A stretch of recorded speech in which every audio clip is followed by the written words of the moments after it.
All right, folks. For those tuning in, had some technical difficulties on this end, but Tim and I are joining.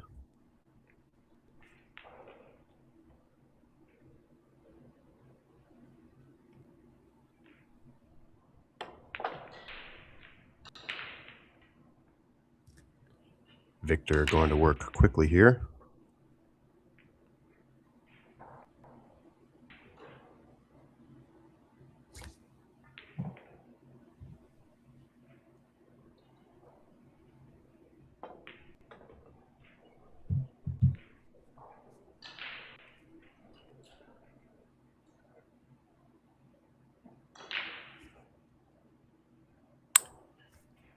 Victor lands pretty good on this 5. Just needs to roll up.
And he overruns this one just a little bit here.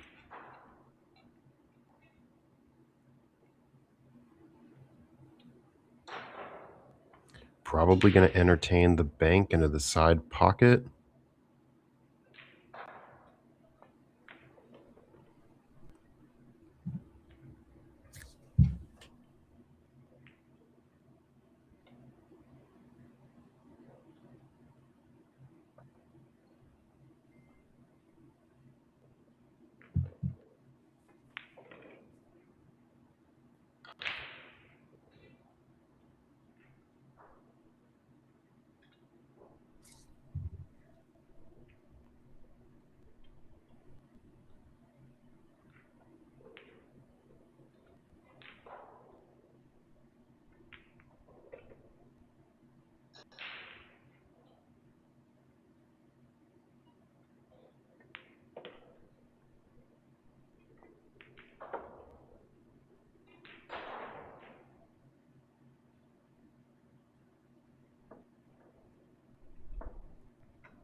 Okay, well, Edwin takes that rack from Victor after the unfortunate positional error from Victor Zielinski.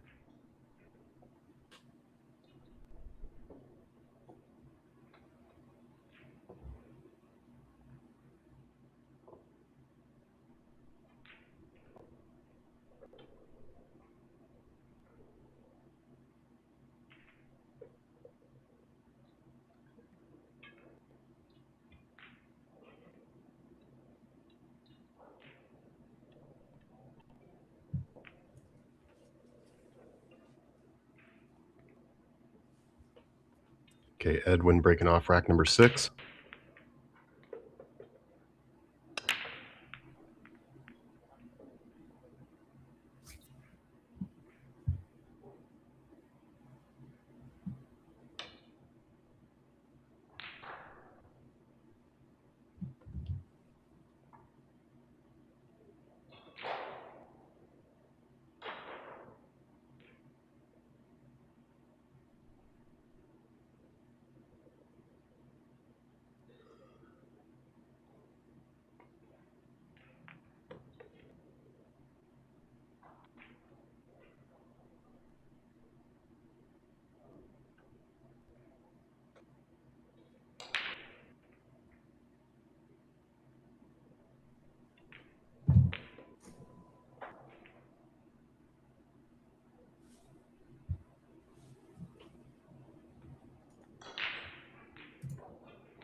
Victor may consider getting flat on the 7 just so he can kind of pinch draw back to take the 8 in the same corner as the 6 there.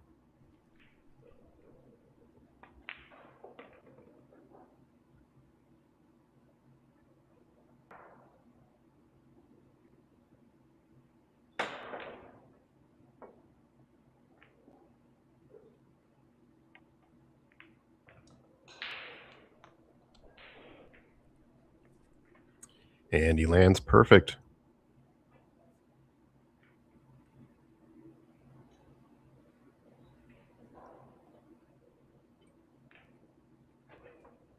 Doesn't want to be directly on the rail here. Shooting over the pocket should be okay.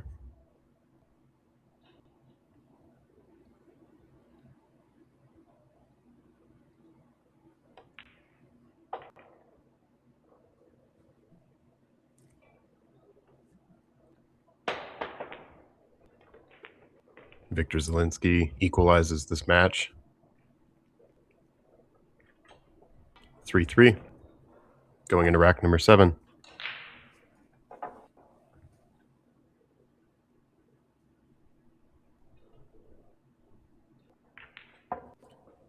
Thank you all for tuning in this morning. Tim should be joining us shortly.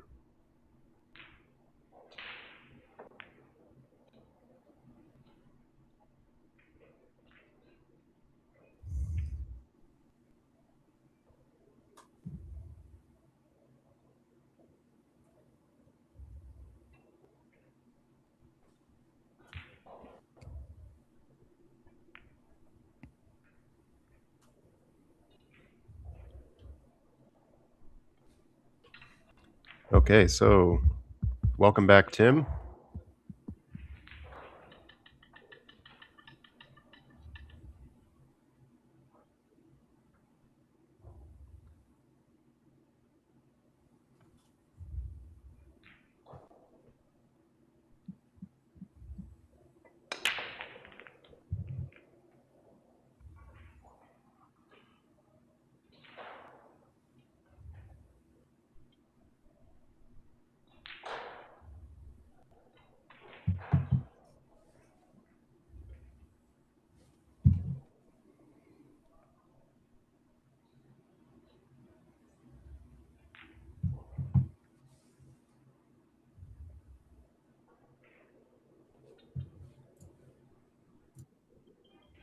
Well, what a match we have here. 3 each, race to 10. Looks like a good one.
Okay, so nice breakout there from Victor.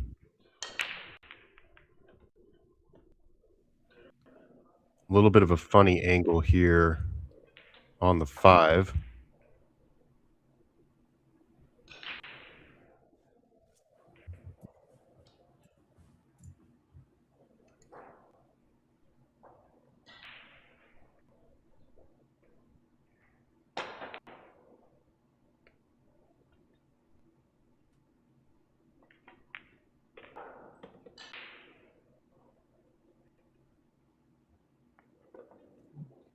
Very nice shot avoiding the side pocket.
Okay, so Victor Zelinsky taking rack number 7, increasing his lead to 4-3.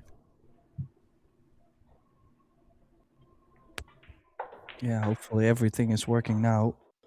Yes, I can hear you. Finally, great. Well, we definitely had the best seat in the house to watch the match. We just couldn't talk about it.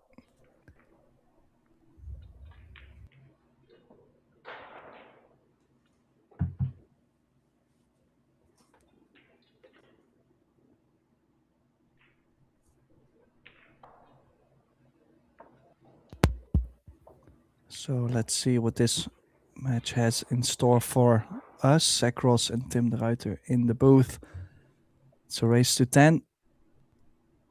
WNT rules, breaking from inside the box. Pretty known format by now. Victor will be breaking. Let's see if he can extend his lead.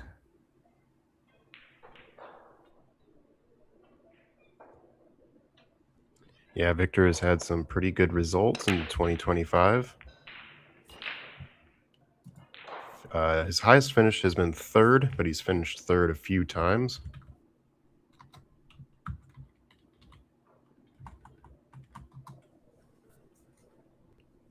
Finished 3rd at the Jacoby Scottish Open, as well as the Mez Bucharest Open.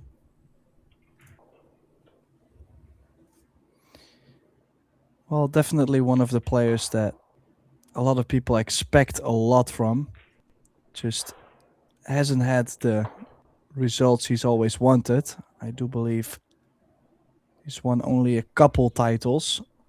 Obviously a lot more than most of us, but I'm saying with the qualities he has, definitely one of the top players around.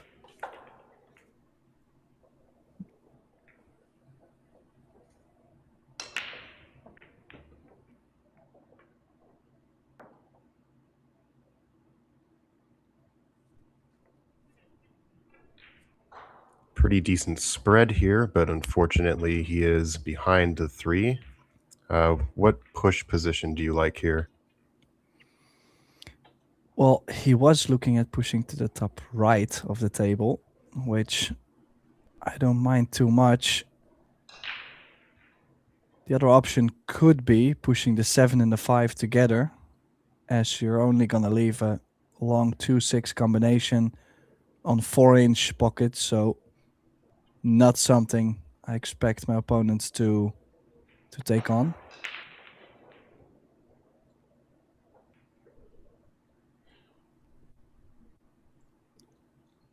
Yeah, as long as he hasn't left the 5-7 combination, you would say he's guaranteed another shot at the table at least.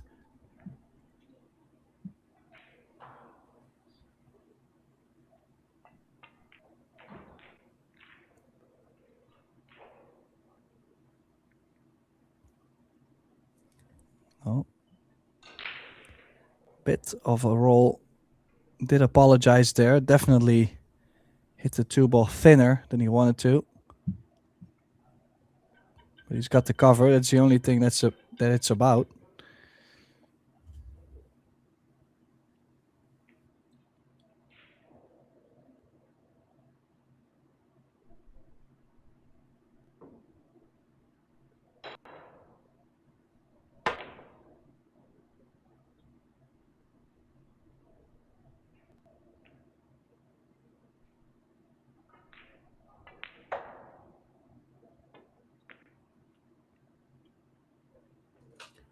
Long, difficult slice here, but he may be able to bump into the 7 to kind of hold the cue. He is on the rail, though, so that does make this a little difficult to kind of get that spin going. Yeah, I kind of feel like you have to go though. Like you have to play this with spin, trying to catch the 7 with the 3-ball near. Oh, he was just playing center ball there, telling me that he's feeling uncomfortable.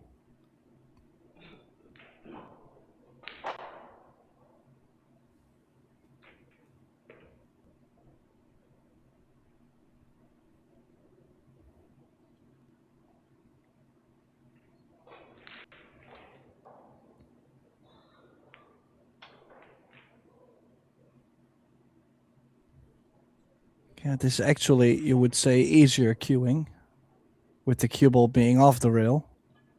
But then yet he's now queuing over the 8. So playing the spin is going to curve the cue ball. And even for him playing center ball, I'm a bit surprised he's missed it. But as I mentioned, 4-inch pockets, completely different ball game. You're going to see a lot more misses from the pros.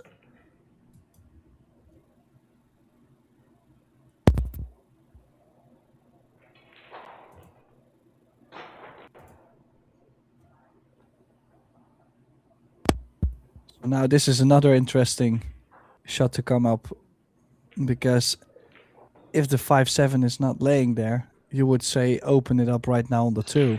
But you're going to get such a difficult shot on the 3 ball. Oh, took a bit of a swing there. Watch the 9. Unless you... Ooh, almost fluked it.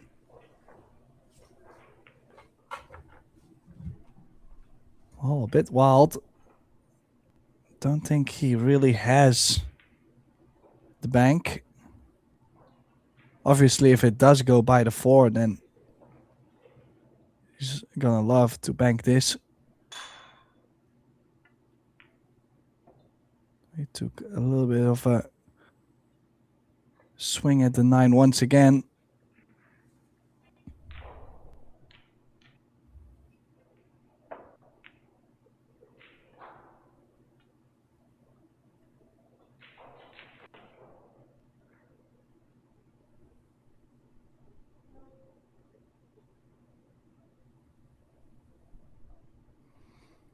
Now, difficult to say how much of the 3 ball he can hit. Would be nice if he can catch the right side of the 3 ball, maybe roll up on the 5. The left side, going 2 rails behind the 7 is tricky. I don't think you can get the object ball to a safe location. Oh, and he's even hit the 4 Zach. Yeah. Oh. I was curious if he was maybe going to try to do a little bit of a masse there, but it seemed like he thought he could just sort of edge that 3. Well, and also, oh, he's even going 4-9, which he's very confident it goes by the 6. I actually had to take a second look. It did go by the 6, so a very quick game. Score now 4 each. Bit of an odd foul there for Victor.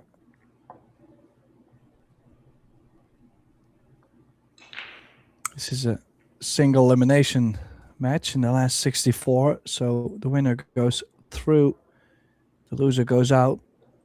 So a lot at stake here.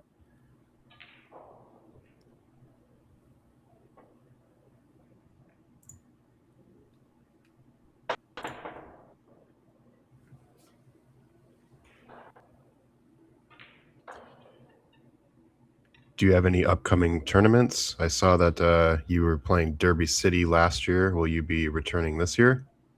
Definitely. Yeah, the Derby City Classic, definitely one of my favorite events.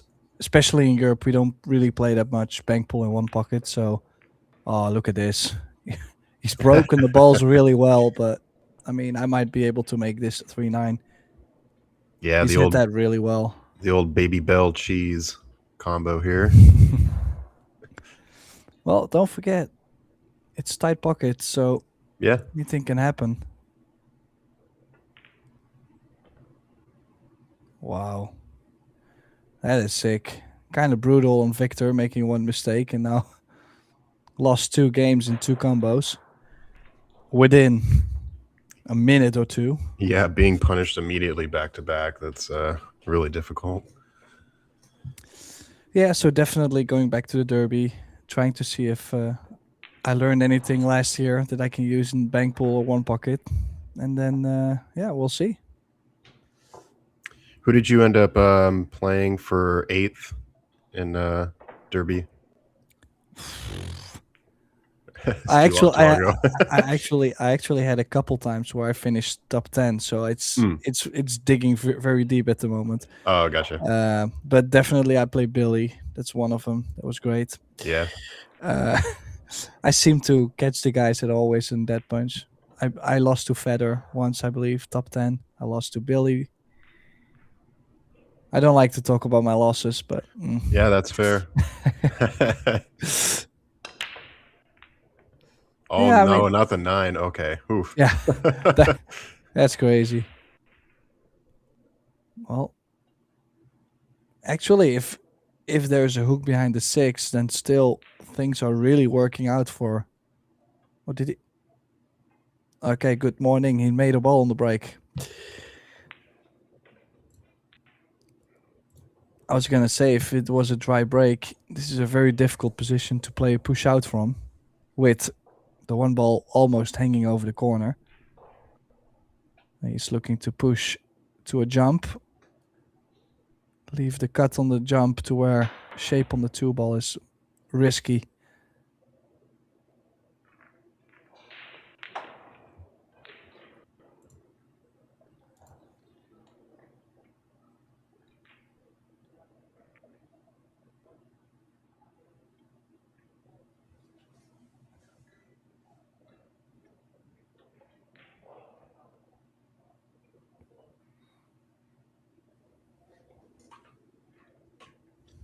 Will you be playing any of the other stateside tournaments that are coming up around March, April? I think there's Yale Billiards, this McDermott Open. Well, honestly, the schedule is kind of packed with a lot of commentary, and obviously in Europe we have a couple tournaments as well. So expenses wise, in general, easier to go to those tournaments and, well, do well and cash. Sure.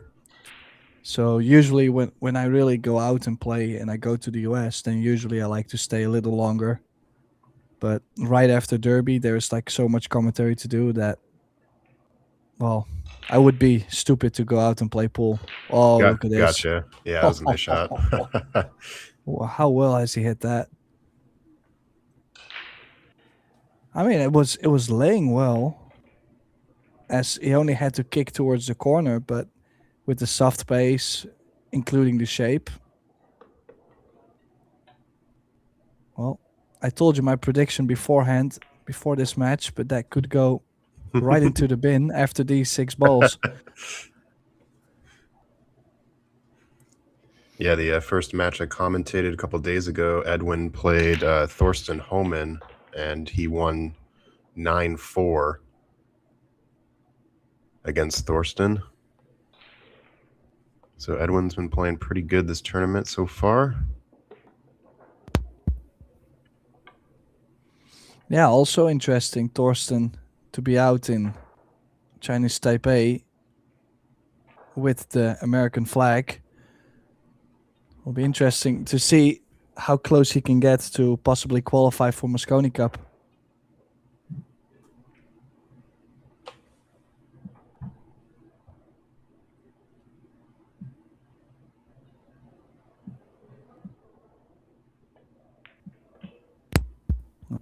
Pool player's biggest enemy, probably the bridge, but Edwin played a great shot there. Just needs to make sure he gets a bit of an angle and not queuing over the 7, preferably. Yeah, perfect. Yeah, I agree on the bridge. I would rather shoot a ball switch-handed than pull the bridge out or use an extension. Well, I have completely nothing against Americans. I mean, in fact, I used to stay 6 to 8 months in the US at some point, but I don't understand how you guys never practiced with the bridge. That's just, it's an American thing.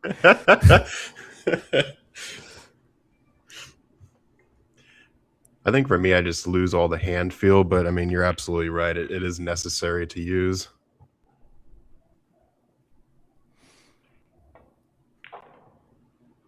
Well, Edwin was looking a little bit shaky when the score was 4-3 for each. But now starting to find the stroke. Played a nice stroke on the 7 ball. So going play 4-3 down, 6-4 up. Gonna play a quick sponsorship video here.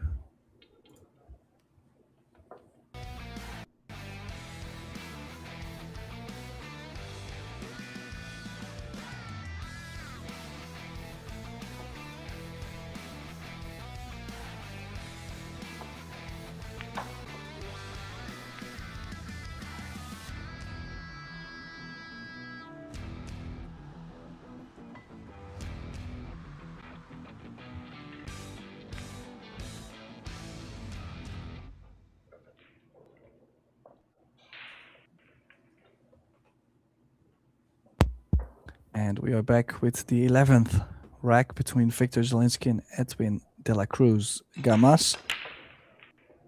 Now that 1 ball was quite a bit off there actually. Came up way too high. Has made 1. No real future on this 1 ball. Look at where he had the 3 ball if he had made the 1. So not exactly sure how that happened to him. The only thing we are sure of is that he's going to push to, well, I'm assuming a kick shot. Because if he has left his cut on, I'm quite sure Zielinski will be taking this on.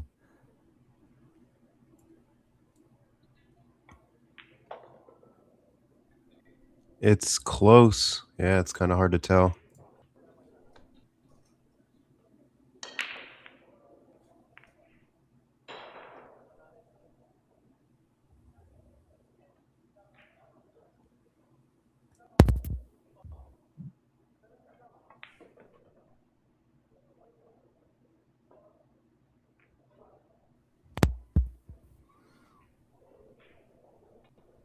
Well, he might have played just for the safety. I mean, if he hadn't had the full ball, then the safety option definitely was there. This will be interesting.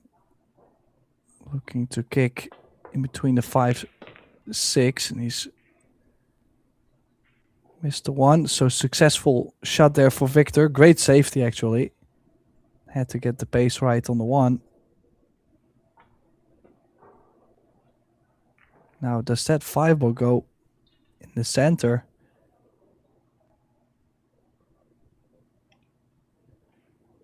Maybe if you're plumb, maybe if you're like dead straight in, Zach, but honestly, I just have bad experiences with these kind of shots in the side. Yeah, he wants to find himself on this bottom right. She got there pretty successfully.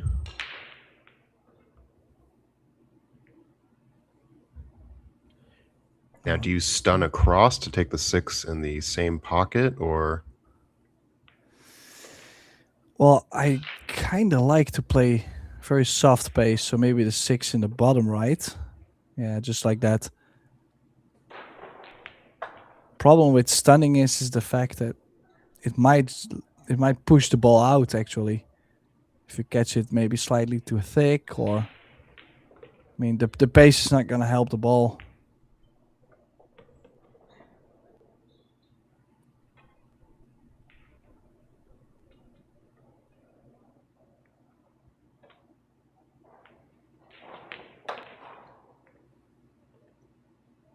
Yeah, Bern Mitanyo in the chat, he's mentioning that Edwin is one of the best money players in the Philippines.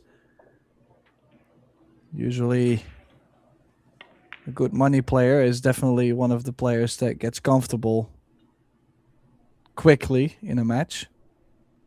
Because when you're playing for the money, you cannot just afford yourself to start playing well after an hour. And that's kind of what we've seen in this match, I think. Edwin slow starting a little bit, but then caught a little bit of a gear. 6-5 now, though.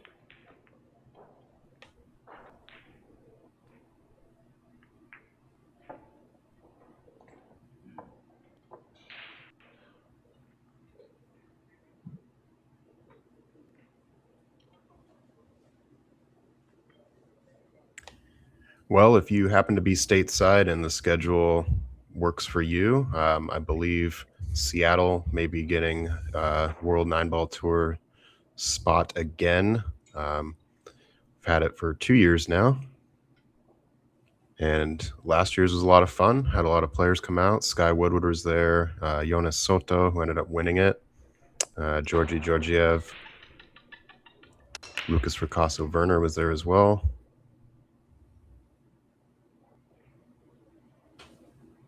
Well, that sounds like I might have to get into stroke before I come out.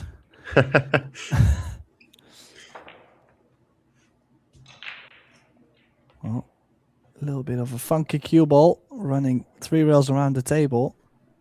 But he's made balls on the break. He's got a shot on the 2. What's he going to play from the 2 to the 3 ball? This is a little bit of a tricky shot. Yeah, the angle definitely doesn't favor the position to get there. Well, and also the options are a bit limited on the 5. It's not like you can play a 3 and a 5 ball in the top left.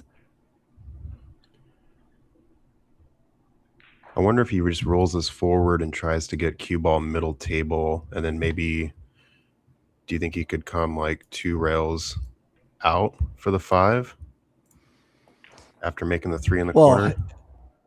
He could go 2 rails out, but I think the angle going towards the 6 from 5 to 6 won't really be well. So I don't think he can go 2 rails to leave the 5 in the left center. Maybe inside spin. He's played inside, and I was scared that it was not going to grab enough. I was trying to go 1 rail back out, play the 5 in the top right.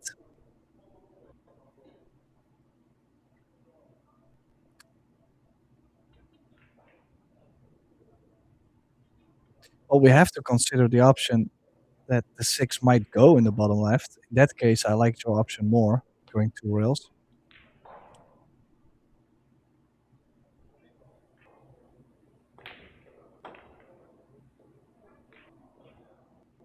Now, in some way, going for the bank and making it tells me the 6 must go. But from this view, I can say it does go.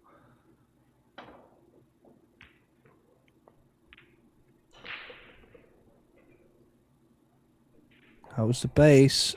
How's the base?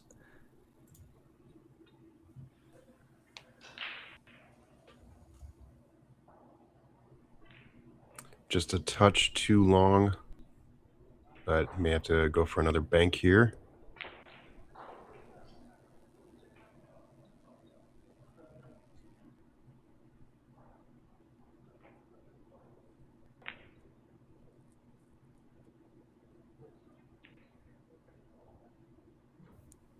No, he did go for the cut still.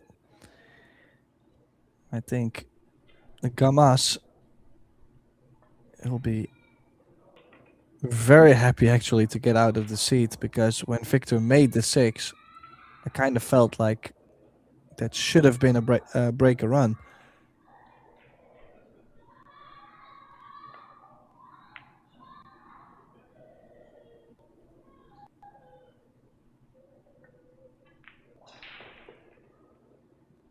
Oh, that's some great pace for you.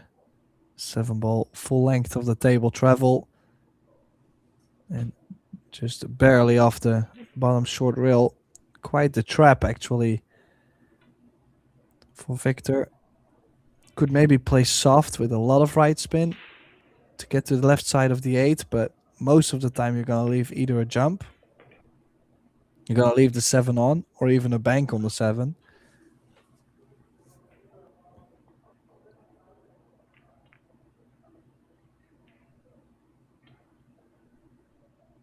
More conservative option he's played.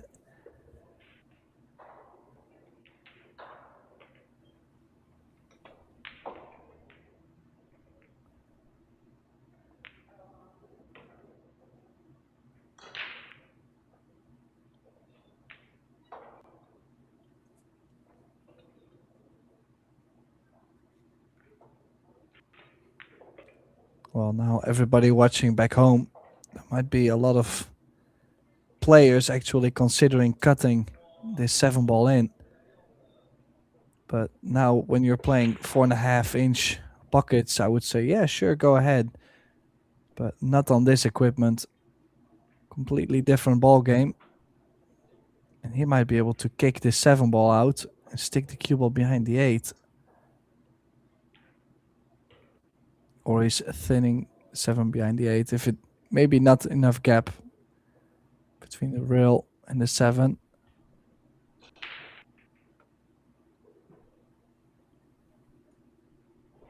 Yeah, 7 leaked out just enough for Victor to get a piece of this.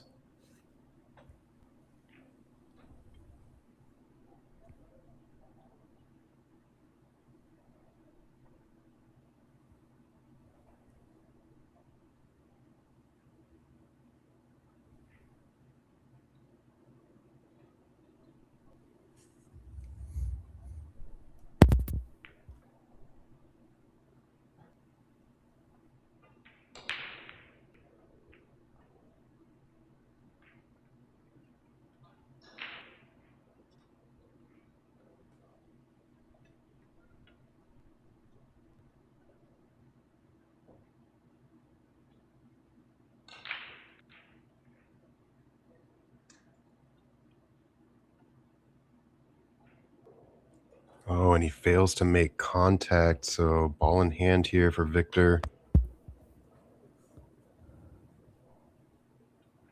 Yeah, a bit surprising. He's actually played a couple good shots there.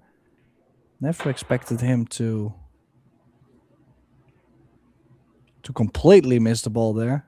Now, a bit of a positional shot to be played. So is the intent here to bank the 7, maybe 3? Oh, never mind. I was going to say like 3.5 rails and just kind of stick the cue ball right behind the 8. But now he's changed position. Well, I was considering actually playing the 7 to make the 7 in the bottom left and drawing the 8 up. So possibly in front of the side or, well, just along the rail. But maybe he could not put the cue ball straight enough on the 7. Maybe both players also realizing that any mistake at this point can cost them the match. With a little bit of luck, maybe a combo or 2, maybe a nice breaker run or 2. Shake the hand. Oh, wow. Great hit. I don't think the 7-ball is going to be available to the left center.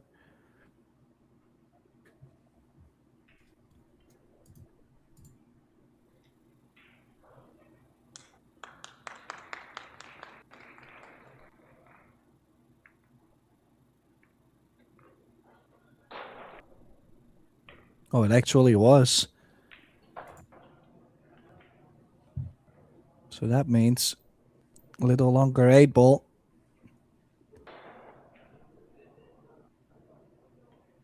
The opportunity. Oh, yeah, he's caught it thick. He's missed that 8, Zach. Critical moment here, too. Instead of tying this up, you're now 2 game behind Edwin, so...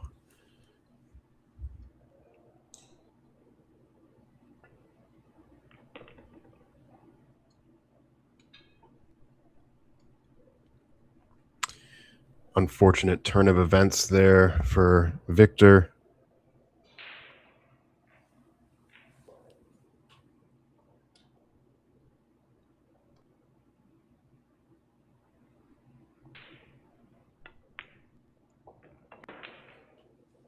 All right, Edwin makes this a 7-5 game.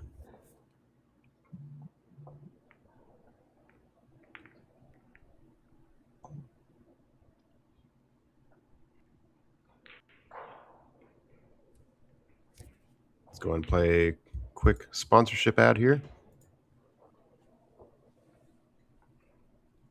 From concept to design, it all starts with a blueprint.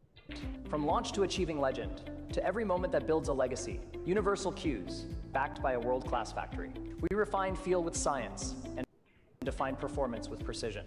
Crafting over 2 million cues annually, we stand alongside champions, infusing every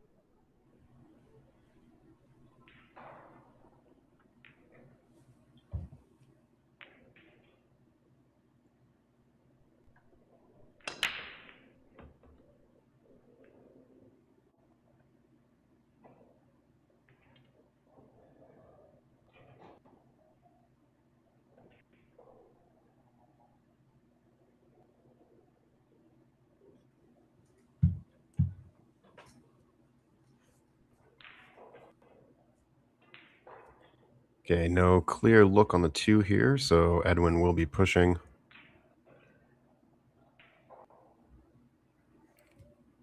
Smart push here, 8 into the 4. Gives Victor a look, but not the easiest pot from this distance and angle, so imagine he'll just back cut this 2 a little bit. Okay, decided to go banking all the way down table. Almost freezes it to the bottom rail.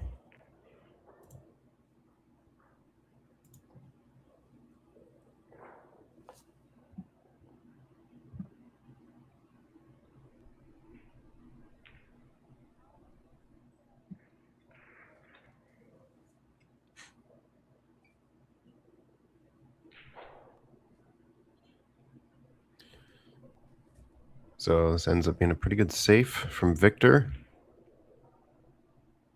Edwin looks like he will be trying to masse between the 9 and the 8. The good news for Victor just is caught the spin a little too fact early that there, missing- and unfortunately breaking out the ball that he had pushed.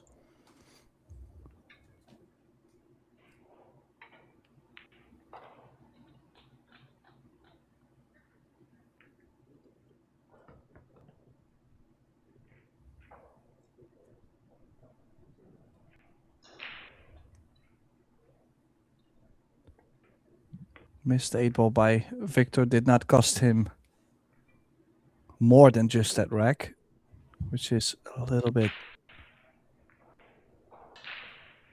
okay. I mean, I would say it's all right. He only lost 1 game, could have lost more. We'll have to step it up a bit though with that little bit of disadvantage he's got. Yeah, just really needs to make sure that he takes this rack. Definitely does not want a 3 rack deficit.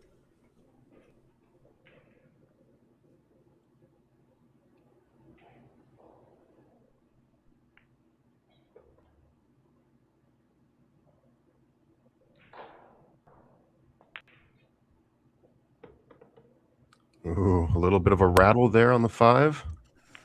Yeah, it's always a little bit of a shot that was easy to try and get the cue ball closer to the 6 and then catch it a bit wide. But he is in prime shape on the 7.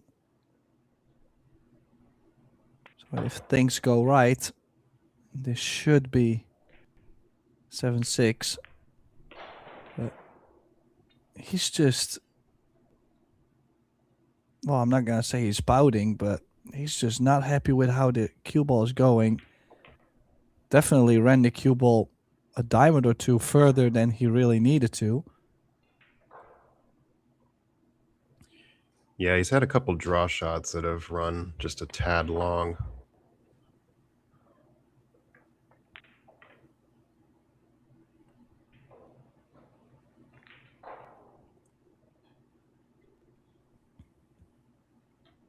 Okay, looks like both players will be taking a short break here, so we'll be running a sponsor video.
Yeah, so in the meantime, we can go over some scores.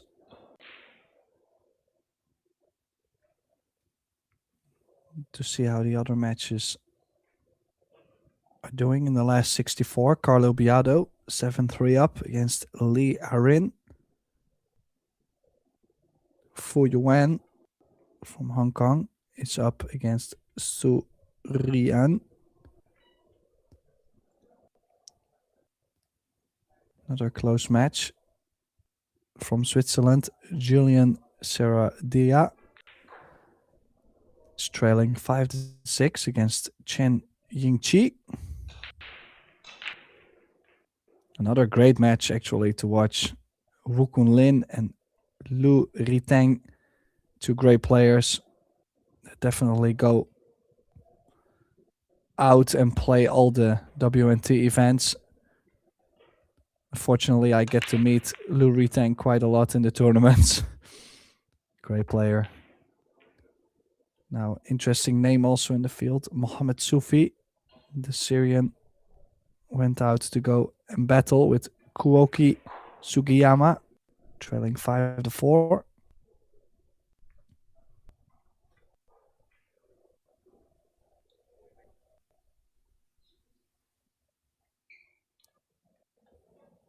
A Filipino battle between Yundel Mazon. Definitely a veteran player by now, but still plays super strong. He's up against Ivan Maluto.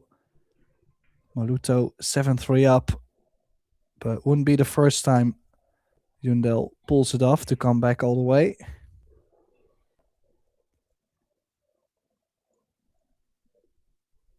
Also a Vietnamese battle, actually, table 18. Dang Than Kien, 7 each with Nguyen Dang Thuyen.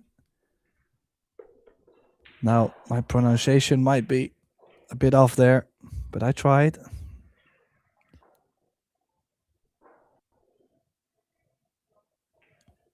Yeah, make sure to check out the brackets. They're all on digitalpool.com. Just waiting for the players to come back. Timeout has been taken. Actually, initiated by Edwin de la Cruz Gamas. But Victor also felt like it was the right moment to go.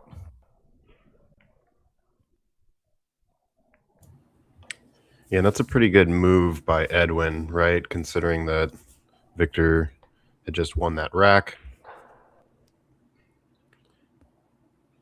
Do you feel often that, that players use their break sort of as a momentum pauser or trying to shift it? Yeah, definitely. I mean, with how well these guys play, I kind of feel there can be only two reasons why to take a timeout, and that's either they really have to go to the bathroom or things are not going their way and they either need the mental break or just to change the momentum. I mean, I cannot really see any other reasons. It's not about the cueing. They don't need a coach to tell them, hey, you had to hit that ball a little bit more left spin or like, yeah. I think the main reason would be, hey, I've lost a couple games now. Let's see if I can slow him down, win the momentum back.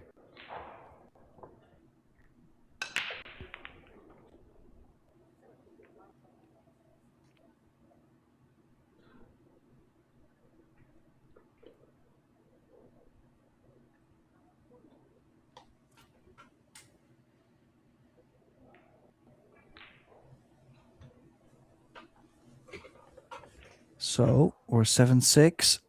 Victor will be breaking though to square this match at 7.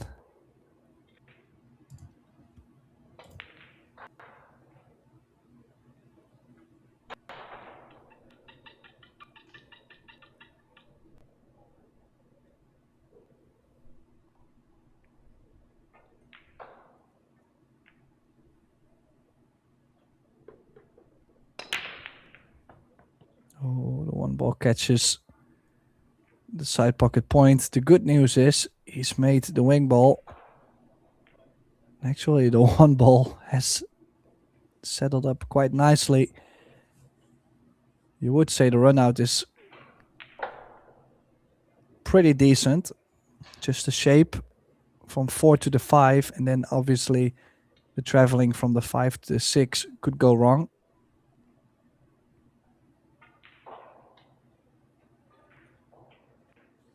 Do you think he bumps the 8 here coming out for the position on the 3? Oh, he just found the window. That's nice. Yeah, I think if you go 2 rails, it actually could put you quite straight on the 3 ball. And if you can play this window, it guarantees you the angle.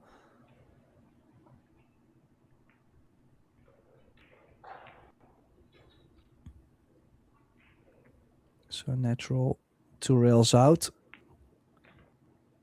Coming towards the 4. And now he's a bit straighter, so now he's going to draw straight back. For a second, I thought he was going to go forward 2 rails. Quite the overstretch, as you can see. Luckily for him, he's quite a bit taller than I am.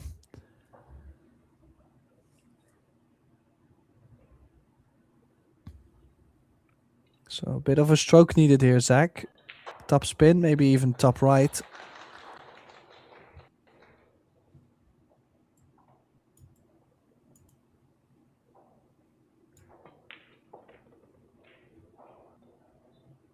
Yes. I like your drawing skills.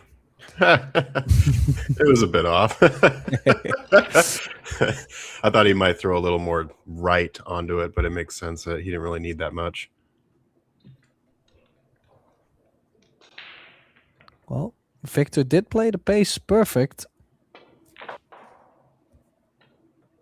A bit surprised he actually dug that deep from the 6 to the 7, but everything should be okay.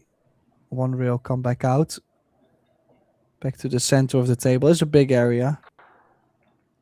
So we could be getting 7 each on the scoreboard. A little bit of let off on the stroke there. And I have to say, Victor looking a little bit nervy. Usually hits the ball very smooth. But we all know what nerves can do to you. But he's played a really good 8 ball there, so we are going 7 each.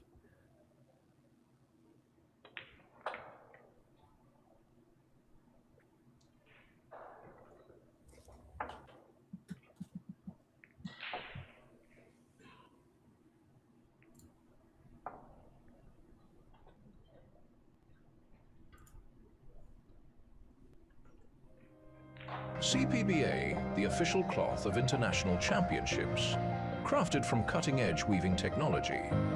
It defines the pinnacle of smoothness and durability. When the world-class tournaments ignite, legacy unfolds upon this stage here. Every decisive shot begins on a foundation of absolute reliability. CPBA, the choice of champions. In the name of the cloth, legends are forged. Do you recall what event the CPBA pink cloth was used at? No, I would not know, honestly. Because Aloysius Yap, I think, ended up winning that tournament, but it was very interesting to see the pink. What's his name? The Fortosa Cup? They have it. It's a yearly tournament. It must be that one. Now I have to find out. It's something like that.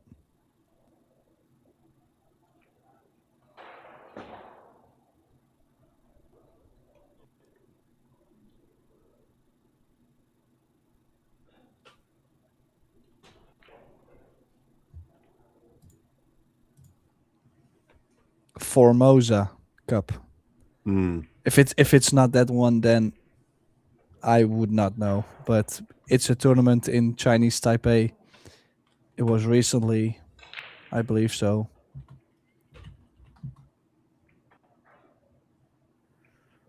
Now, bit of a stroke for Victor. How well has he hit that? Then again, he's not happy with the pace. Don't think it's too bad. Yeah, definitely was trying to get straighter on the 3-ball. Doesn't want to run the cue ball around. Well, it doesn't have to. He could play safe on the 3-ball, but Yeah, I think the 5-6 traffic is a bit worrisome to get onto the 4, right? If he is trying to run it. yeah, definitely. And you're trying also to get to the left side of the 4. So not too high with the wrong angle. The 5 doesn't go by the 7 or the 6, I believe. And that bit of inside spin caused him to miss the pot actually on the 3-ball.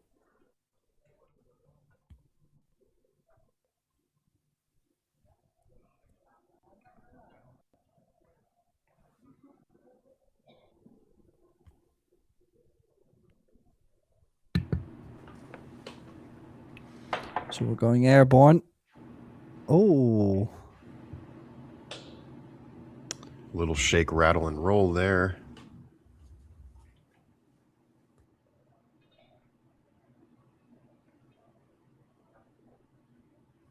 Well, one thing I find very interesting always is the fact that when we are in the double elimination, you see quite a lot of players, you know, they find the gear, they play fast, you know, they are loose, they don't really feel the heat that much, knowing that they have a second chance. But now we're in the single elimination, the score is 7 each, and that jump suddenly became a bit tighter than usually actually is. So you can start to feel the tension for both players. Not saying both players are playing horrible, they're playing great stuff. But I'm more saying I have a feeling this match has a lot of pressure still coming for us.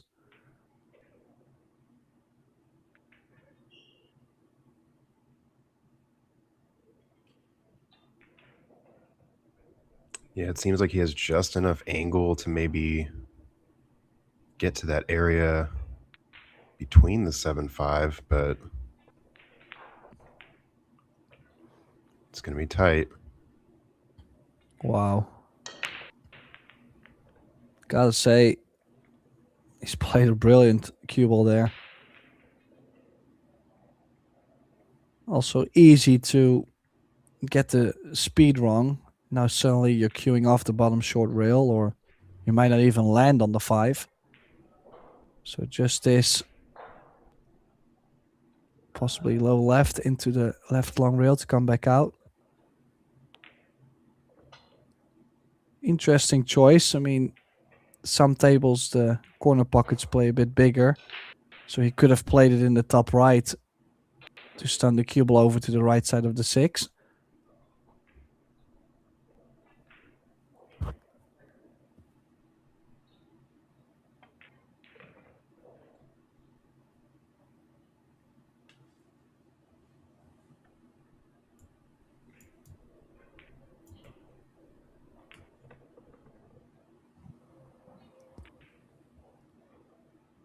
Yeah, crossing the positional area on the 8, but he's played the perfect pace, so interesting to see Victor being up 4-3, going down 7-5 to take the lead 8-7. And don't forget, he will be breaking.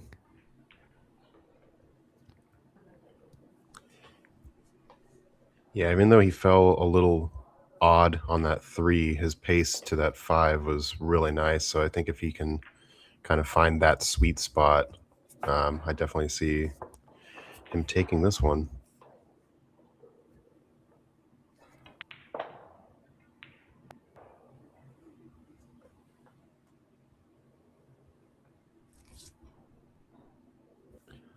All determined, of course, by the break and the layout.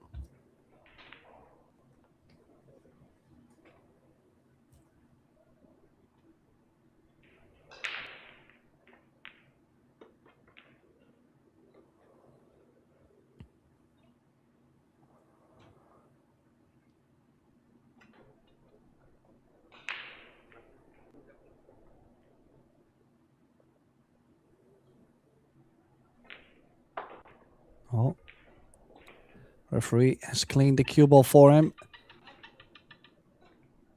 Just gotta watch the one. Look at the one ball. Threatening the left center. There it goes. Cue ball goes 2 rails back out to the center of the table. Great cue ball. But I fear...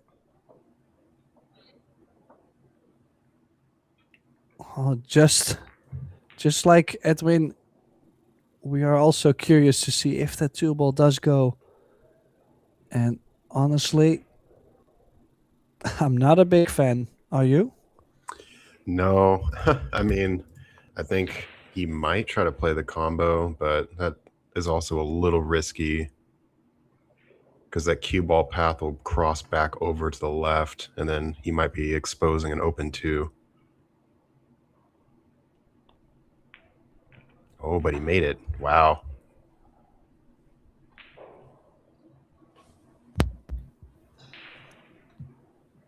Well, he's definitely given himself a chance, the opportunity to get to the hill first. This is huge, actually.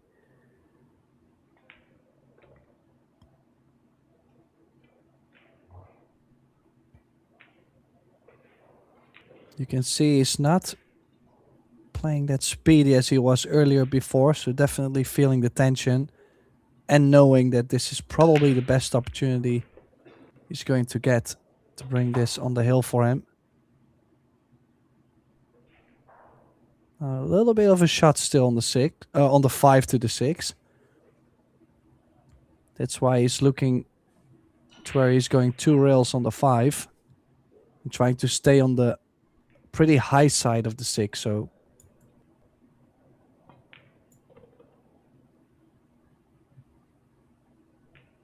the line was pretty correct for the cue ball. I appreciate you being nice. Well, obviously, he has a bit more feeling for the table than we do. Yeah, so. sure. Yeah, this elongated view is a bit tricky.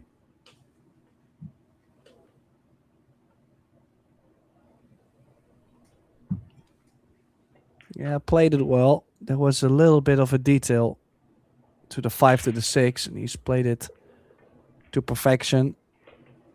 So that means the ball is putting himself on the hill now. He's up 9-7.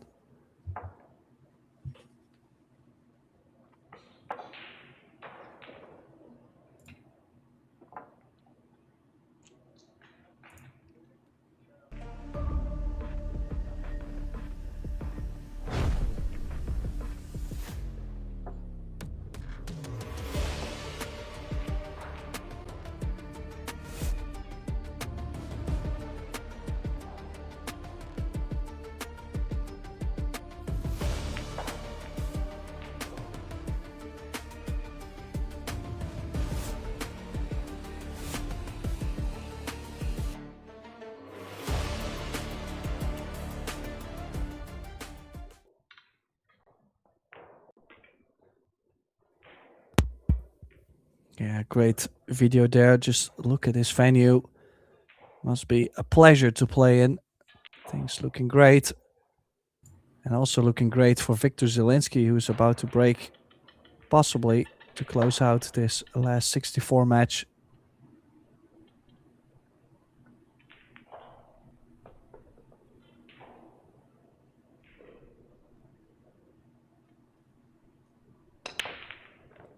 Oh, look at the cue ball. Cue ball being kissed straight into the corner.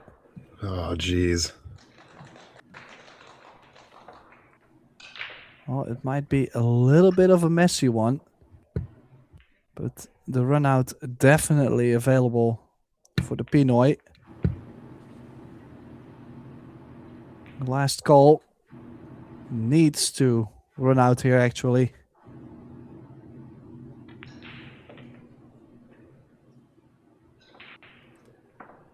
So now a lot of traveling to do from the red 3 ball to the purple 4.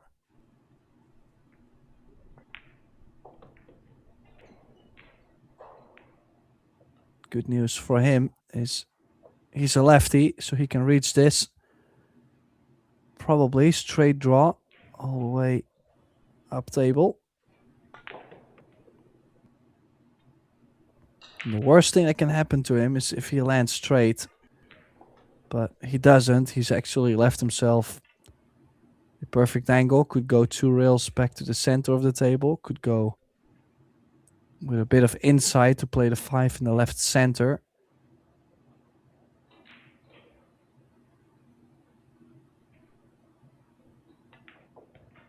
A little bit tricky though, the 2 rails. Needed to get close to straight on the 5. And now he's got the angle to where he has to run into the 6. If he plays with draw, the scratch in the side is available too. So just let the cue ball go into the 6.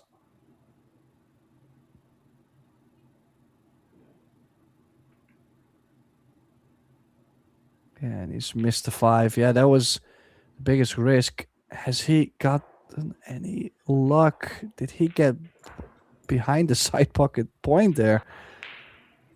Yeah, he did a little bit. Wow.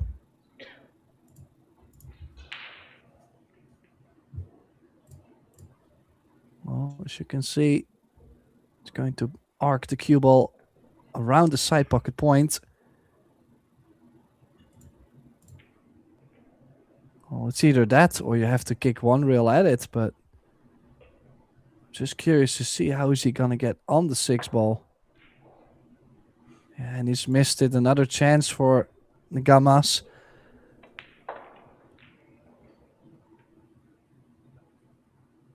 Yeah, a bit of a roll actually, but fortune favors the brave. Now he's put the cue ball pretty close to the 5, just making sure he has the correct angle to come back out for the 6 in the same corner. The only thing I don't like if he gets too much angle on the 6 ball. So the straighter the better.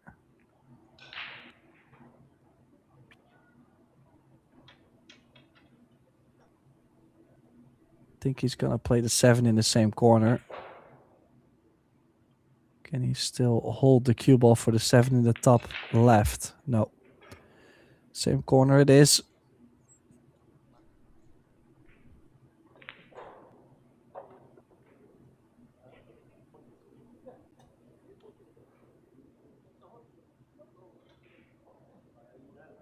Probably letting the stroke out. Cue ball back down table.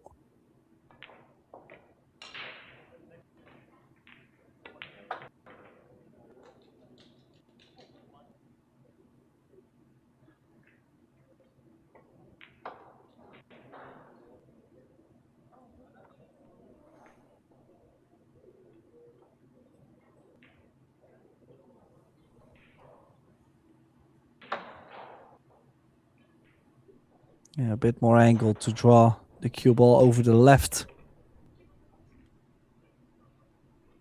So a bit higher maybe on the 9, but this should be fine.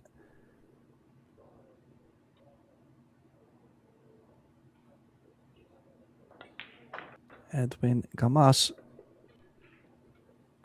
trailing, but he's not too far off to still steal this match, Zach. Yeah, good break here. Really set him up in a good position. And his breaks have been pretty good. I think there's only been a couple where he's had to push out. Well, the push out definitely is going to happen with, well, you're making the 1 ball on the break, so there's not any control you can have on whether you're going to get something on any of the other 8 balls. Usually the 1 ball is the one that you can actually control and get shape on. So a little bit of luck involved, but also if you break with a good cue ball 2 rails to the center. Oh, he's missed the 1 ball to the side completely. And This is dry. A cut on the 1 will give Victor shape for the 2 in the top left. If the 2 ball goes by the 3, that's what he went to check for. This looks pretty tight though. I'm not sure if it goes. This is... He might still be able to play a good safety though behind the 8 or the 3 ball.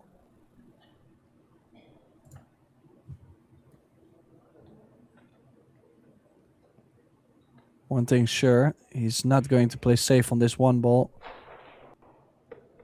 Oh, he chose to run into him.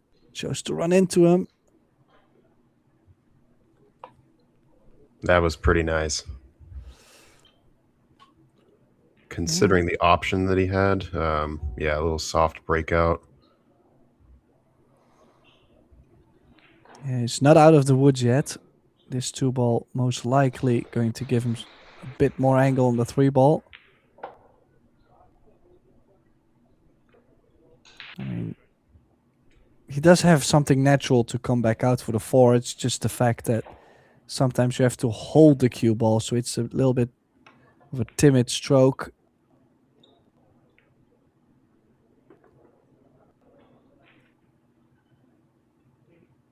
It's usually not the solid strokes where you see the mistakes. It's where people have to try to hold the cue ball or where they have to force the cue ball around. It's usually where you see the mistakes. So he's now... Ooh, that wobbled a bit. 5 balls away from last 32.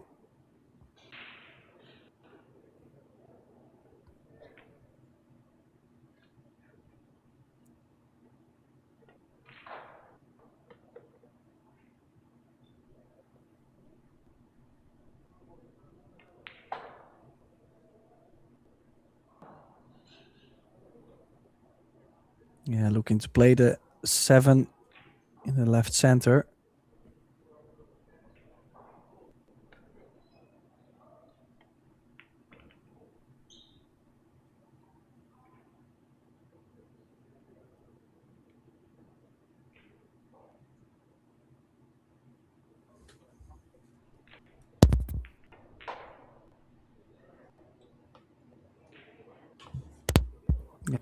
You can definitely see the pressure is there, taking a lot of time actually compared to his usual playing style.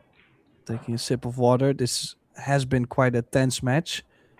Back and forth. Leads. But now this 2 rails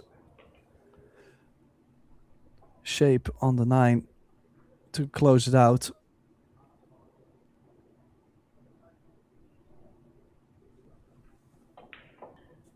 Oh, no. And he's missed the 8. This is what Gamas has been waiting for, but I'm quite sure he won't be able to believe it. How is he still alive in this match?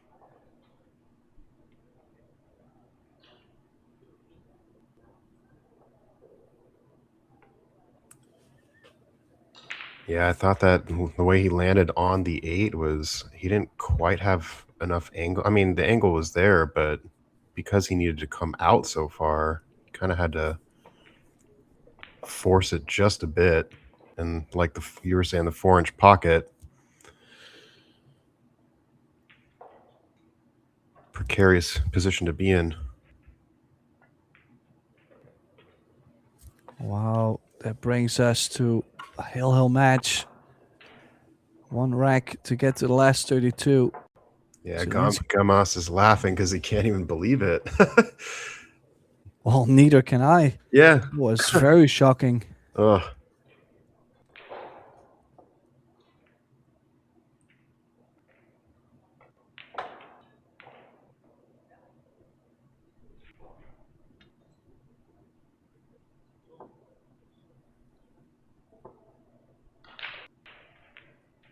Now, Gamas has missed out on the break a couple times. Last couple breaks were not the best. But it's all about this one, though. forget the past, stay in the now. Don't think about the future.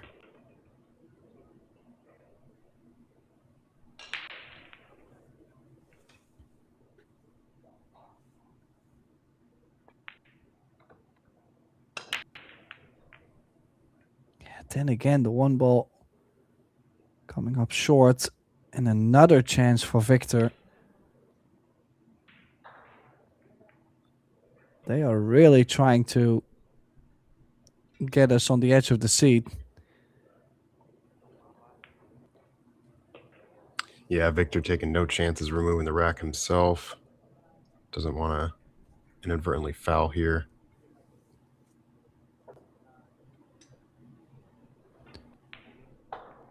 Well, I think it's mainly about the 2 ball, which he can address nicely with where the 1 is. Doesn't want to give himself too big of a cut on the 2. But a little bit of angle to pop out of the rail would be nice. And then maybe 3 to the 4 will have to find the window between the 6-9 and give himself a bit of angle to stun off the rail from 4 to the 5. So a bit of work.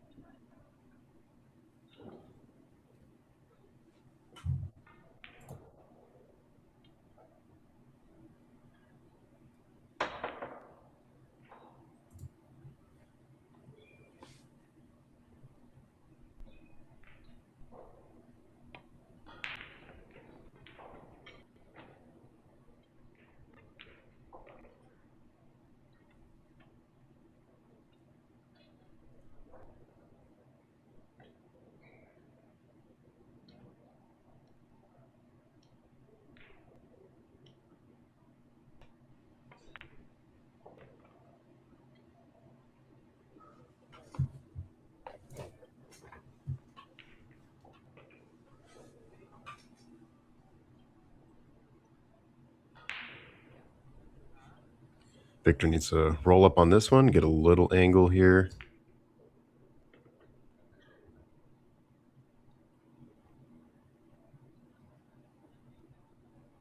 It's well done.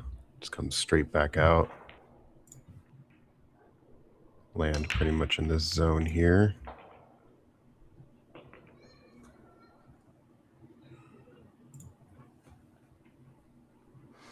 Ran a little long, but this is fine. Yeah, now again, the opportunity to... There will be a big relief after this run out, because he definitely little dodged the pinch bullet draw there. back here, and Victor should be victorious here. So this 9 for Victor Zielinski to make it to the last 32, beating Edwin de la Cruz Gamas. His journey is over. It's the poll that All right, advances. and Victor Zielinski Thank you, Zach, for being winning here the by my match, side. Myself, Tim de 10-9. Ruiter, and He's Zach gonna Ross. set We up will that be 8-ball signing off for shot. now, but our next match Again, just to practice. will be in 17 minutes. But really great match. Thank you all for joining us.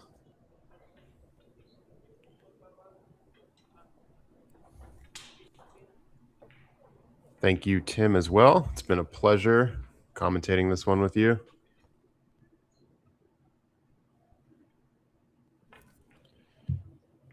Feel free to check out the bracket in the chat.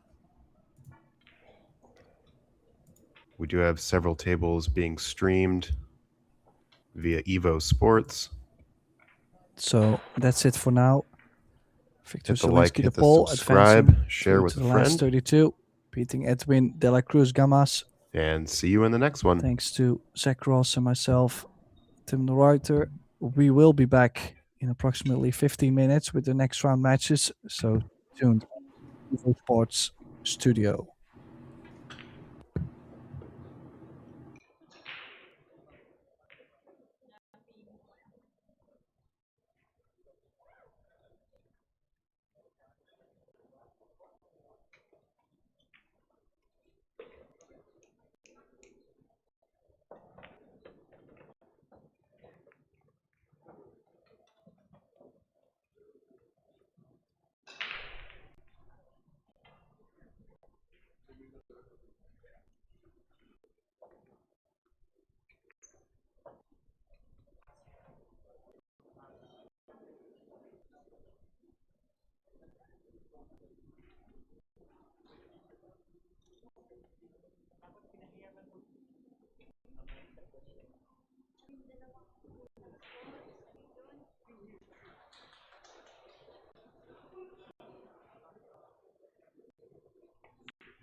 And your attention, please.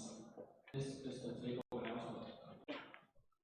Player from Vietnam, Zeng Quốc Hoàng, Zeng Quốc Hoàng.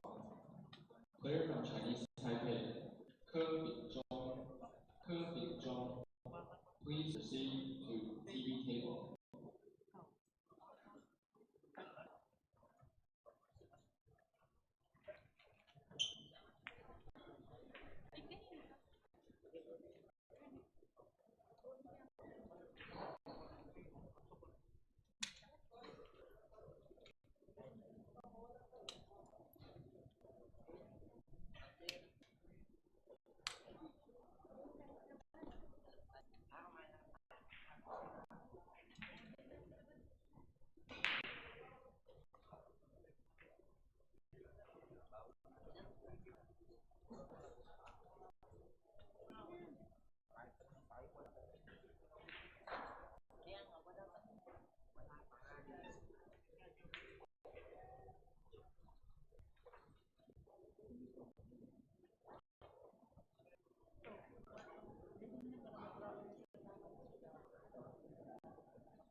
May I have your attention, please? This is the table announcement. Player from the Philippines, AJ Manos, Jeffrey Prieto. AJ Manos, Jeffrey Prieto. Please proceed to table number 4. Player from Singapore, Aloysius Yap. Aloysius Yap. Player from Chinese Taipei, Liu Zhengxiong. Liu Zhengxiong. Please proceed to table number 3. Player from the Philippines, Harry Vergara. Harry Vergara. Player from Chinese Taipei, Zhang Yulong. Zhang Yulong. Please proceed to table number 13. Player from Chinese Taipei, Luo Yiwen. Luo Yiwen. Player from the Philippines, Raymond Farah. Raymond Farah. Please proceed to table number 5. Player from Chinese Taipei, He Binhan. He Binhan. Xie Zhangyu. Xie Zhangyu. Please proceed to table number 1. Player from the Philippines, Johan Chua. Johan Chua. Player from Vietnam, Wen Ba Nan. Wen Ba Nan. Please proceed to table number 16.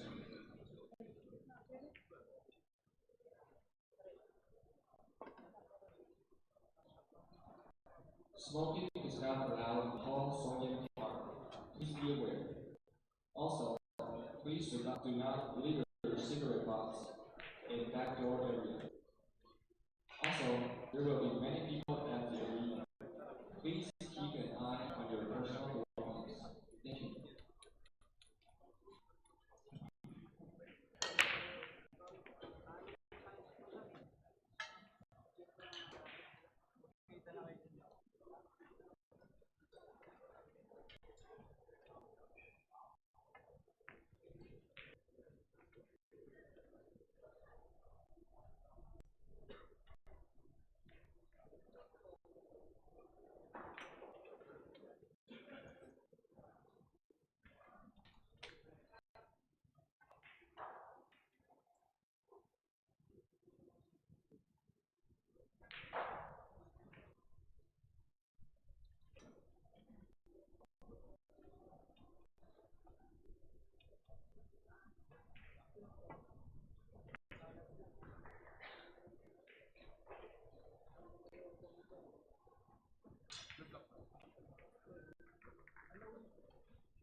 May I have your attention, please? This is the table announcement. Player from Spain, Francisco Sanchez Ruiz. Francisco Sanchez Ruiz. Player from Singapore, Zhuo Lianhan. Zhuo Lianhan.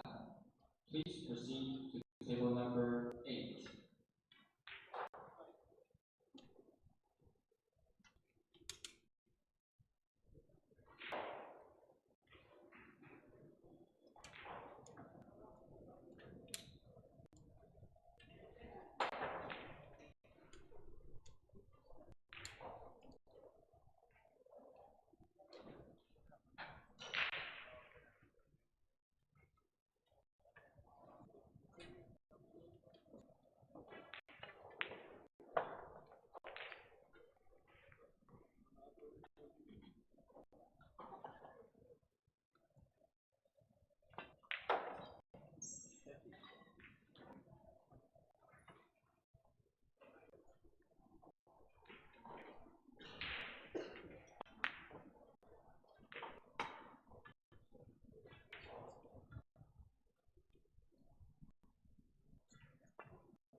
May I have your attention, please? This is a table announcement. Player from the Philippines, Alexis Ferrer. Player from Chinese Taipei, Xie Jiazhen. Please proceed to table number 15.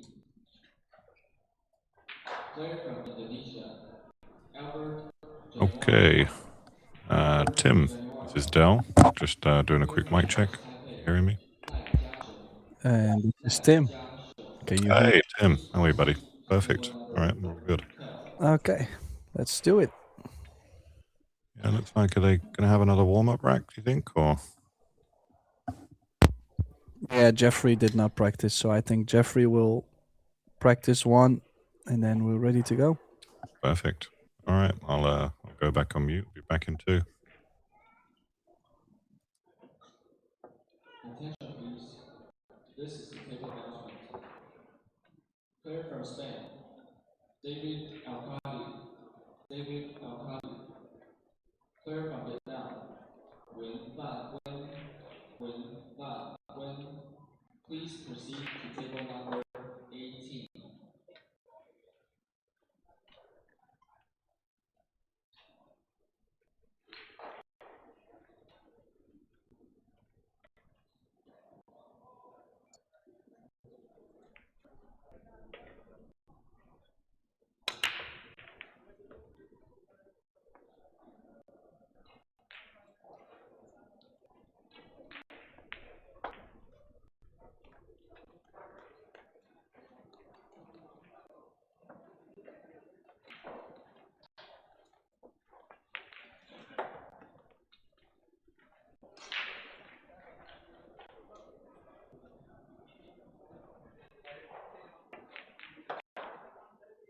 Attention, please.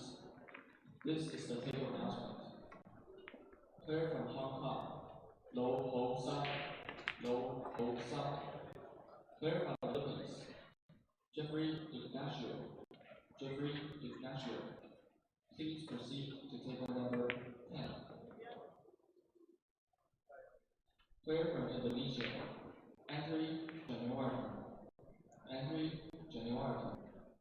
Player from the Philippines, Michael Bawana. Please proceed to table number 14.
Welcome, ladies and gentlemen.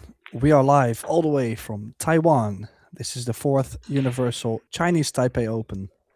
128 players started their campaign 2 days ago, and only half of the players remain as we have arrived to the last 64 single elimination stage. Our next match for today is an all Pinoy battle between Starboy, AJ Manis, and Jeffrey Prieto. My name is Tim de Ruiter, and I'm very gladly joined all the way from the USA by my good friend Del Sim. Welcome, Del.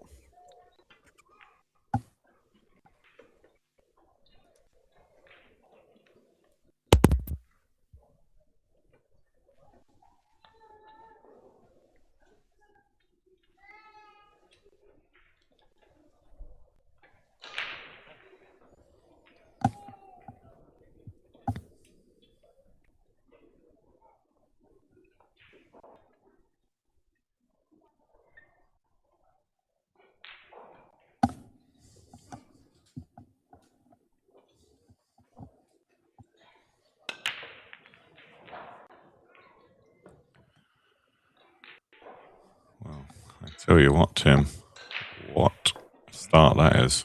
AJ Manas with a golden break to start. Straight in the heart.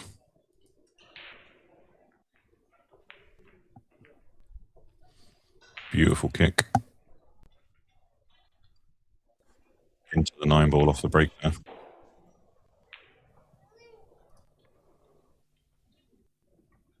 Yeah, cannot wish for a better start.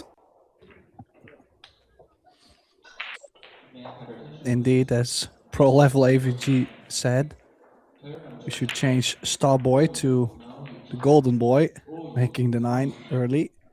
Player from Chinese Taipei, Sun Yishen. Please proceed to table number. Yeah, I think I've worked out the kink there. Apologies for that. Tim, thanks very much for having me on. Yeah, definitely we should be in for a treat. Yeah, this is already going to shape up. I mean, I'm very familiar with Manas, but haven't seen PRIETO shoot before, so I don't know if you're familiar with Jeffrey. Well, I just have seen his name come by quite a numerous of times. Just, I don't think I've gotten to see him play before, but he's a Filipino. I think we know what's coming. He's going to kick this in and get shape on the 3-ball, right?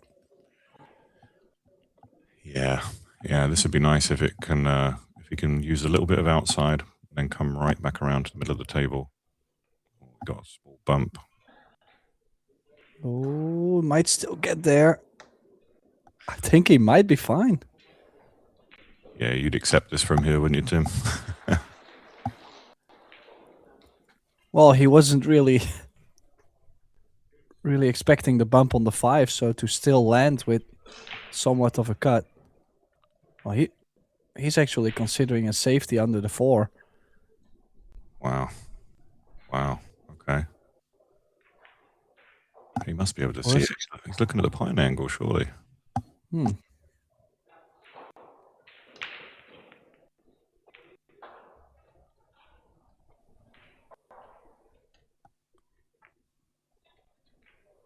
he overcut it. Can you believe that?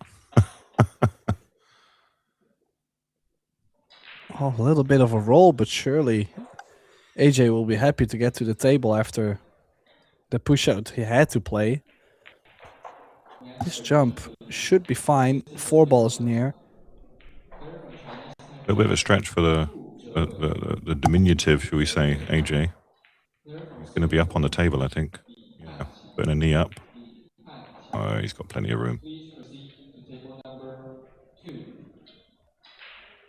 You're pretty handy with the jump cue as well, Tim, from what I remember.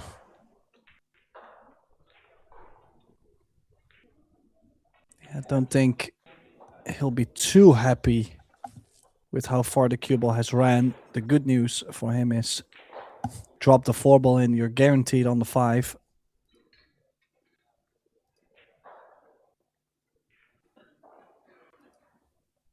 Yeah, I'd have to agree with that.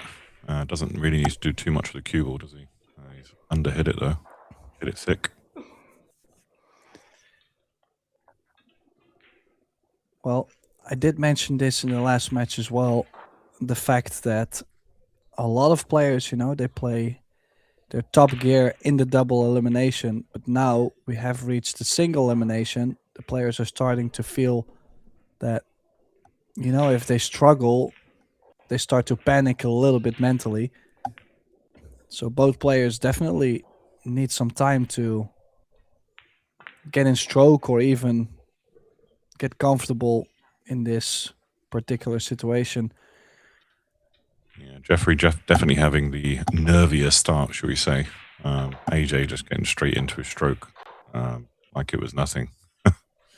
Hit that one beautifully, eh?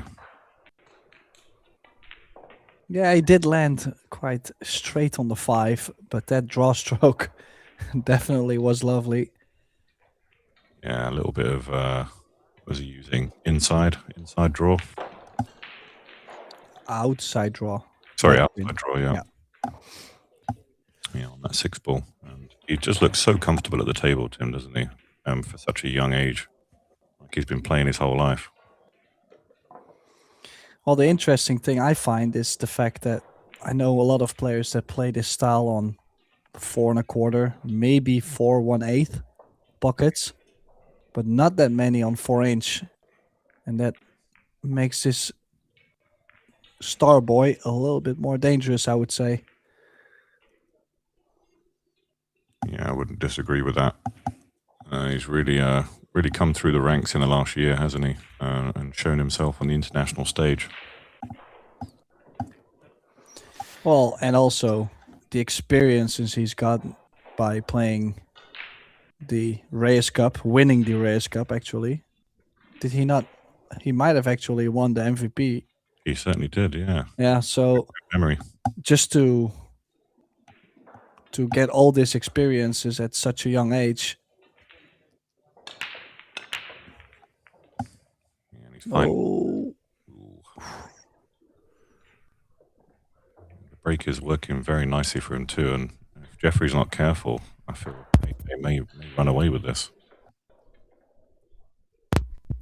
yeah, we might get a bit of a break actually after this match because, as you mentioned, this is a great opportunity. I'm wondering, what exactly is he looking for? Should still be fine to slice this in. But he's playing the 2 off the 7. Look at that bump. 7 nudging the 3 ball over. Not a bad option to have, is it? And that just shows his confidence at the table and his aggression as well. You know, he's willing to play this. Yeah, still a bit of a shot coming. Has to be careful not to scratch in the bottom right. Doesn't want to be straight either, right? He's perfect. Well, the only thing that can stop him in this rack would be maybe the 6 ball if it doesn't go to the top left. But he's left himself perfect to go forward to play the 6 in the top right. Yeah, I think he's eliminated any decision making there going by the 8. You know, just go look at the overhead. I think it did go past the 8, but like you said, probably the better option there was to play the left side of it. Yeah, it's come up a bit higher though. And had to do a bit more with the cue ball. So first real big mistake from AJ. He put a lot of pace into that, didn't he? Yeah, just wondering, we might have to go to the overview again because AJ had a little bit of a look at this. I think the 6 ball must be still on, but Yeah. It looks like he can get a whole ball on it. So he's got the potting angle. He's going to go forward. no. Oh, okay. Oh, Scratch. well, that definitely shows how uncomfortable Jeffrey still is. Was trying to run the cue ball 2 or 3 rails above the 8 and almost scratched into the corner.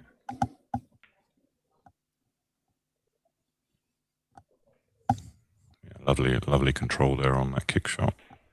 He's cut off any return here, but do you like the carom on the 8, or do you just play the safety and see what happens? I kind of like the safety. I mean, honestly, with the 4-inch, a lot of these shots which you would like to go for, I just seem to think they're getting low percentage. And also the shape on the 6, I don't think it gives it too much value.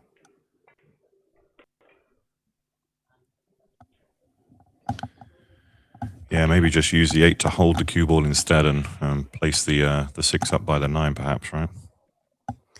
Yeah, or the other way around, the 6 to the left long rail. Mm-hmm. I just don't want to risk leaving something funny on the 9. No, he even liked more distance. I like the cue ball he's played. A tap on the table from AJ, so... Okay. He might have the potting angle, does he not? If he's getting straight down on this. Or is he just going to jack up slightly and... makeable. Yeah, he had the whole ball. He actually overcut it. A couple of early misses, I think, from AJ. May give Jeffrey the opportunity, and these are the ones you have to take, right? You can't afford to slip up from here and allow him to go more than 3 ahead.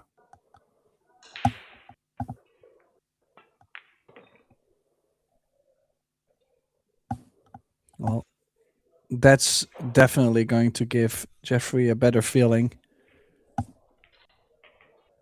Really did not have the best of start. And yet, things could have been worse. He's only been down 2-0. Things could have been way worse. Yeah, much worse, right?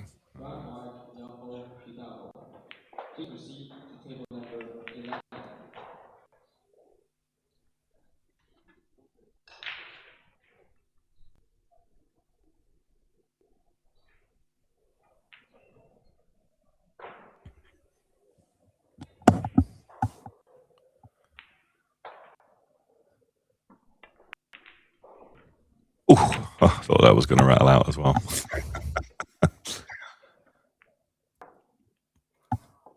Yeah, so Jeffrey taking one back will be good for this match. The fact that both players now definitely got the out. Yeah, I'm just going to take a look back at one of those previous shots. I think I managed to grab a replay. I wonder what exactly is he looking for? Should still be fine to slice this in. But he's playing the 2 off the 7. Look at that bump. Yeah, despite even that shot, he wasn't able to get out from there. So this is Jeffrey's opportunity. Let's see how he breaks.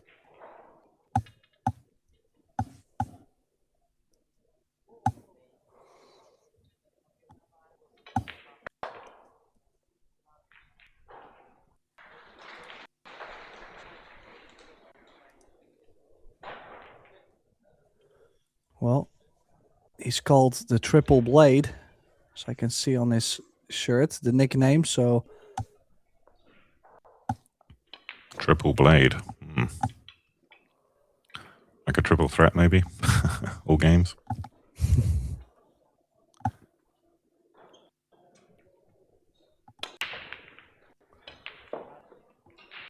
well, he's made the one a bit of an unusual cue ball, you would say, bringing the cue ball all the way back down table. And just missing out on shape on the 2 ball. Yeah, it's finished very awkward, hasn't it?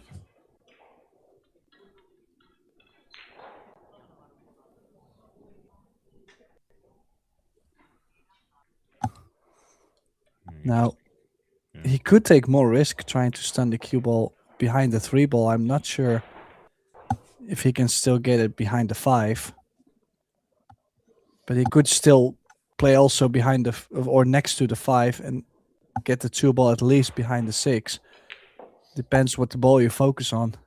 Yeah, maybe a 2-way, draw it all the way to the end. Yeah, you got it.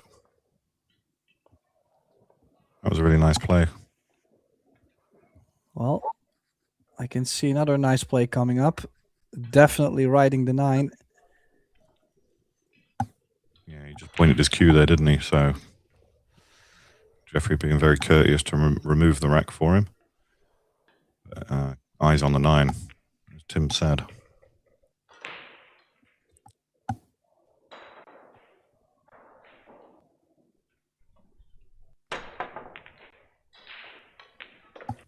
Wasn't far away, was it?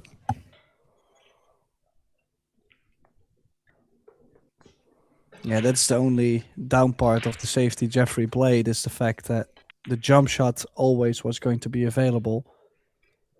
Now, the 2 might not go by the 5. No, I don't think it does. It's a very difficult shot to stun in behind the 3 as well, isn't it? Maybe he's going to try and use the 5 to slow down the 2 ball and then hold on the 3 with the cue. Well, for a second, I was thinking he's going to shoot the 2 1 rail off the 5 in the corner. The thing he was aiming for. Not a bad play either, is it? But Bit aggressive. very risky. 2-1 down.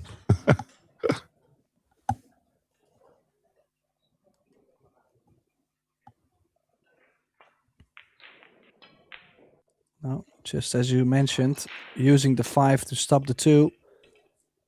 I like that play. Yeah, he worked it out nicely, didn't he? And in the end, he kind of just made sure that he was going to stop the cue ball there. That was just the pace. The pace was the problem. Oh my God. Well, if you can do that, I mean, makes the game quite easy, I would say. He's got the shape on the 3 ball as well. Why are the Filipinos so good at kicking, Tim? You might be able to tell me this. Well-traveled man.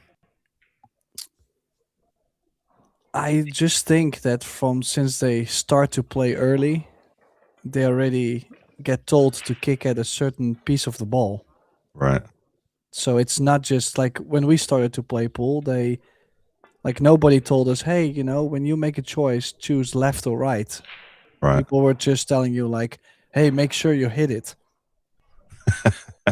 It's completely different, like huge difference. So I just think that since they are young, they've done it for so many years, kicking at the correct side of the ball, that, you know, they're starting to get more specific, and, well, at some point it creates perfection. Yeah. They're so far ahead of the rest of the world, in my opinion, in kick shots. It's ridiculous. And he overran that last shot quite, you know, again, probably just getting used to the speed of the table, perhaps. He overran it by some way. Yeah, AJ is coming up with big shots, but then yet not completing the run out. And then again, this is just one good shot away from another steal for triple blade. Yeah, one good one, right? One good one down the rail, and it's almost automatic shape. Doesn't need to really do anything with the cue ball, I don't feel.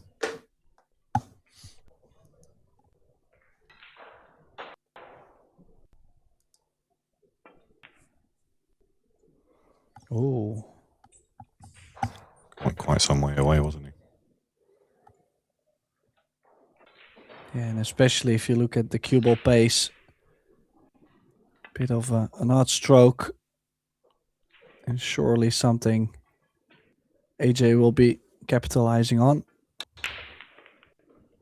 Yeah, he plays at such a nice pace as well. It's really, really nice to watch as a spectator, you know, to see someone just in a full rhythm and feel mode. And that's just many, many hours of practice to get your timing down like that.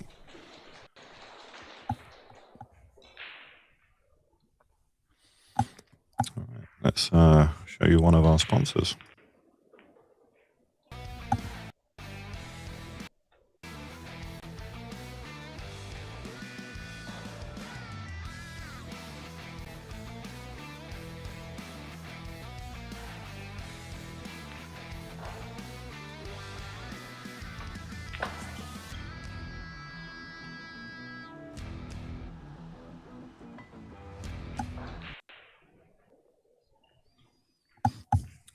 How do you feel about the Dynasphere balls, Tim? Are you a fan? Do you use this particular set?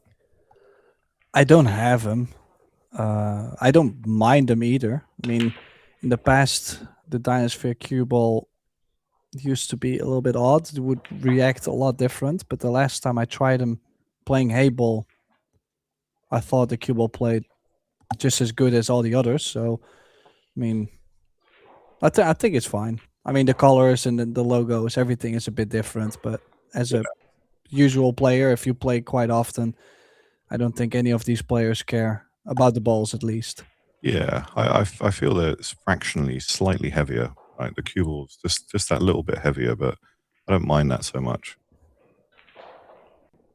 Yeah, like I said, I think they made a lot of changes to their product. Mm-hmm. So a bit too thin on the break for AJ. Wasn't able to draw the cue ball away from the scratch. And now I feel like we're starting to get a little bit more of the original Jeffrey Prieto. Yeah. Starting to quicken up. Now he's taking more time on this 4-ball. Yeah, make a decision. You know, it's one of those. I quite like the draw shot. I mean, the follow does lend itself well as well, but I think he'll take the draw into the 8-ball, towards the 8 at least, and he's just got a little bump. I think that's maybe what he was worried about, and got a bit of a roll, honestly. Well, maybe he was due one. He's on the 5. Will he be able to draw into the 6 or the 7? Take a bit of a risk. Don't think he can get to the short side. It doesn't go from this side of the table, does it? I don't think, at least. Might be deceiving, but I'm with you. I think he draws his cue ball out to this kind of area. See if he can get to that rail at least. Well, if it's slightly too wide, he can draw into the 6 or the 7. If he catches the 6, he can play a safety. He's guaranteed to have a look on the 6. If he really catches the 7, he might still be on it. I think he has enough of a pinch draw, you know. I think he'll pinch draw it to the rail. Give himself a good option. Yeah. Yeah. Probably hit it a little bit too hard though. Yeah. He's still good. He could just cheat the pocket there a little bit, I think, and that's why he kind of widened the angle. Or shortened the angle, sorry.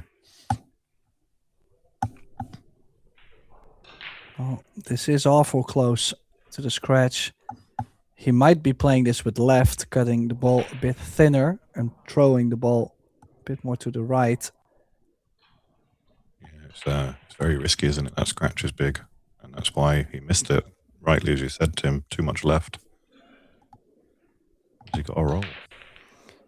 Well, I'm just surprised to see him play a 4-reel shape.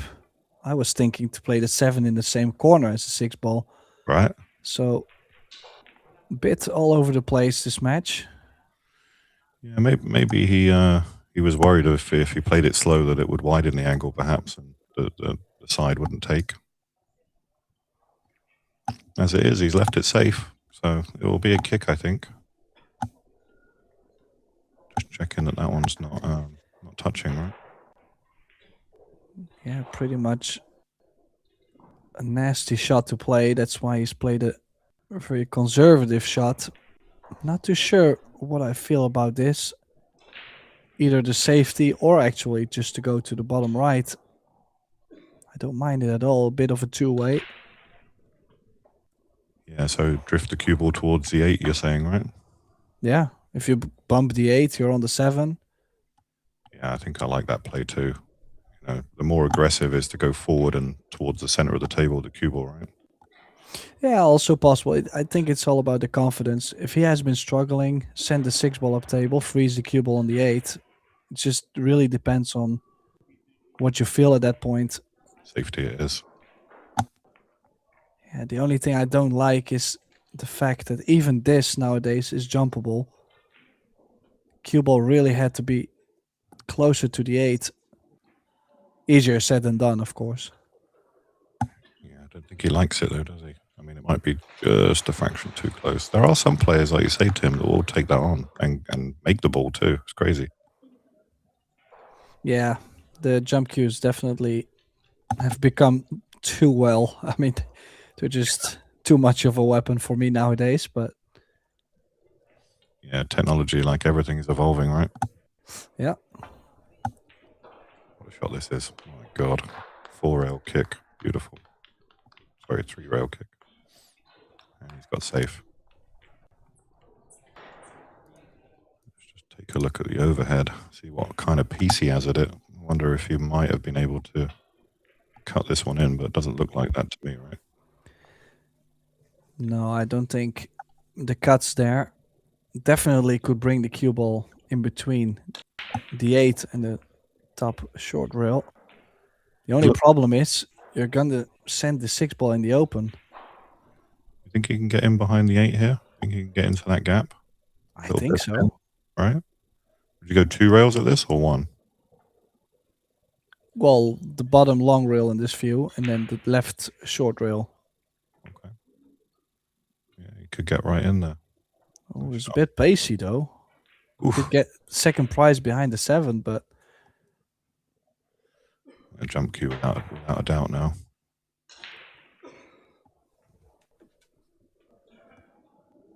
And what I've found with a lot of the pros these days, they're just so good at controlling the cue ball after the jump. And look at that, it was like it was nailed on. Very nice shot. yeah, the pace definitely was difficult from the 6 to the 7, crossing the angle, crossing the positional area, but then still it gives him a chance to do this. Look at this. He just played that full inside spin to hold the cue ball up for the 8. He's hit it so well. Made it look ridiculously easy, didn't he? I actually was considering playing a safe, to be completely honest, on the 7. I was not thinking about this. That's the Dutch in you. That's the Dutch in you, Tim. Safety. Bit of safety first.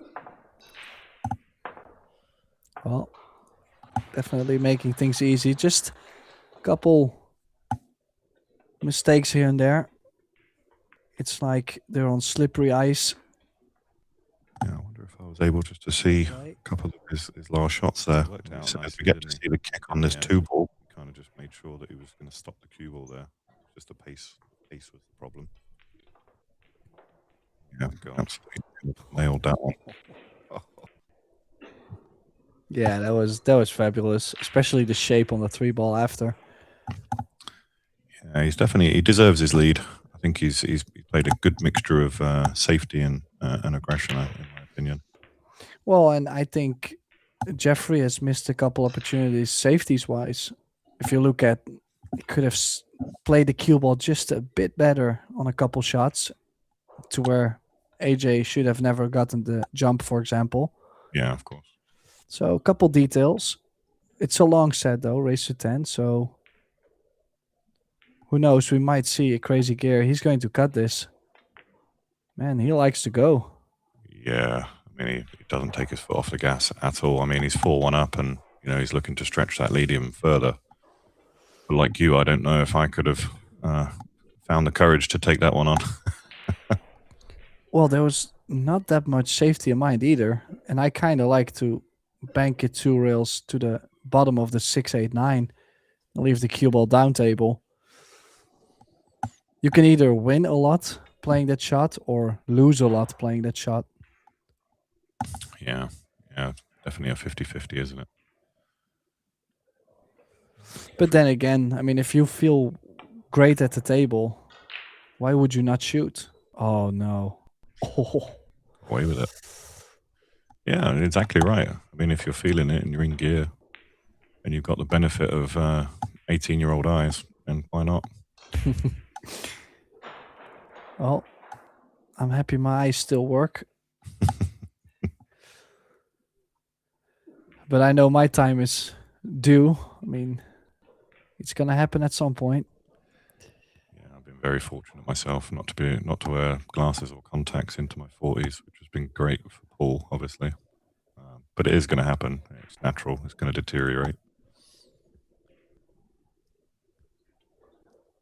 Now, it will be interesting to see how he's going to get on the 6 ball, don't you think? Oh, I like this play. Oh, clever shot. Yeah, you were just mentioning that, and I think in his head he'd already made his mind up.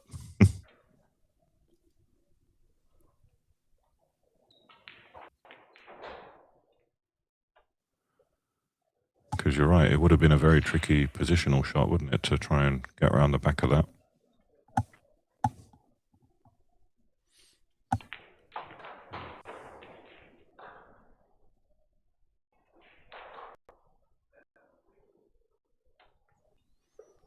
And he's by no means a slow player either, Tim. He seems to be picking up the pace now that he's got his confidence a little back.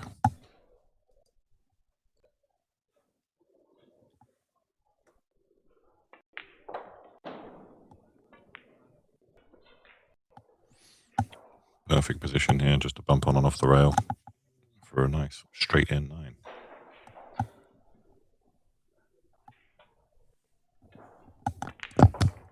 Jeffrey just has to stay close.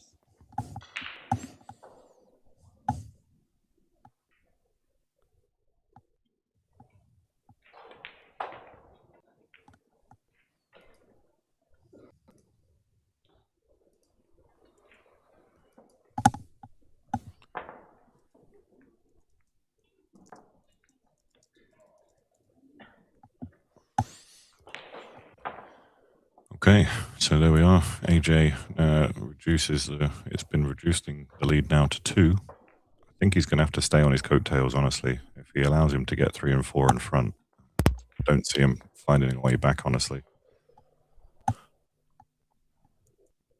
Has to stay in contention.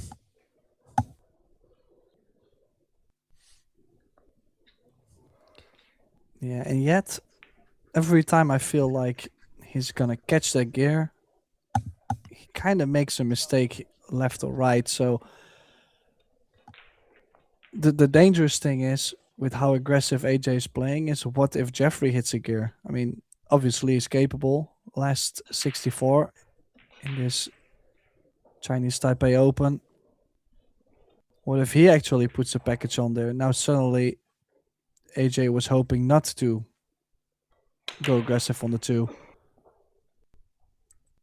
Oh. Yeah, how quickly it can turn on a dime, right? I mean, looking at this now, has he got a shot on the 2, do you think? Have a look. I don't think so. No. And also, imagine if you were able to make the 2, no future on the 3 ball. What type of safety do you like from here? Well, I don't even think he has a safety. He's looking to play a push.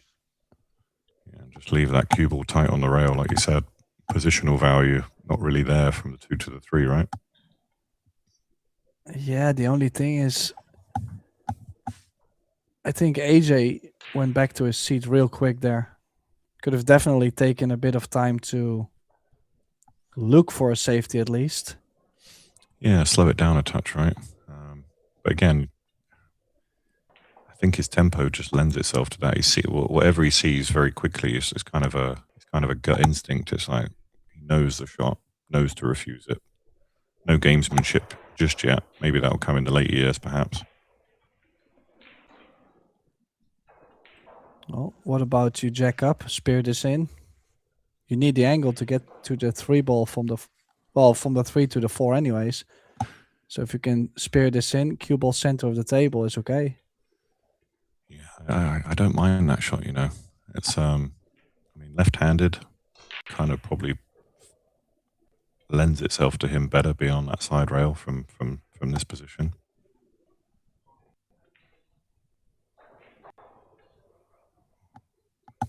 Yeah, I think he agrees with you, Tim.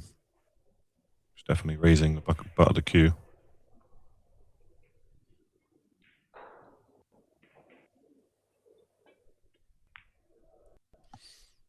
Or is he cross-banking it?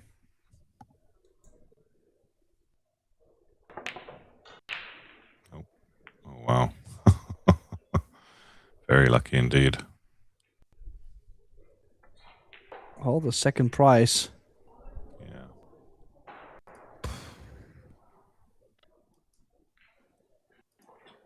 Yet I do like to kick at this. Cue ball could slide above the 9-5. 2 ball goes down to traffic. Ooh, it's just leaked out, hasn't it? Good try though. I like actually what he was trying to do there. Behind the 6-7 was a big probability. Yeah, really nice controlled kick. Clearly works on that element of his game.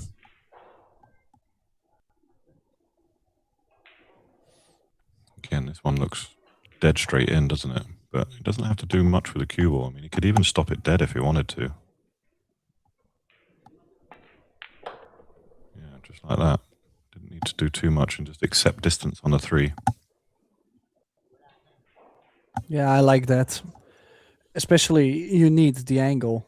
So not too worried about this. The only thing though is maybe a bit of traveling from 5 to the 6 in the left middle bag.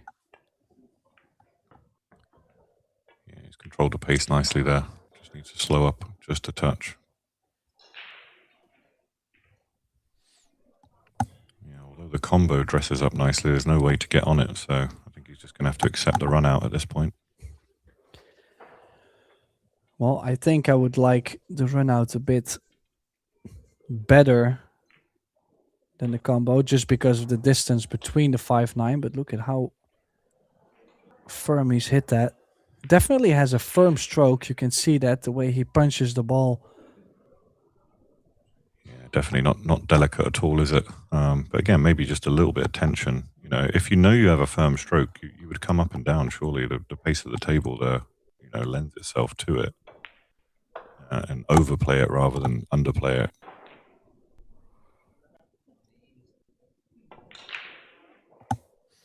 Yeah, he sold out. Sold out huge. Yeah, but I'm surprised he went for it. I mean, I think he was trying to bank the 5 ball a bit short, but yeah, ended up banking it long, didn't it? And it came out. Yeah, not too sure about that decision. The only thing Jeffrey has to pray for is the fact that the 7 might not go by the 8. Yeah, very confident stroke there again, and I think it does. I mean, he's finished so well on here. He can just drop this one in. Yeah, Not taking any chances though, was he? Maybe it didn't go.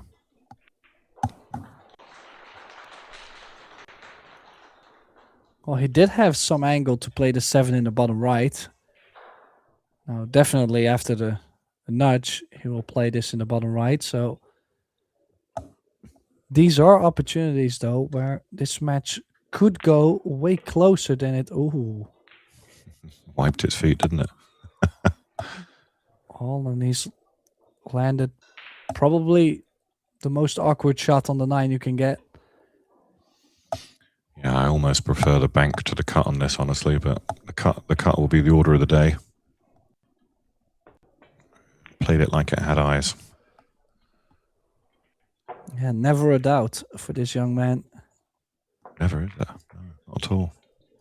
Yeah, Jeffrey checking the cushion there felt like he got a bit of a bounce. I mean, obviously they have more feel for the table than we do behind the screen, but I have to say, a bit surprising how firm he hits the ball at time. Yeah, most definitely. I do feel that, you know, AJ is going to run away with this one. You know, I'll be very surprised if Jeffrey even gets to the halfway point. I shouldn't be so negative, but stay impartial. We do want to see a long match, obviously, guys, but just the way I see this one running, I don't see anyone outrunning AJ at this point. Well, this run out, it's all about the 2 to the 3 ball. I'm actually wondering, can he play the 2 off the 4 to take some pace off the cue ball and then still run 2 rails around the 3 ball? If he can, I would say 6-2 is a very big possibility. Yeah, definitely. He's not taking it though. Interesting. Okay, so, well, maybe he just felt like the pace was still too much, or who knows? He's played a good cue ball there. Yeah, that one's very good, isn't it? Again, is he going to jump? He just had a quick look to see if he could have jumped that, but I think that's too lively. Kick is the better shot. Yeah, definitely the kick. And as I mentioned, with the cue ball being so close to the rail, makes the jump more awkward. It's more difficult to dig deep into the cue ball. If it stayed off the rail a bit, I definitely like. He's going for it, mate. He's going to say, Tim, Dell, you don't know what you're talking about. Watch me. Nope. Well, he's now actually approving my knowledge. I'm glad. Do you think he can get to the second rail? Do you think he can get to the end rail for the kick, or does he have to go one at this? He could possibly masse around the 9-8, and you need a lot of spin anyways. Yeah, so trying to, you know, that masse shot you're talking about, he's trying to kind of come into the angle from here, right? Rather than coming straight in instead of coming down that way, right? Yeah, I kind of like to come from the bottom. I do too. The biggest thing is the kicking past the side makes it too long. He might be kicking one rail at it, and with a full hit, a lot of things can happen as well. It's a bit of a funny kick. Yeah, he wasn't really massing that. It wasn't laying too great.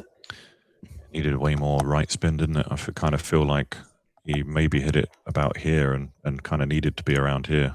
Yeah. Definitely feel that. Oh, you seem to be quite handy with that. Yeah, I've had a lot of practice. I've been with EvoSports for a couple of months now. Loving their equipment, technology. It's been really nice. Well, just very glad to see a lot of people have joined us. If there's any questions you would want to ask Delsim or myself, please do so. Yeah, more than happy to engage. I think it's fantastic the setup they have here. Obviously 4 English commentary tables and 4 Taiwanese, which, you know, depending on the action, you get a good mix of both. So I'm glad to see the evolution here. Forgive the pun. Well, a bit more angle on this 5 ball, so we'll have to run the cue ball now forward, possibly 2 rails to get the 6 in the same corner as the 5. Oh, bit of a nudge. How that can happen? When it's going good, Tim. You know that. A little bit of extra butter on that one.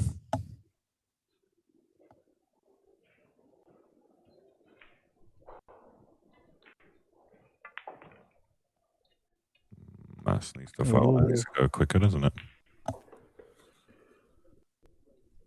Well, I've seen him cut something like this before, but I mean, surely this time, I'm just not a big fan unless you really want to shoot the 9 ball from the kitchen on 4-inch pockets. No, this is a little bit difficult, a little bit more difficult than the previous one he had. Queuing off the rail as well, a lot harder to impart as much left-hand spin as he needs. You know, you're talking like 2.5 tips of left. So dig at it and try and go around the angles, perhaps. Well, he still took a chance there to make it.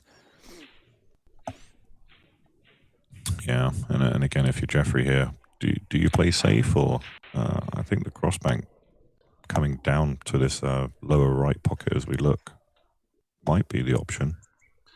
Well, the fact that I'm so close to the 8 really makes it tempting to go for it.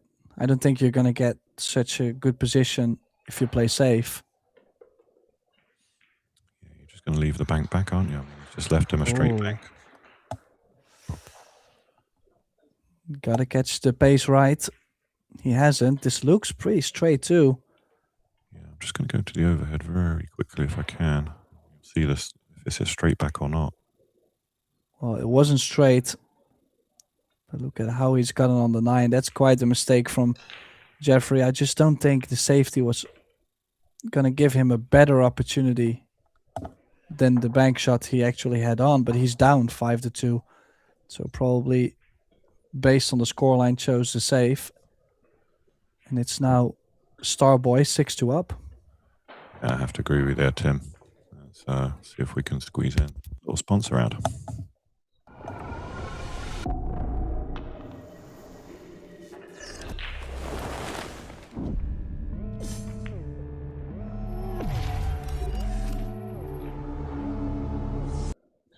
The answer is no. AJ racked those balls lightning fast.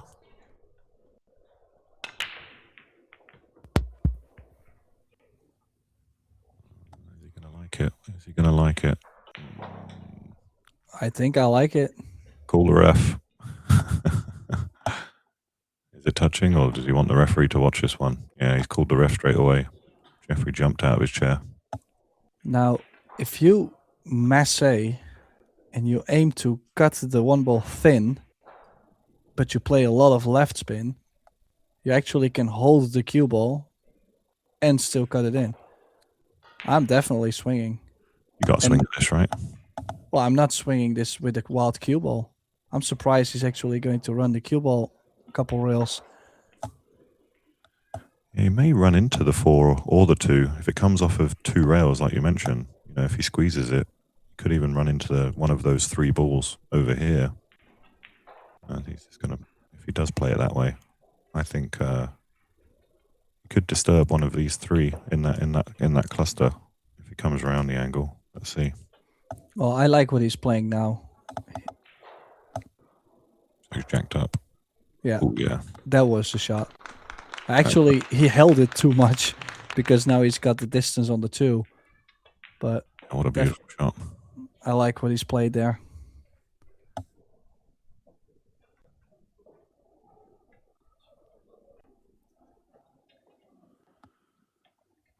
Difficult, this one, with it being so straight. You know, that little stun run through, you know, just taking it forward sort of 10 inches.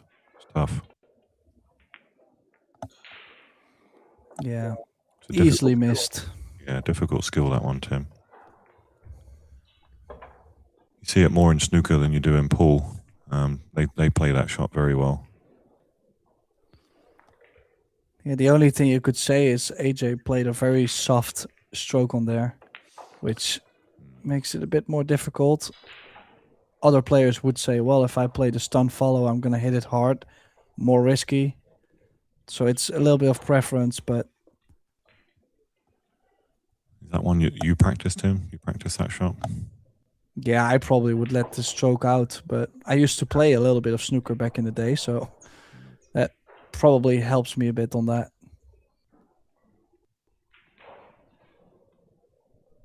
Without a doubt. Again, probably plays with a combo here, do you think, right? Doesn't try and come underneath. No, I'm playing the combination all day long, that's for sure. It lays nicely. With him being left-handed, he can get nice and close to this as well. Now, we do have a question in the chat. And I think it's a good question, honestly, because we have Rocky DM asking us, well, there's no question that his pocketing and cue ball control are already strong, but what other skills or elements could he add to his arsenal moving forward? I think, oh. Yeah, that was always a danger with the angle he left himself, eh? Yeah, but he could have stunned the cue ball. Did not have to go forward. Bit surprising. Anyways, to get back to the question, I think it's all about a little bit more experience, a little bit more composure, you know. Maybe weighing off his options a bit. Maybe he's sometimes a bit too aggressive, but that also goes with experience. But it's surely it's not a technique problem or, well, problem. It's not a technique thing or shot making indeed. Yeah, really nice recovery there on the side, Tim. You know, Jeffrey made a really nice shot there, and I feel like he just needs to float this one in. And I'd agree with you on AJ's points there. If anything, I think he has actually slowed his game down just a touch, and I think he is trying to add elements of safety into the game. But as we mentioned before, he's so good on the aggression. Why would he need to? Yeah, I think definitely one of the most difficult things in pool, just like there is in chess or in other sports, is knowing when to go and when not to go. And how would he be able to know that at this age? Yeah, when you're exactly right, when to pump the brakes, right? And I feel like I've watched a couple of Aranis' match, and you know, just in this tournament alone, and he's been so disciplined in, you know, kind of a 50-50 shot in playing safe instead of going for it. Even when it's the 9 ball and you think, hey, this is the money ball, let me just, you know, use my talent and make the ball. But so often, you know, he could kind of learn from watching other players, perhaps, in that regard. All good points.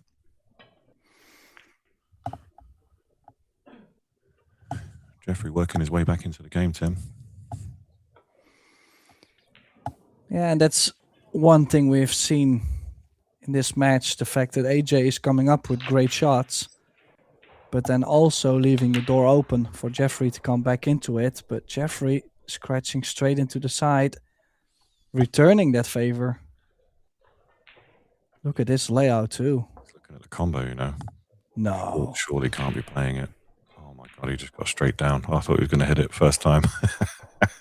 After all we just said, he just gets straight down and knocks a combo in. That's too much distance for me, even. Well, I'm glad he isn't shooting that, because if you look at the run out, there's no difficulty. It's literally leaving yourself a little bit of angle to go from the 5 to the 6. Like, stay on the left side. You've been in the US long enough to, well, or often enough, should I say, Tim, that you know an APA shot when you see it. Yeah, shooting the 9, that was APA, definitely. You get the reference. Yeah. And I've seen it many times, so.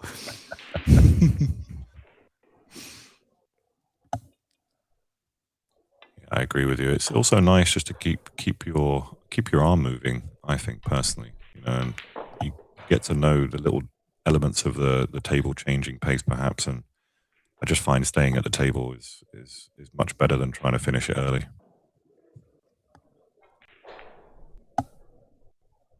Yeah, left himself a bit more on the 6, a bit more angle, but it was a nice recovery shot.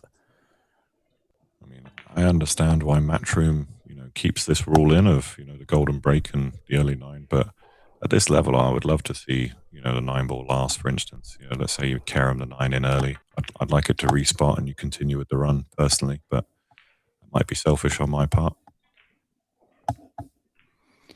Well, at some point, the players are so skilled that you would want to see all the luck out of the game. Yeah. But, I mean, we still have to see a bit of drama here and there. I mean, what else would we be able to talk about? This is true. Yeah, the golden break isn't as often as you would think it's happened, but I think I've commentated on 3 so far this particular tournament. Yeah, it all weighs in with the longer set format. I mean, if they would be playing like a race to 6 or race to 7, that's where the golden break, I think, makes a big difference. But playing race to 9, 10, 11, I think 1 or 2, it really isn't gonna hurt that much. Very much so. AJ just being very fortunate there, I think, on the 1 ball, and he's lost the cue ball.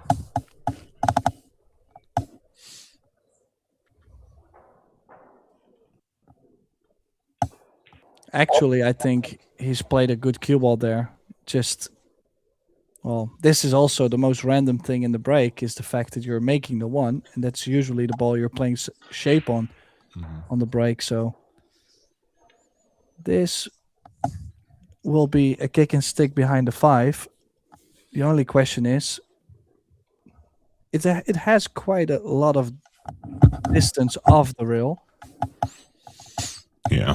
So if I'm struggling, I might actually give it back. I like the fact that Jeffrey said, you know, maybe not today. Yeah, a lot could go wrong, couldn't it? You know, if you just catch it wrong, not saying it will, obviously, but like that, you know, you catch it just a little bit too thick. You got away with it.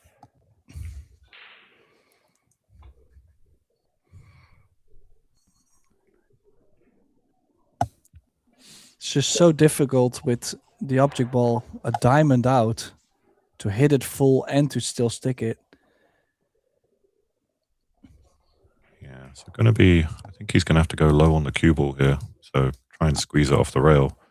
What sort of contact point are you looking at? Sort of halfway up the rail, right? So could he squeeze it off that, do you think? Or is he going to go the other side? I think he could bend it, but if he catches this half full, can create the distance. Yeah, just like that. He may make it. Might go in. That's unlucky, isn't it? It's unlucky to leave it where he did, because it was such a nice shot there to hold the cue ball. Yeah, even if he catches it a bit thinner, he could have landed near the 7. So, ooh. Oh.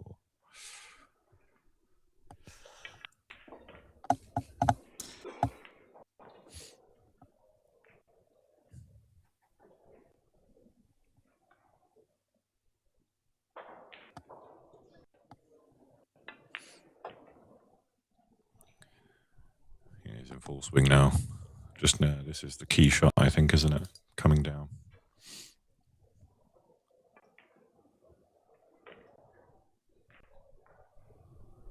And it looks like he's going to leave the bank. May have to run into the 7 ball. Oh, he's able to hold it. Very nice. Beautiful shot.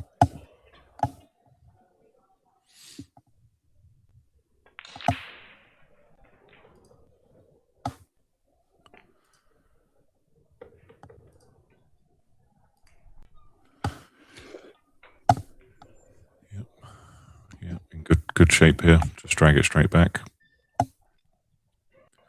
Yeah, that kind of puts AJ in such a big lead that you would start to think Jeffrey has no chance to come back.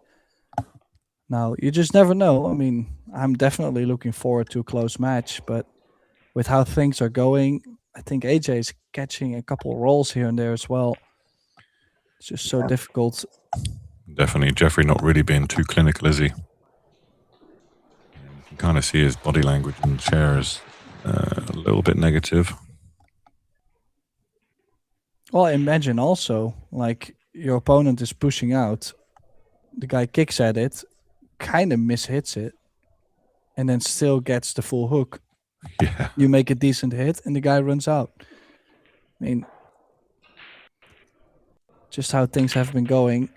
Just mentally, you should tell yourself, hey, just as easy as he took the lead, I can completely do the same. Same style, same way.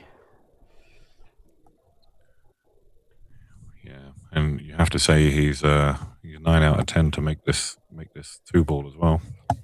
Well, I actually would want you to shoot this rather than myself. This is why he's pushing out, because he's on the rail. So jumping with that bit of topspin makes it tougher.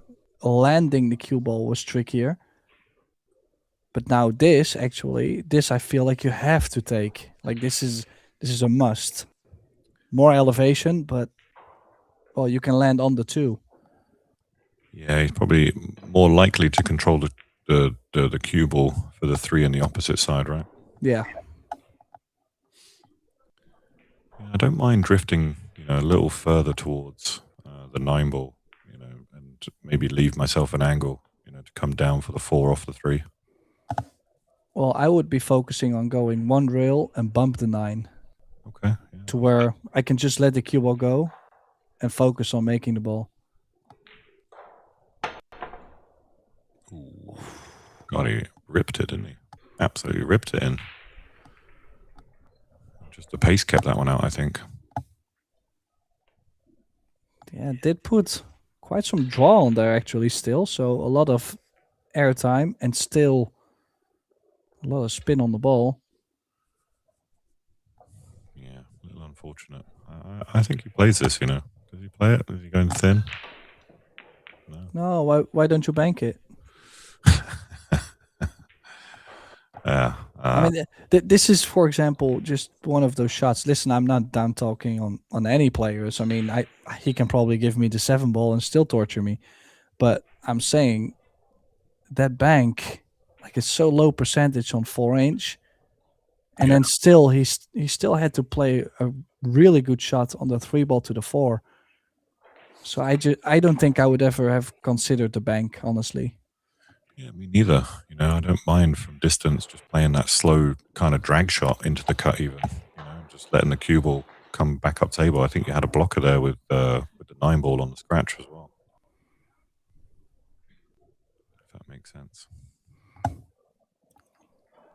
Well, and that's exactly the topic we discussed a little bit ago. So, but that's also the scary part, is the fact that, oh no. Yeah, like you said, looking at all the options right before you execute. Well, the scary thing is he's still yet so young, and he plays at this level, and there's still things he could improve.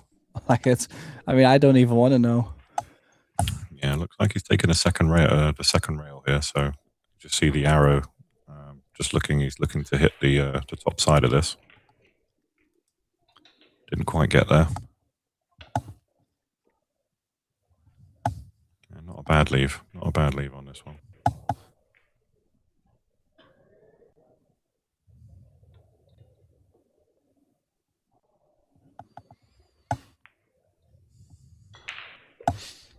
What do you try here, Tim? Do you be aggressive? Do you take the bank?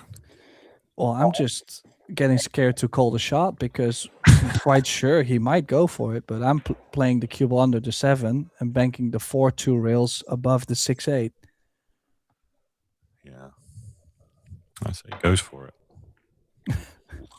Well, and he got close. Imagine if he made it. Look at the cue ball. So it's not like the shot he's playing is so weird. Like it does make sense, but a bit much, I feel. Got a hell of a lie out the cue ball, didn't he? Playing that with that low left spin. I think it was just the spin really that shortened it too much.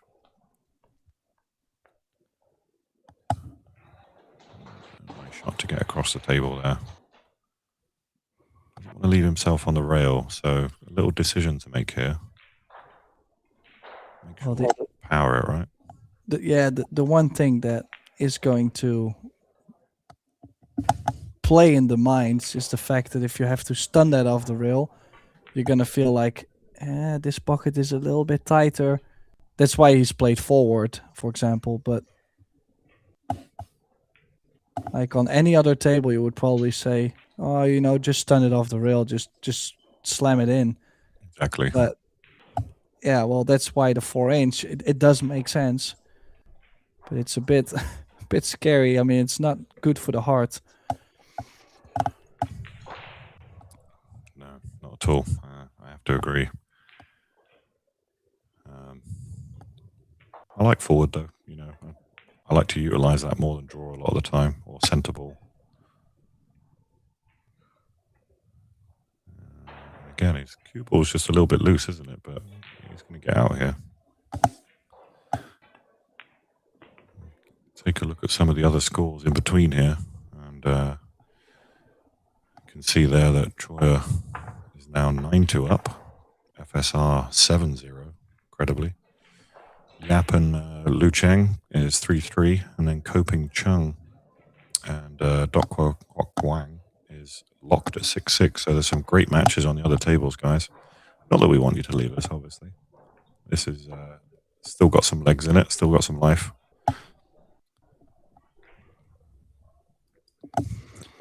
Well, Jeffrey only needs a bit of luck on the break. If it happens twice, he's right back into this set. I mean, a lot of people consider when they're down 8-4, they're thinking like, oh, I need 4 games.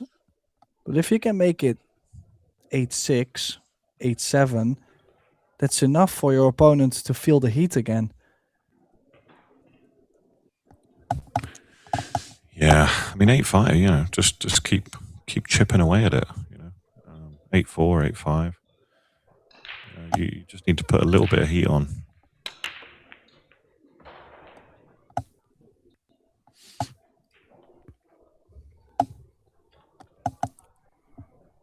Well, he does have the habit of running the cue ball all the way down table. Not something you get to see quite often in this format. Now, yeah, he's looking to cut this. Well, in general, I'm not a big fan of these kind of cuts. What is he gonna play for shape? Surely he's gonna play the cue ball above the 4. Play the safety. You would think so, right? I think that's where I would be playing. Has he found an angle? Has he found a gap? There's 7 balls on the top side of the table to hook yourself behind. I'm not sure about the risk he just took. Yeah, the good thing is he's finished fairly straight on this jump shot, and again doesn't need to do anything with the cue ball, so he can just pop over the 8, and I think we'll see an element of control here. Doesn't need to jack up that high, so more 40 degrees than anything higher than that. You can see just a low raise. Even that's too high for me. Also, look at how much draw actually was on the ball. Yeah. Yeah, didn't need that much, did he? Lock up safety, do you think? Yeah, roll up 1 cushion on the 8. He's cut the 1 rail off as well, hasn't he? Nicely played. Well, 2 cushions gives Jeffrey a bit of an... If he can come this side of it, right? If he can maybe come into that angle, he might. Off the second rail, he could make it.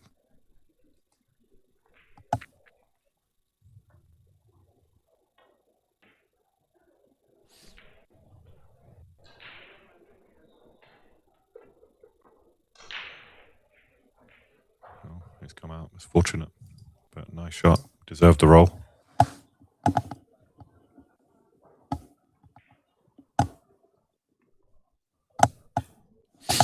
Is there a space? Is there a gap there? Let me just see. I think there is a gap there.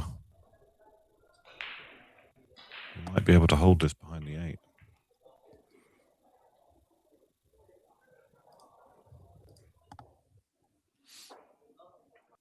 Well, even if you shoot the 3 off the 7, I think you can still get the cue ball behind the 9. 3 ball. Yeah, look at that. Look at how he was able to stop it dead. It was crazy. Crazy control. Very nice. Wow. Well, I'm starting to sound like Earl Strickland, but we should ban jump cues. This is brutal. I mean, I have to say this might be the best shot I've seen today. This is my 2nd match, but yeah, I don't think people will understand how much it takes to stop the cue ball dead from the jump on that particular shot. Yeah, that's why I kind of looked at the overhead. I just wanted to see what the gap was, because otherwise, you know, it was so close to just pushing the 8 out of the way that he was able to not only miss the 8, he missed the 7 too. That's crazy. Well, it seems like I have a new nickname. I seem to go across the chat. I'm not too sure what to think about it, but you're lucky not a lot rhymes with De Ruyter, so true.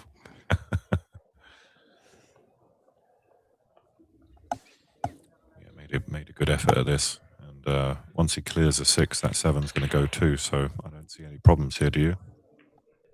Well, the only thing is the 6 to the 7. I mean, it's a bit of traveling, maybe 3 rails around.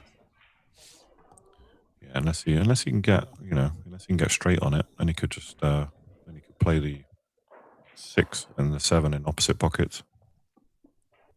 Maybe bump the 8 out here, perhaps. You don't really want to be running into balls, do you? Well, if I'm gonna bump something, I'm bumping the 7. If I run full into the 7, might push it over the side, and I'm still on the 6. But as you mentioned, if you can stay away from bumping the balls, definitely. He's left himself that shot that you mentioned earlier, the 3 rail around, just natural.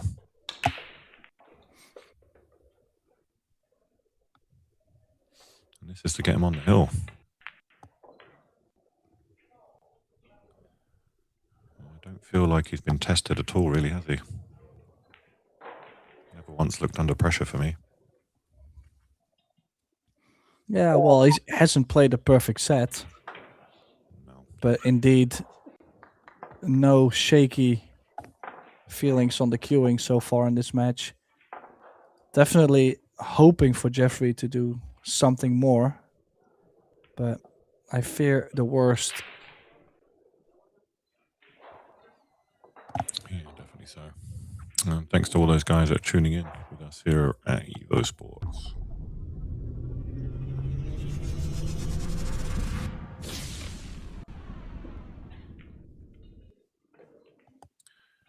Never miss the action.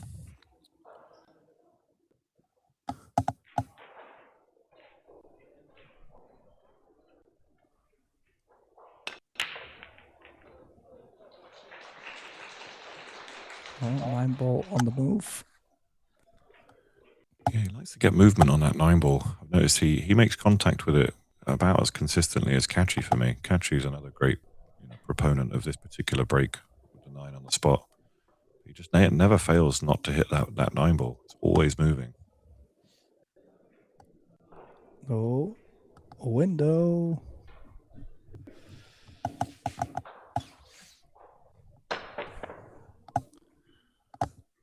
Okay. First thing he looked at, 2-9 combo.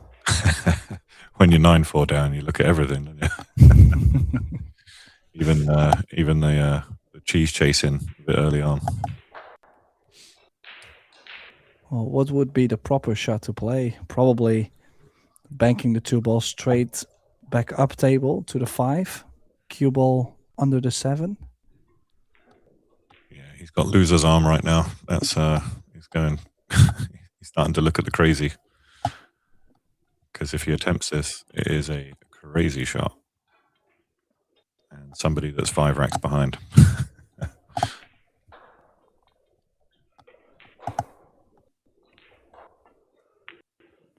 I'm glad he played this. Fooled us all. He just wanted to mess with us. That was the right shot. It was a percentage shot as well. And it played it. It really executed it very well too. Just trying to make us look stupid. Why would you even line it up and then play it straight up and down? Crazy. Thanks, Jeffrey. Oh. Perfect. How'd he hit it?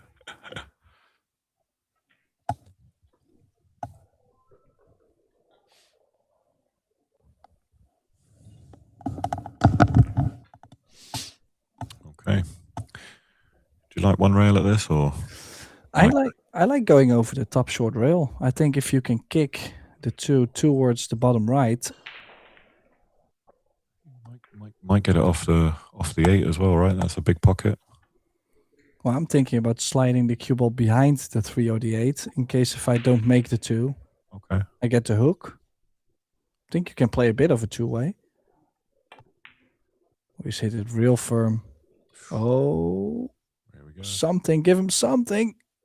Oof. Has he got it? We will see. Oh, he did put the hand up. I don't think he's got it. I think he can probably kick and stick him and just send the round 2 rails and try and use the 7 as the blocker. Unless he can masse it, maybe.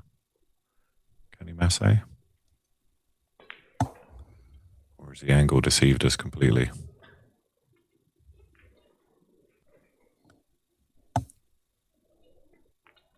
Yeah, it deceived us.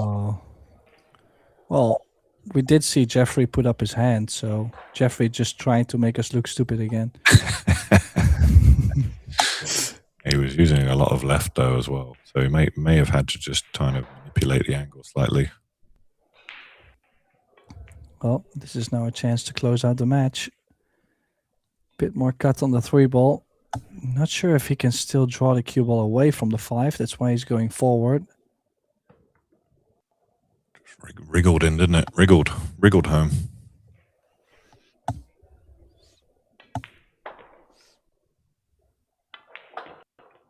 Well, I was going to say back to prime shape, but he might have to play another one like he's just done.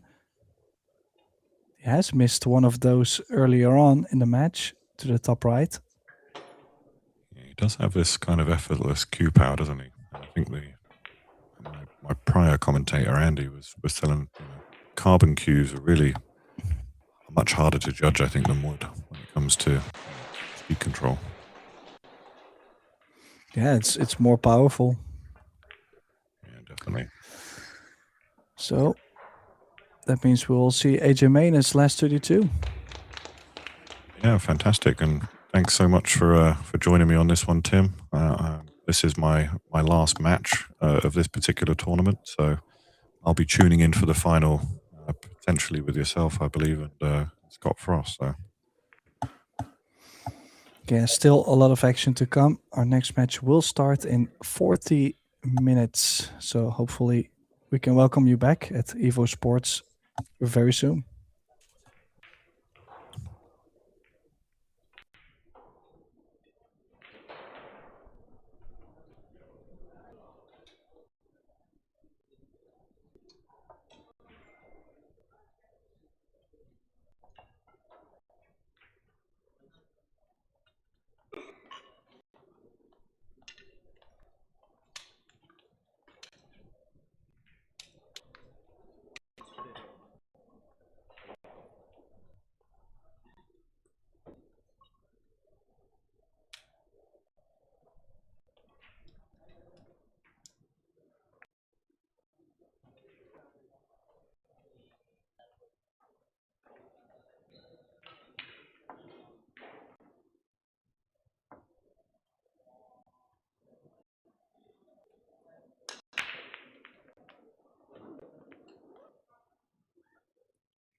For the audience who take drinks into the arena, please hold your drinks kindly. Thank you.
大会报告，大会报告，请有拿饮料进场的观众麻烦把饮料拿在手上，请不要放在椅子上，谢谢。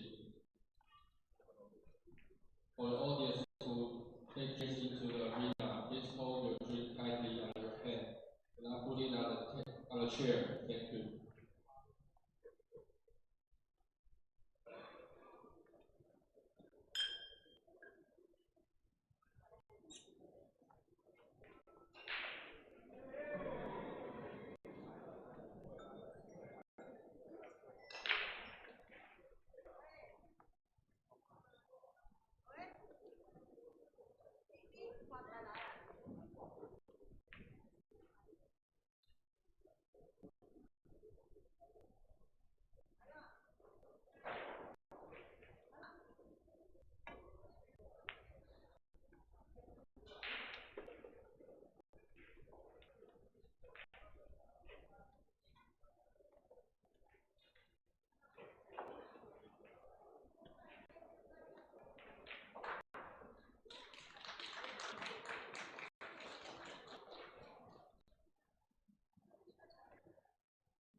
This is the table announcement.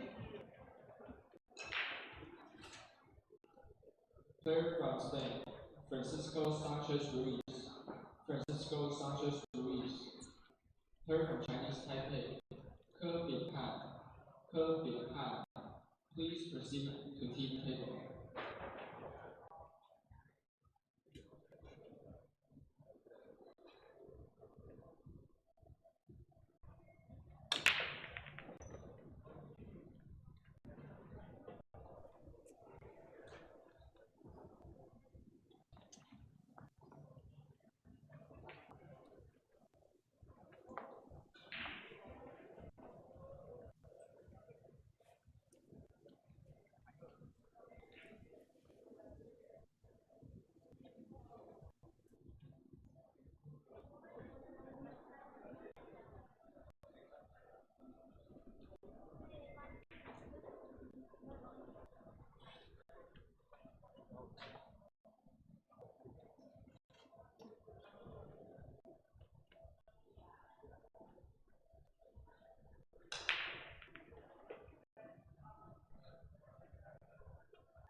Check, check, check one.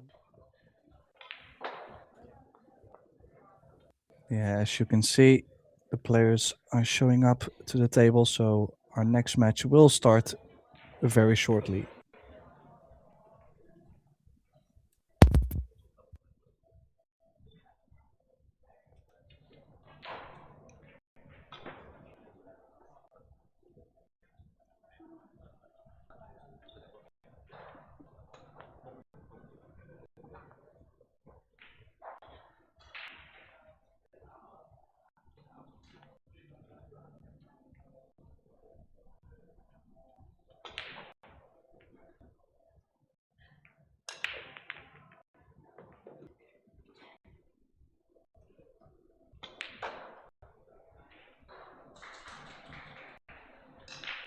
May I have your attention, please?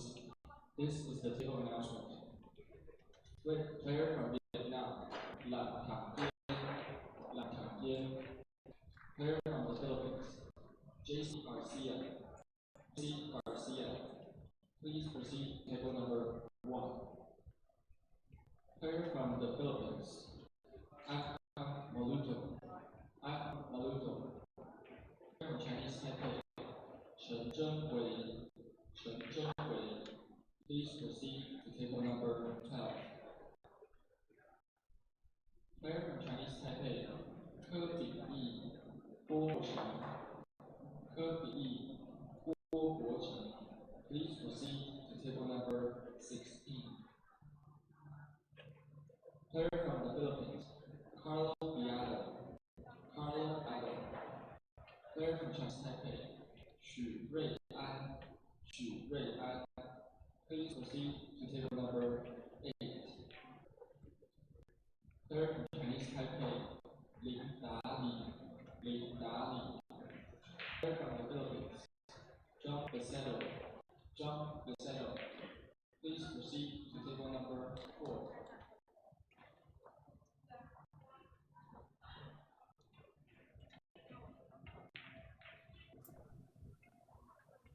Check, check.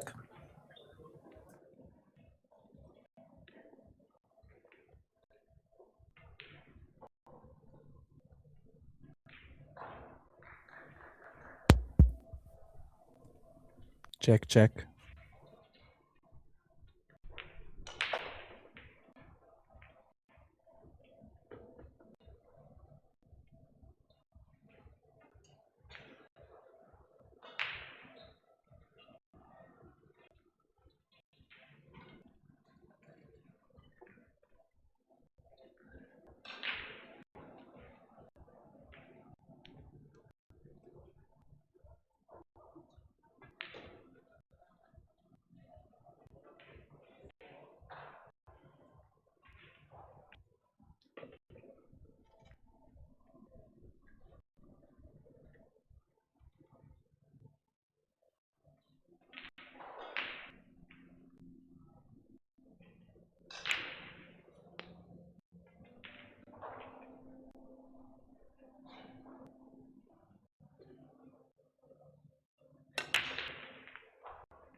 And welcome back, ladies and gentlemen. We are live all the way from Taiwan.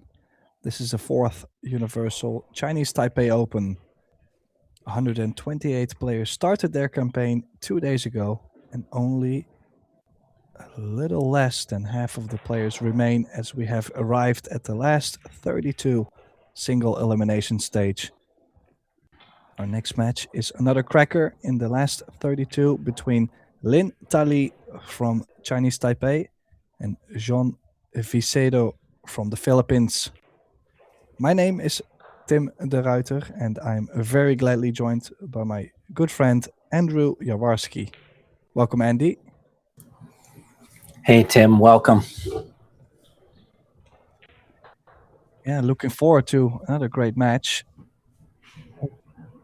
Got myself tortured once by LIN Ta Li playing the China Open qualifiers, so I definitely know what he's capable of. I haven't seen too much from Jean, so just looking forward to see what the Pinoy pride can do in this match. Yeah, myself, I haven't really seen much of either of these players personally, but you know, when we're coming down to the final 32 of this event, obviously neither of these players is a joke. They are fantastic players to get to this stage.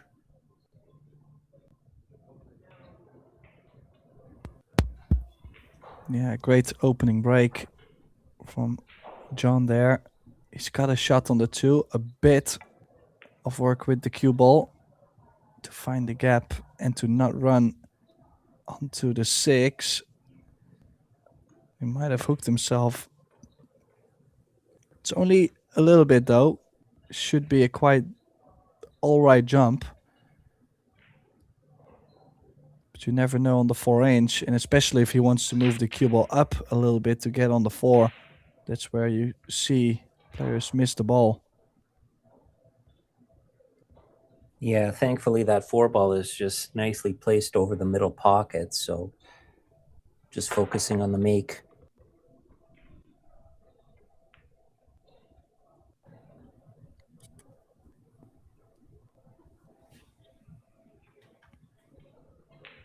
Yeah, next challenge definitely will be to avoid the 8, as the cue ball is going to come off 2 rails, so a bit of a left spin. Also has to make sure to still make the cut. Yeah, that's with the spin curving in into the ball, a bit tricky. So first mistake from the Pinoy. And first look at the table for Lin. As I mentioned, I had the ambitions to go to the China Open qualifiers and qualify myself. I ran into this guy at the table. I didn't play my best, but he absolutely tortured me. So I'm expecting a lot from him.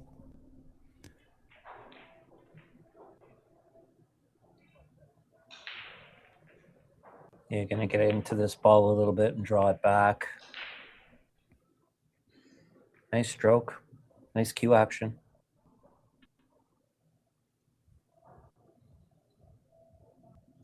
Yeah, I have a feeling he's just going to play some draw into the long rail and out. Doesn't have to get super close to the 6 ball. Just make sure you get somewhat of an angle. What does he do here, Tim? Does he play for the middle pocket, or would you play for the bottom right-hand corner? No, on these tables with the 4-inch, I don't like to play the sides that much. And also, technically, any angle works if you play for the bottom right. So straight or either left or right angle, you can get back up for the 8.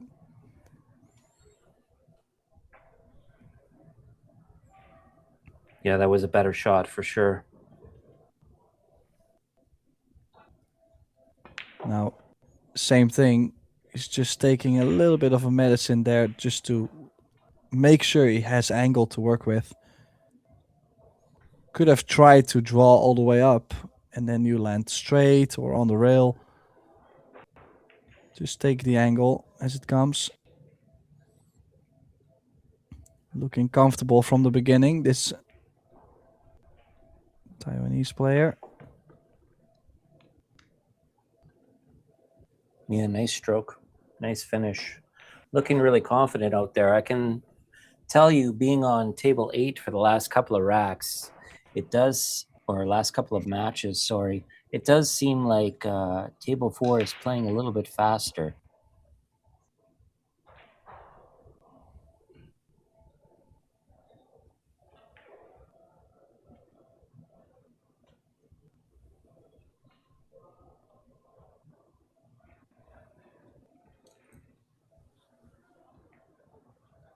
Now, you've been on this table for a couple of matches now, Tim. Have you noticed, has the spin been taking really well off the rails? Because I just had the pleasure of watching FSR win a match 10-0 on table 8, and the spin that he was using was gripping really nicely on this CPBA cloth. Yeah, I think it's yeah, how do I say? I mean, it has been gripping, but not overly too much. Like, I think it's in the middle. It's been looking quite all right. Wow, what a break. Well, this could be some bad news for John. Referee is gonna take this magic rack away. Only needs to float the 3-ball in, cut the 4, and hold the cue ball to the center of the table. Quite the roadmap. Yeah, and it was a beautiful contact on the break there. He made the 1 in the middle, and he also made a wing ball into the corner.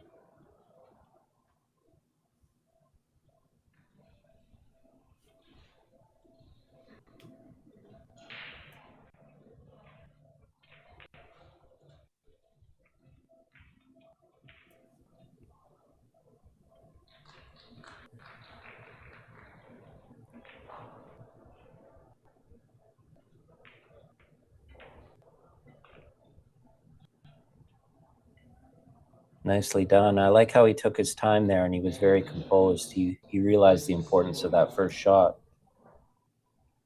Player from Chinese Taipei, Wu. Player from Switzerland, Julian Serradilla. Wow, he's played a double pace.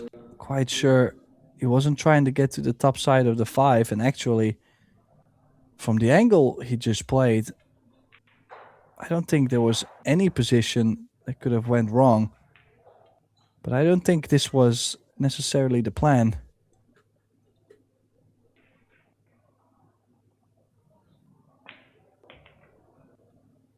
Yeah, if that was the plan, it would have been quite ambitious, wouldn't it have?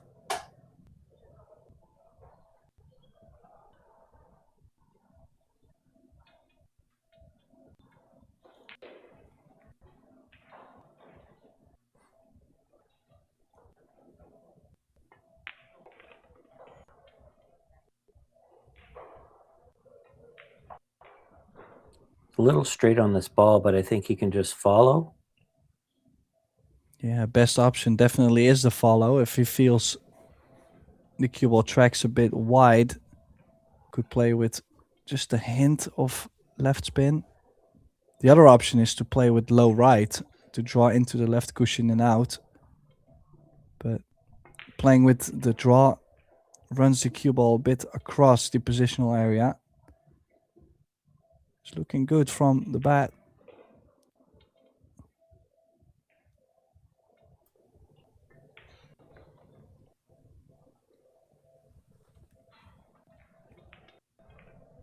Definitely has a nice pace about his game. Looking very confident out there. Zero hesitation.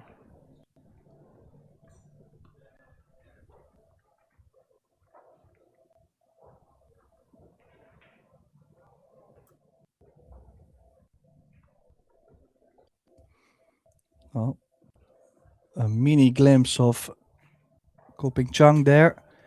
moving to the next table. I'm quite sure we're going to see him on this table later on.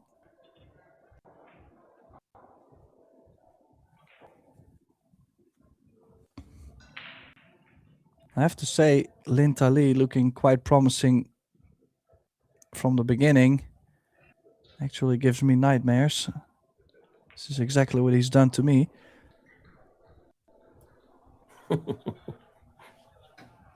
You're scarred for life. Yeah, that's one thing for sure.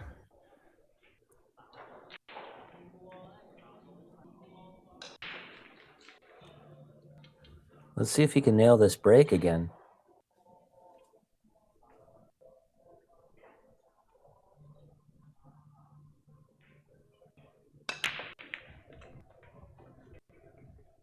Beautiful.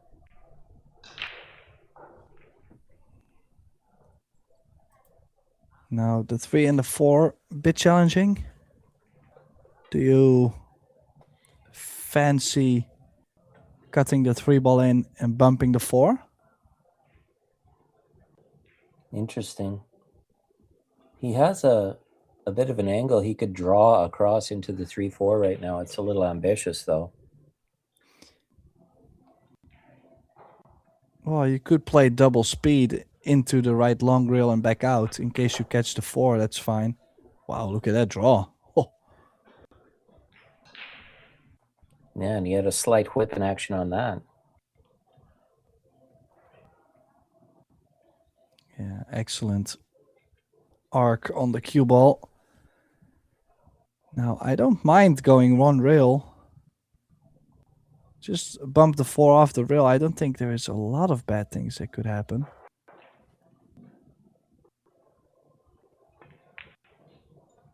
Oh, Yeah, I he's was even gonna played the say- save. Okay.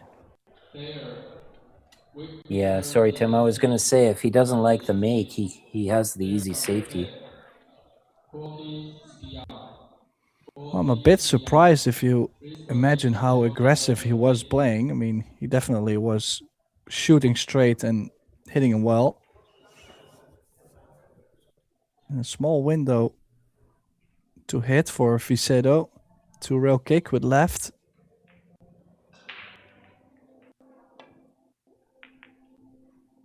Does get the full hit. But no No future. reward.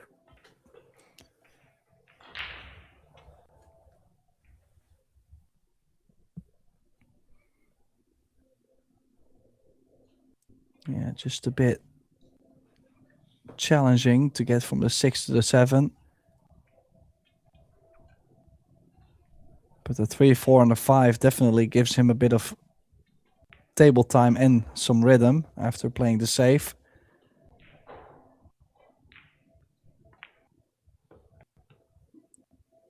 Yeah, I think playing that safety set him up nicely to continue his control of this match.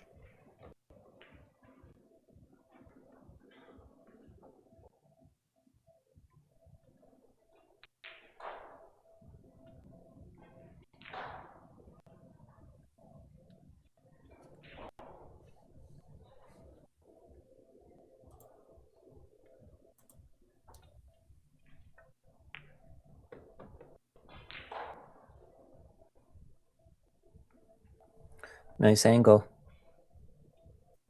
Probably leave himself somewhere in this area.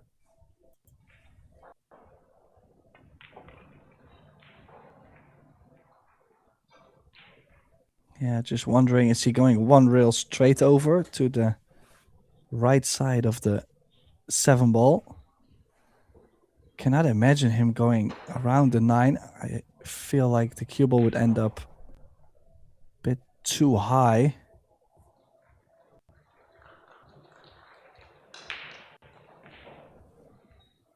Yep, 1 rail.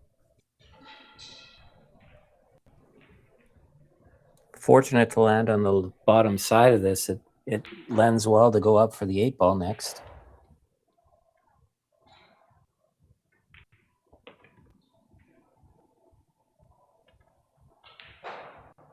Well, look at this ball in hand shape. We're now slightly looking at a 3-0 lead, and John is nowhere to be seen at this point. Yeah, I mean, he had one kick. And, you know, in all fairness, he hit it nice. He hit it square. He just didn't get a result.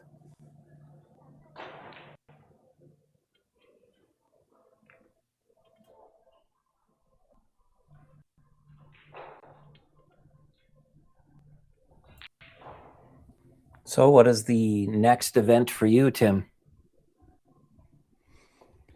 Well, I am very lucky to be playing the Derby City Classics in, what is it, 2 weeks? So just curious to see if I can actually still bank a ball. But yeah, very much looking forward. Derby is definitely one of my favorite events to play. A lot of play in 10 days. So yeah, we'll see if I can, well, make a shock somewhere, something. Yeah, well, I wish you the best of luck. What is your favorite discipline? This is tough. I like one pocket, but we just don't play it that much in Europe. So then I would probably be saying 10 ball, I think.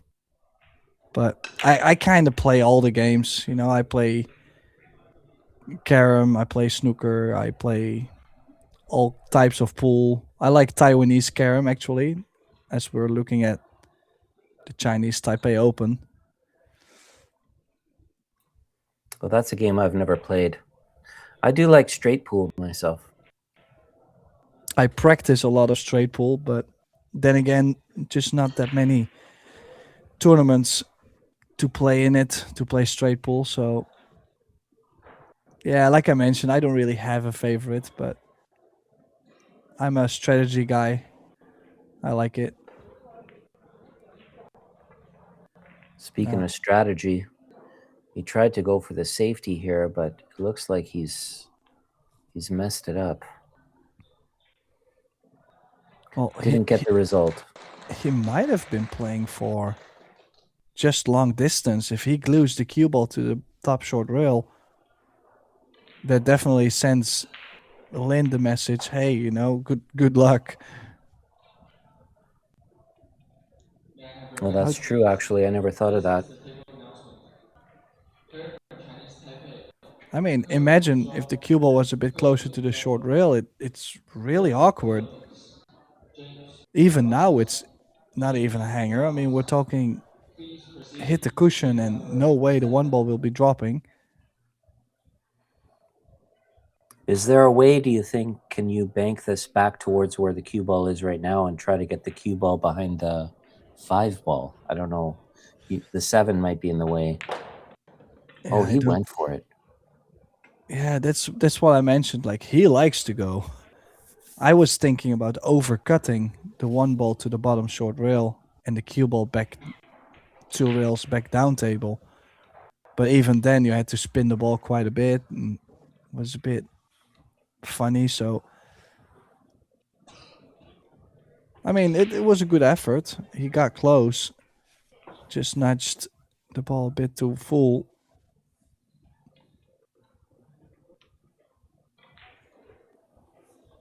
And he's spinning now into the ball, so if he can catch this quite full, he might land the cue ball behind the 9.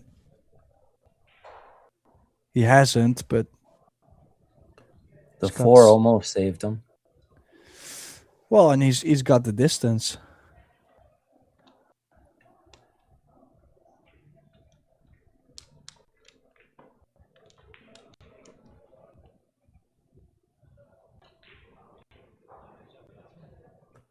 I think John goes for this.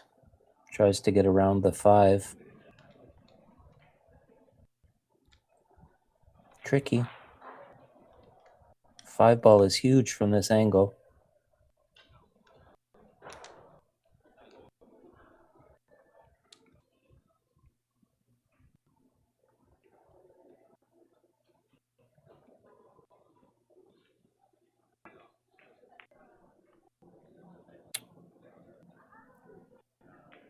Yeah, that was a very difficult shot. He tried to play a slow drag, it looked like, with spin to kind of get around that 5, but the spin must have grabbed a little bit and he ended up overcutting the ball. Well, also, he just did not get that much stable time, and imagine he did not have to play that aggressive. Could have just waited for a better opportunity. But Wow. a miss from Lin. Actually, I think he's caught the second prize, but that's definitely something we both weren't expecting. Player from the Philippines, AJ Manos. AJ Manos. Please proceed. Yeah, coming off of the match with FSR, he was just looking so good. I've watched a lot of matches right now, and I have to say, FSR was looking as good as anyone to win this event in the last match anyway. Of course, it's match to match, but even he rattled a ball in these 4-inch pockets. They're tight.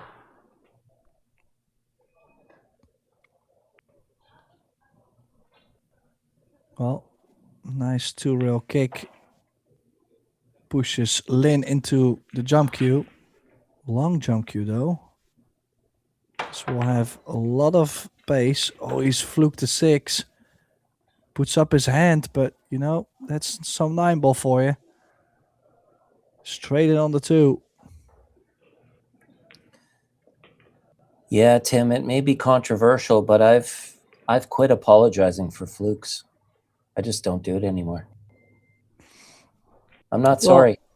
Well, there is actually a lot of people too, or players, good players. I'm talking like top players that told me, like, listen, it's either apologizing for something you don't feel sorry for, or you start to feel so bad that now suddenly in the next 3 shots you actually miss the ball because you feel so sorry.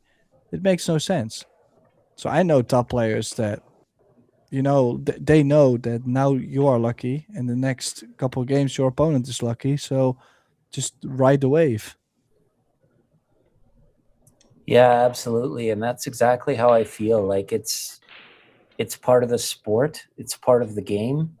And, you know, anyone has the opportunity to get lucky. So why should I apologize for it? I mean, it's not like it was under my control. You know, if I do something wrong out of my control, you know, I can see apologizing for that. It's just part of the game. Yeah, if you fluke a ball, well, sometimes it's really ugly. Like I remember in the Hanoi Open, I fluked the 9 on Hill against a Vietnamese player. That was kind of brutal. But yeah, I mean, I was happy it went in. Obviously, I was trying to win, but I was not that happy. So I think it just depends on the moment. Yeah, true. Well, and You can feel a little awkward.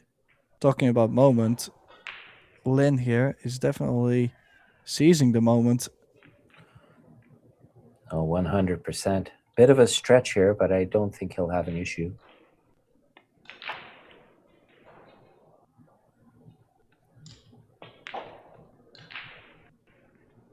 Yeah, before the match, I was actually thinking about a nickname for him. I mean, obviously, I don't know him that well, and possibly in Taiwan, he already has a nickname.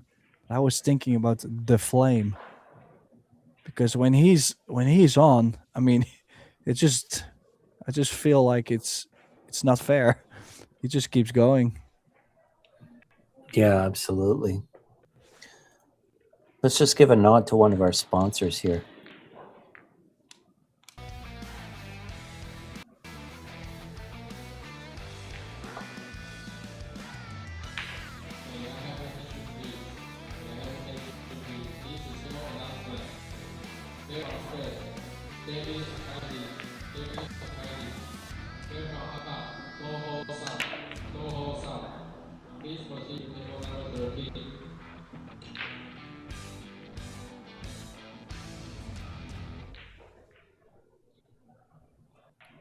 Perfect.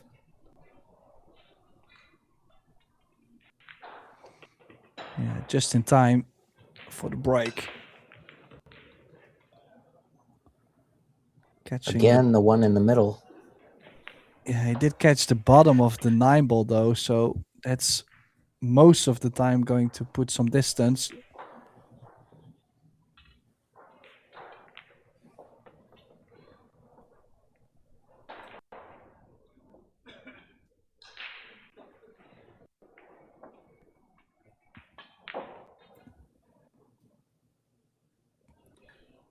What's the play here? I'm a little confused. He can see the side of it maybe a little bit, but what can he do with it? That is a good question. I'm actually surprised he's looking into. Oh, he wants to roll the cue ball 1 rail behind the forehand, just softly push the 2 ball to the bottom short rail. But I think that the camera angle for us looked to be a little thinner. So challenging. I mean, kind of like it if it's laying there. Kind of like it because you're coming off 1 rail towards the 4, so you have a pretty big ball actually to land. But I wouldn't mind pushing. Yeah, maybe he's also thinking push right now. He's thinking, where can I push it so I can make that shot the way I want to? Well, I would push to the right side of the 3 ball. I was always going to leave the 3 ball there. Leave the cue ball on the short rail and say, listen, you can go aggressive, but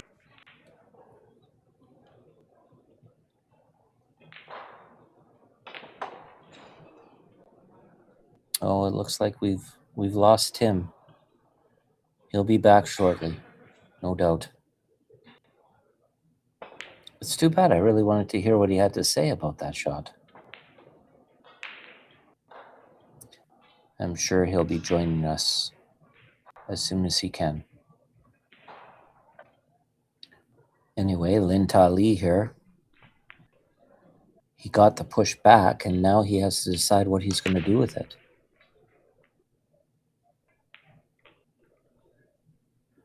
Bank the 2 ball back up and get the hook behind the 4 is the plan, I think.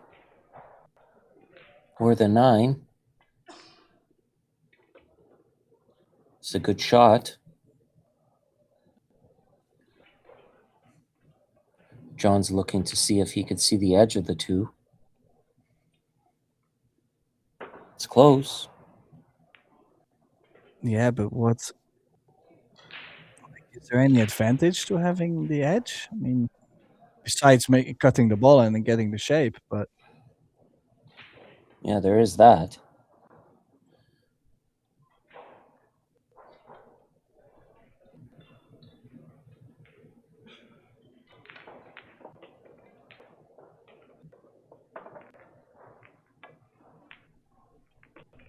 Beautiful. well, he made it, so I guess he's right, but I don't think that would be a shot I was considering myself. No, I understand that, but you know, you've been in that situation, I'm sure, many times where you leave your opponent just the edge of the ball, but it just so happens that the only place they can hit the ball is to make it. Yeah, maybe if he only aimed for the fullest of the ball. That's very true. And look at this layout. Stop shot, 1 rail up to the 6. Stop shot, 8 and 9 in the middle.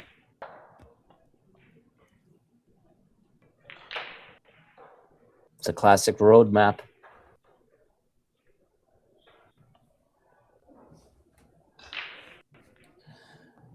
No need for the GPS here.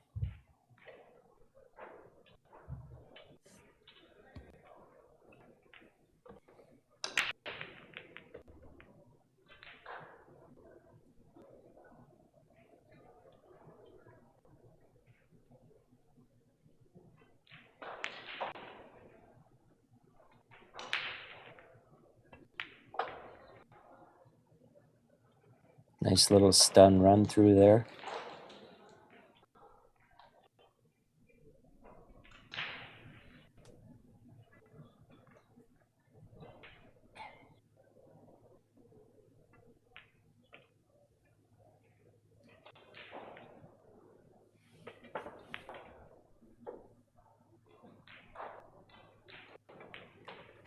Yeah, so John Vicedo now getting the first rack on the board. Definitely has to get going a bit. Had a lot of time in the chair. LIN Ta Li, well, I'm not going to say he's played a perfect set, but it's come out of the gate strong. Still a long way to go, though. It's a race to 10 for a place in the last 16. Yeah, I was reading the semis and quarterfinals are race to 11, and the final is race to 13, correct? That is correct.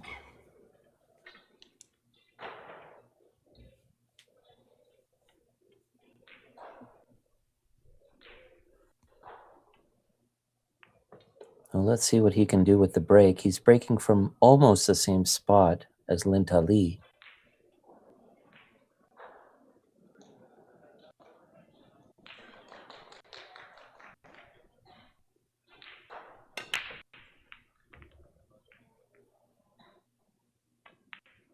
Well, he's made the one. Cue ball got a kiss. And he's left with a jump shot he probably does not want to take on. I think it might have a slight edge towards the bottom.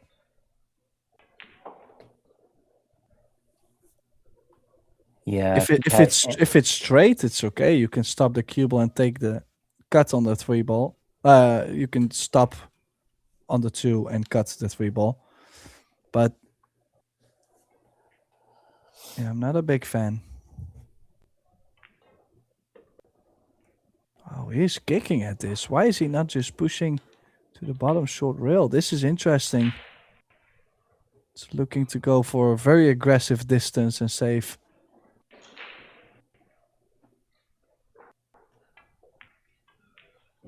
Oh, I like it. Yeah, But he felt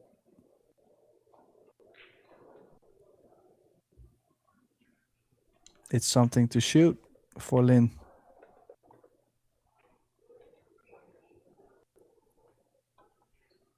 Where would you have pushed in that scenario? Well, if you bring the cue ball where the 2 ball is, I mean, I'm gonna say nobody takes on the 2-6 combination, but I'm quite sure we'll find someone that shoots it. I think it would be at least a look at the 2 ball, which people are gonna give back.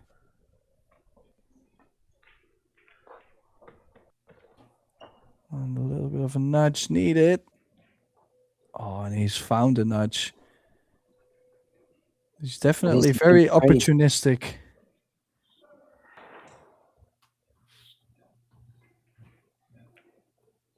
Gonna see a stroke here. Wow. Well played. Well, it's not the one he's scared to use. Those big strokes are definitely a signature thing. We'll have to play this with stun left though, 2 rails to play the 5 in the top left. Doesn't go to the top right, so a little bit of a shot here.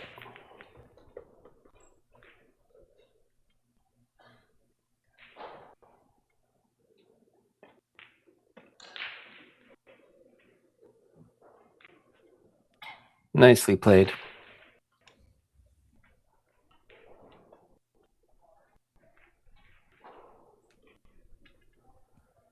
It's looking somewhat ominous now. He's got a very good chance of getting out from here. Just needs a good angle on the 7 to get to the 8.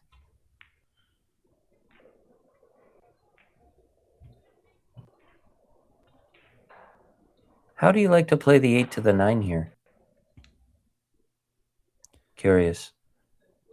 Well, in general, it depends on what kind of angle you get on the 7. This is not the angle I was looking for. I was, in general, you like to get probably center table on the 8, so you can play low left 1 rail, or I see. you can play either side of the 9, preferably the right side. But now You might have to play for the 8 in the center. And it's always dangerous to play to the center. It's easy to fall out of line. Now, he has played it really well. I'm just saying, percentage-wise, how often do you get off angle on this kind of position? He might go all the way down and up. Oh. I wasn't sure because we've seen some fireworks, like you said, with his stroke. If he had a little bit more angle than that, he would have gone all the way to the bottom and back up.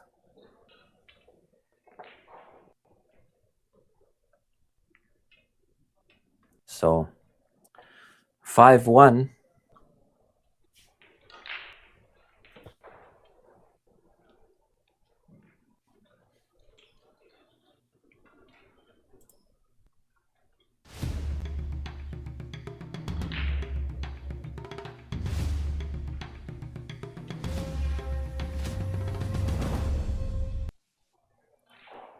Mori tips from Japan.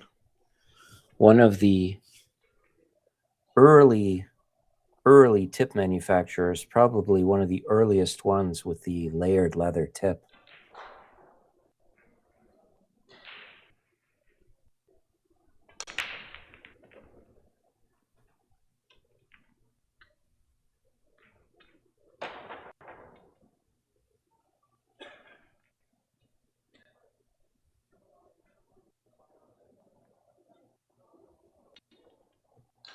So let's see now.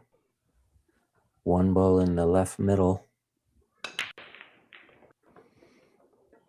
Oh, he's catching the break a little thinner, causing the cue ball to run into traffic real early. But, I mean, he's making 3 balls, and that cue ball is most likely going to end up married to the green 6 ball. So potentially bank maybe the 2 into the 4. I'm not sure if he can actually hold that, but I think I've got the cue ball planned nicely. See here from here. Looks like, yes, behind the 6.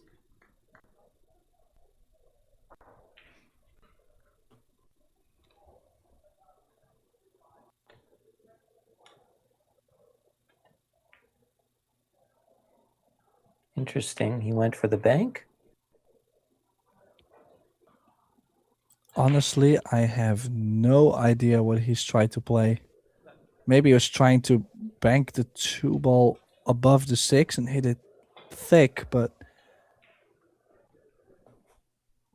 I don't understand how he missed the roll up on the 6 2 rails, but I won't be able to send him a message. My Taiwanese is not that well. You think he was trying to bank the 2 ball like in this area? I think he might have been looking to bank the 2.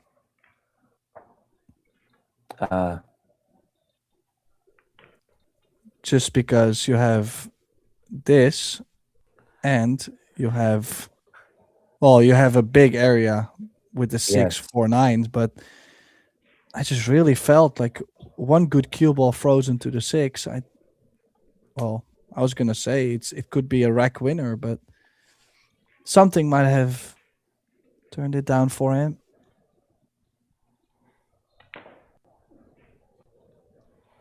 That was a nice touch by John to get on this 4 ball because, as you know, I mean, those hangers are often underestimated. They can be way trickier than they seem.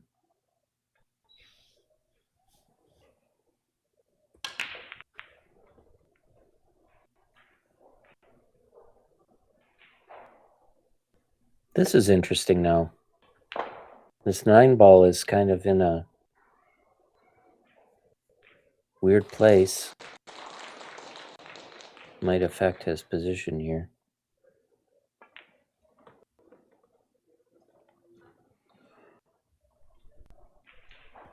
How about that shot?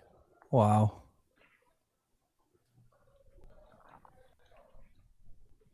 Yeah, kind of feel like we just haven't really seen John play that much.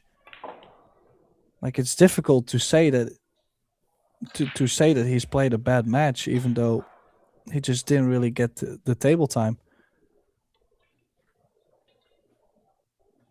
Yeah, I mean, and he's looking great right now. I saw that cue ball path, but I thought the 9 ball might be in the way off of the third cushion.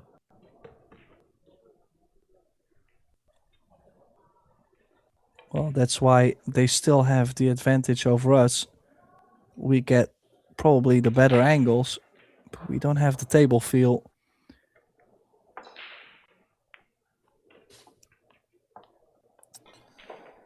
And you know, that kind of keeps him in at 5-2. It's a lot better than 6-1. You know, at 6-1, I mean, it's a race to 10. Now it's looking very difficult. That arguably could be a very pivotal rack in this set.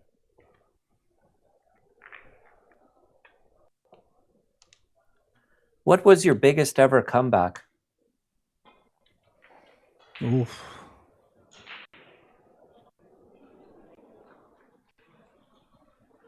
I'm digging very deep in my head right now. I mean, the thing is, at some point I was on such a streak where almost every match I was down some games, but then I hit a gear and I kind of overtook him with alternate break. I had this period, so yeah, I had to. Let me crack my brain on that. Let's go back to this 8th rack.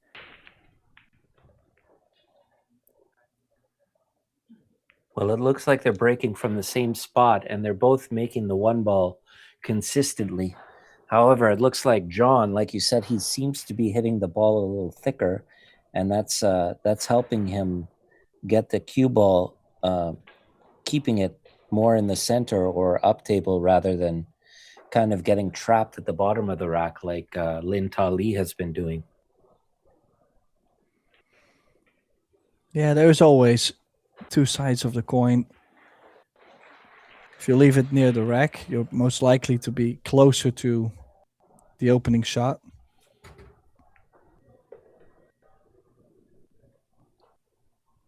John will have to play a long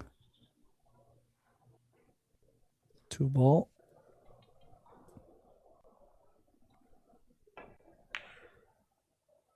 And he's missed it by quite a bit. And he scratched in the corner. Yeah, that was a little ambitious.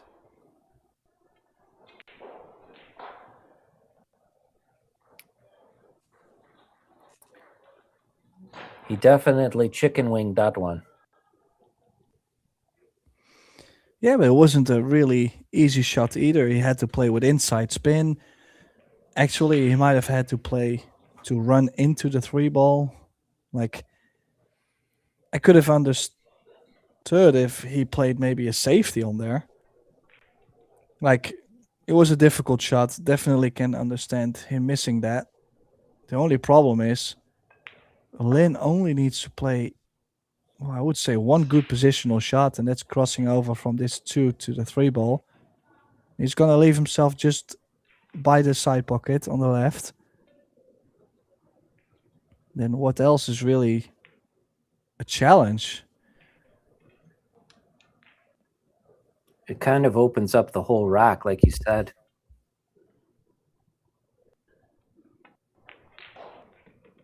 Played it well.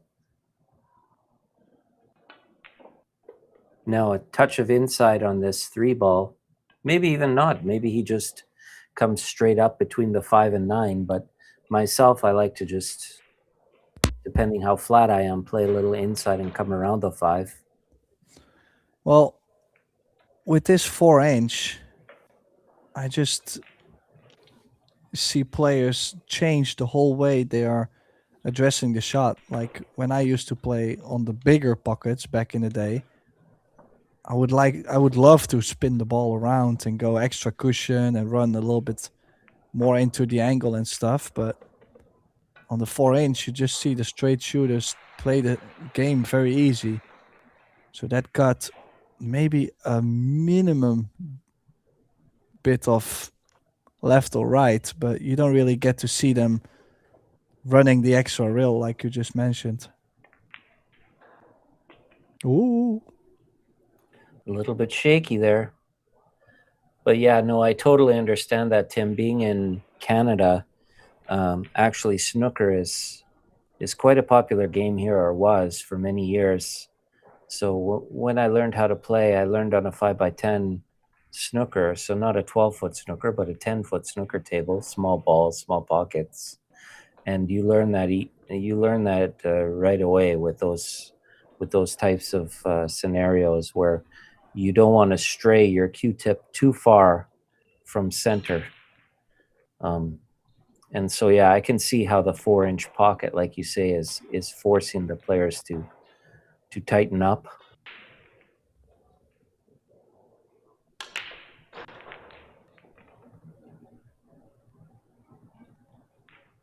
Yeah, so 2 balls away from 6-2. Things slowly starting to look ominous for John Vicedо, who desperately needs to hit a gear soon. Well, he looked fabulous in that last rack, and like you said, the ball he missed was a very difficult shot to begin with, and it happens to be just one of those shots where, you know, you hit it clean and you look like a hero, but if you miss it, you know, it always is going to look bad because it was just such a difficult shot.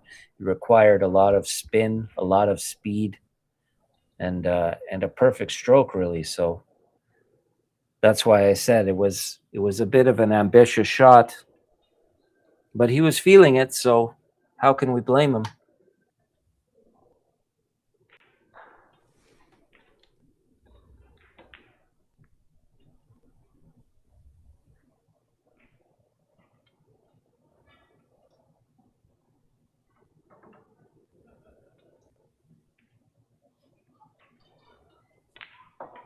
Maybe you can give me some insight in the break shot with the 9 off the spot, because we don't play it a lot here, and I always like asking players that break this style of rack more if they have any tips or pointers to help me get better at it. Well, it's super personal. Like, everybody's got their own punch on the break, so everybody's got a different power, kinda. And well, you just gotta find the right tip position. Some they break with maximum draw, and some they like to play with stun draw or even stun. I don't like the side spin, for example. So to control that one ball, oh yeah, and this is the risk of running the cue ball thin. At times you're gonna scratch off the ball. Yeah, I've done that. Yeah, I get your point. I never really thought of it like that, but it's an excellent point. You got to do what's comfortable for you, like most things in pool.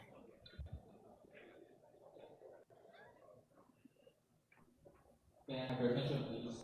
This is the table announcement. Player from the Philippines. Okay, this looks pretty good for John. I think 3 to the 4 is going to be key. But the 5 to the 6 is, I mean, it's not crazy, but it's really going to depend how well he gets on the 5. Oh, he's landed awkward already. On top of the ball, quite the cut. Crossing the positional area. Yeah, and I think he's got to cut this still, and he has to go 2 cushions.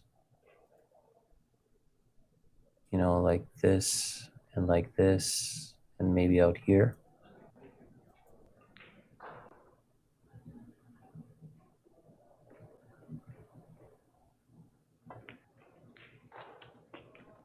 Something like this. He hit that very well. Yeah, it's just always such awkward cueing on top of the ball. He actually ended up with just a nice angle to be able to stun out past the 8. Ooh. Is he going to get lucky? Well, the answer is no. Oh my goodness. Can that sit any deeper in the pocket? Well, with the cue ball on the rail, this is definitely not one of my favorite shots. Super awkward to even get to the 5 ball. Yeah, because you're cueing on the top side of the ball, right? So if you hit it too thick, the spin is just going to kill the action of the cue ball. And it's so deep, you almost can't get to rail first.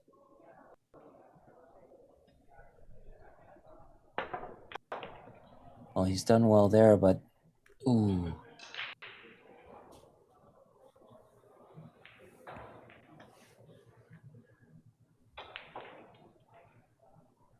That was always going to be tricky. What now?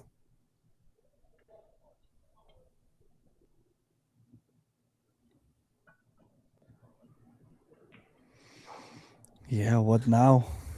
Well, we both know he likes to play the big strokes. He's not going to play. I probably would play a safety. Overcut the 5, bring the cue ball back up table behind the 6-9, but this young man likes to swing.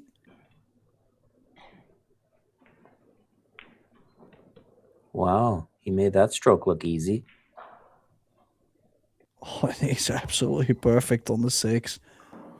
How well did he cue that?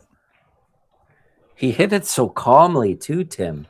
It was like he played it like it was just like an easy shot.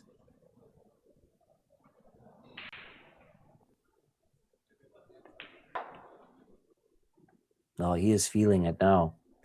He's seeing the end. He's seeing the end zone.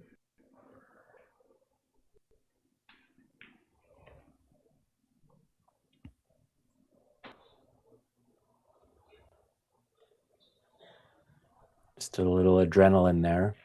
Caused him to overrun that just slightly. Could tell he's excited.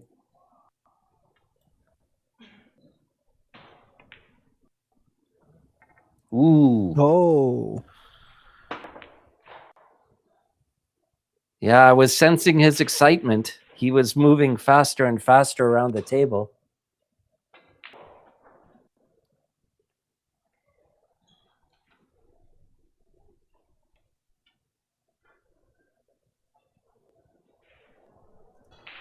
It's not easy. He's got to hit it with a nice speed to make the pocket as big as possible, you know? Just surprised he's missed that 9 ball if you consider the long 5 ball he's made just earlier. Oh, look at this. Did you look at the cue? I did. Oh, Yeah. oh.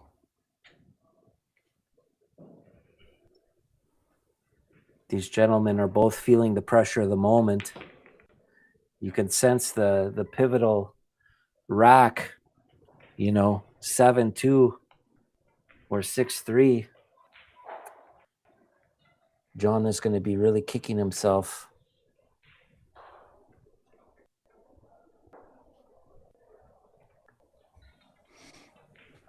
And it looks like the players are going to be taking a small break. So I'm going to hit us with some little commercials of our sponsors here. I'm going to start out with the cloth that we're using, CPBA.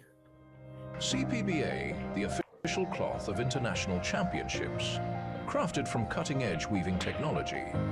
It defines the pinnacle of smoothness and durability. When the world-class tournaments ignite, legacy unfolds upon this stage here. Every decisive shot begins on a foundation of absolute reliability. CPBA, the choice of champions. In the name of the cloth, legends are forged.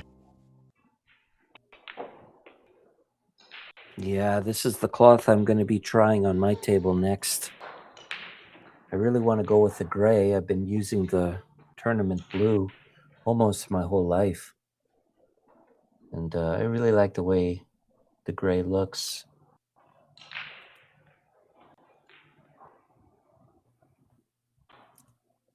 Let's talk a little bit about EvoSports. I'd first off just like to thank them for the opportunity to do the commentary.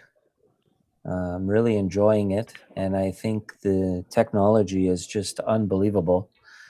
That, you know, Tim is in the Netherlands and I'm in Alberta, and here we are commentating a match in Taiwan. Crazy. Here's a little bit about the software.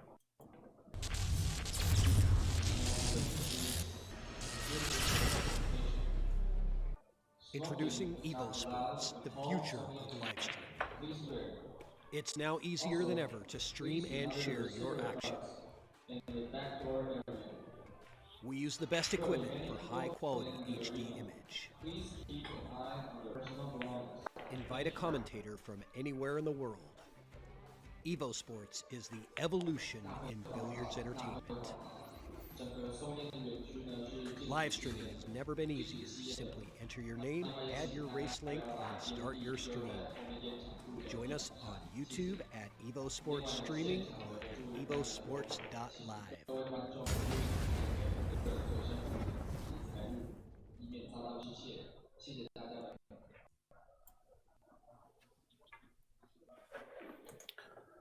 Okay, let's have a little look at the live stream scoring, the live scoring, and see what some of these scores are. Do you have it up there, Tim? I do have it somewhere. I had it on my desktop here, but I do have it on my... Okay, let's have a little look across the room. As you can see, Aloysius Yap is playing on the table next to this one, and on the left is Naoki Oi. So we have Wukong Lin is 6-0 up against Julian Serradia. Carlo Biado is in a battle, 4-3 up against Su Ri-an. Victor Zelensky 3-2 up against Kuoki Sugiyama. Sugiyama, who beat Mohamed Soufi in the last rounds, 10-6. Ivan Maluto against Chen Chen Wei, 3 each. Deng Tan Kien, 5-3 up against JC Garcia. This is a good match for you. Ko Ping Chung is currently trailing 4-1 against James Aranas. Yeah, I watched James's last match, and he was breaking a ton. Well, I'll give you another match and another score, which is huge. Ko Ping Yi is up against Kuo Po Cheng, former, was it World 9-ball runner-up, I believe. And Ko Ping Yi is up 8-1. That's Whoa. Now, Johan Chua and Alexis Ferrer, Pinoy battle, 3-2 Chua. Naoki Oi, 4-0 up against Raymond Faraon on the table next to this. And I believe Raymond Faraon also has finished quite a numerous of times very deep into the World 9-ball Championships. A very capable Pinoy. I mean, most of them are capable, but I'm saying I finally know one. And Francisco Sanchez Ruiz against Ko Ping Han, 3-2. David ALCAIDE against Loho Sam, 2 each. And Aloysius Yap with Albert Ganuarta from Indonesia, 3-1 Aloysius Yap. Now, the players are back. We are ready. Let's break the balls. Yeah, let's do it.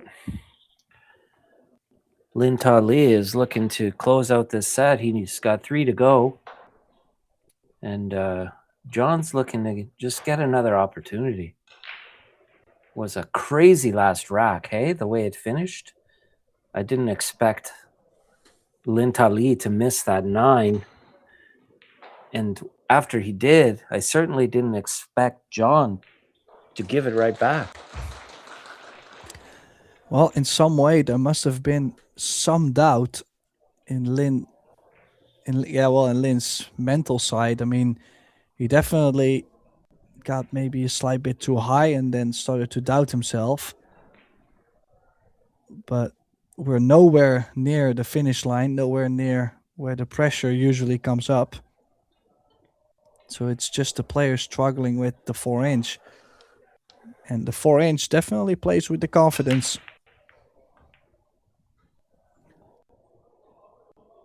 Ooh. He got some nice draw on that break, but it almost cost him. And now he's very hampered by this 4-ball. I mean, he can see the 2, but what does he do with it, Tim? He's so straight in. And even going rail first doesn't really offer that much for the 3-ball. Why doesn't the rail first offer much? I guess he could go rail first and... Well, the 3-ball's up by the side, though. Yeah? You think he can... Well, he's going to cheat it and play top. Well, that was a good shot. I didn't think he could get that much action. Well, in the end, he couldn't, as he come up a bit short on this 3-ball. Now, I have mentioned he likes to go aggressive. I mean, I'm not expecting him to go for this bank. Definitely would like to play a safety here, but I'm just throwing it out there. LIN Ta Li likes to take a swing. I don't mind banking this to the corner, as crazy as it sounds.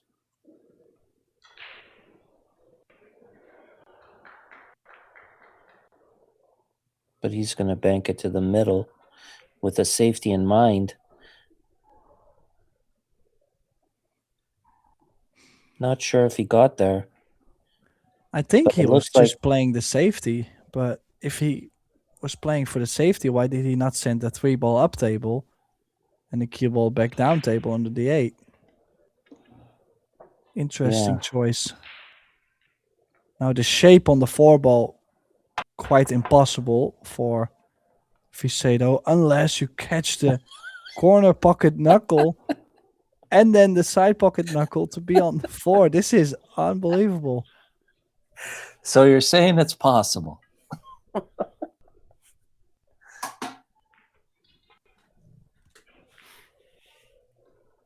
Yeah, that was insane.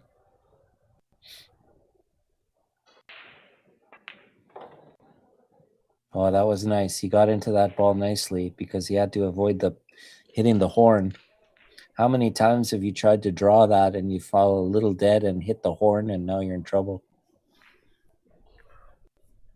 Not easy here to get back. He's got to play, what, 1 cushion past the 8-ball, you think?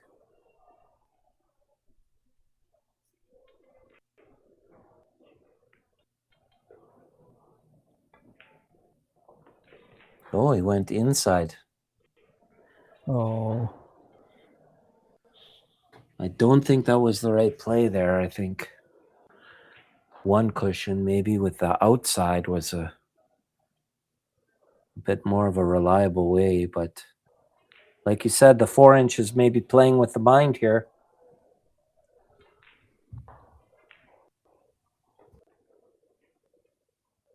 yeah, I do understand why he was trying to play the 2 rails, but as you mentioned, the 4-inch pockets, I mean, it's just completely different ball game.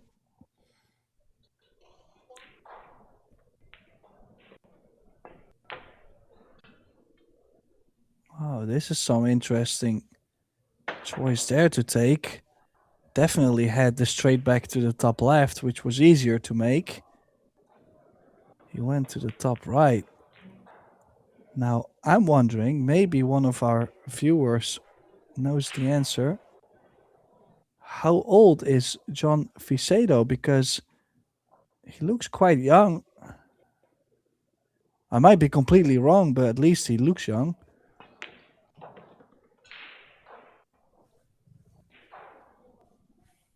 I'm not too sure. But I do know why he tried that bank to the other side, and I've seen it before where a player would try to bank it that way because the thought is if you miss it, you play it with a lot of speed, and if you miss it, you're hoping to two-rail into the side, and if you don't two-rail into the side, it comes back down to the other side of the table, and you're opposite, your cue ball on the one end and object ball on the other end. Have you seen this shot? Yeah, I played it. I've, Was it I've, Chua? I've seen the shot. I'm just wondering, like, you're down 7-2. It's either you go or you play safe. Like the in between. I'm not sure about the in between, but that might be a discussion for later. In the meantime, it's the man from Chinese Taipei on the 9. He's now up 8-2. Yeah, it was a risky attempt. When I saw him shooting it, I was thinking he was going for the straight back.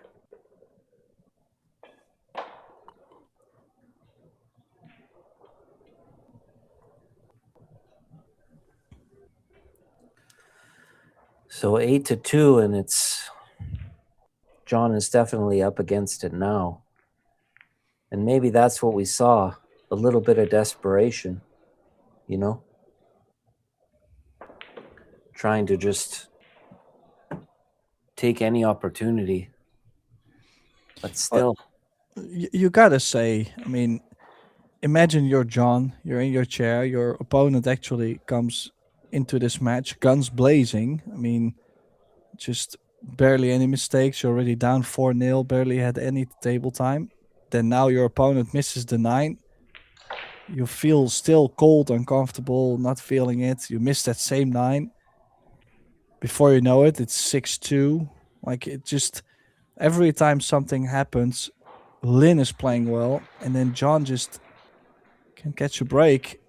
Things are just going real fast, and I still feel like I barely got to watch JOHN VICEDO.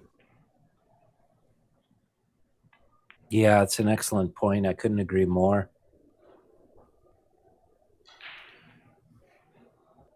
We've seen some glimpses of his game in the 2 racks that he did win. And we both know he's capable. Just has to get the opportunities and close them out.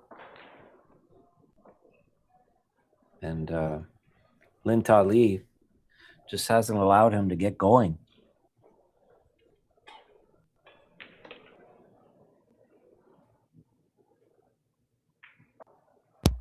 Now, the good news for John is the fact that Lin does not have an opening shot on this 2 ball. Yeah, I like this. I might have actually kicked the 9 ball away from the corner just a little bit.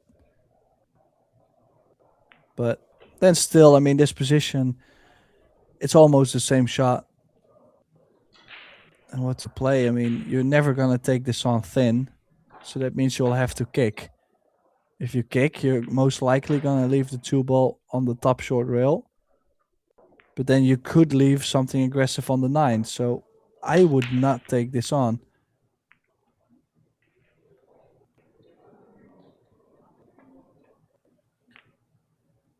He kicked it very nice. Wow.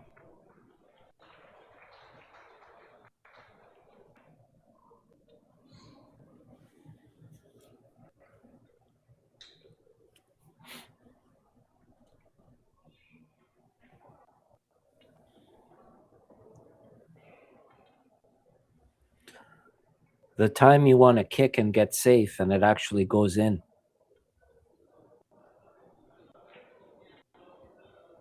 Well, we just got a nice score update in the chat. Koping Yi just advanced 10-1 against Korpo Cheng. That is unreal. Yeah, it's a wild game.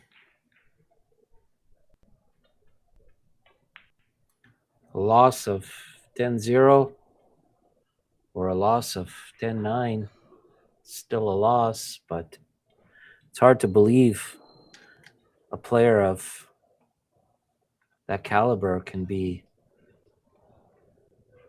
beaten by such a spread. You have to believe that Ko was on his best game, and on top of it, not leaving any opportunities.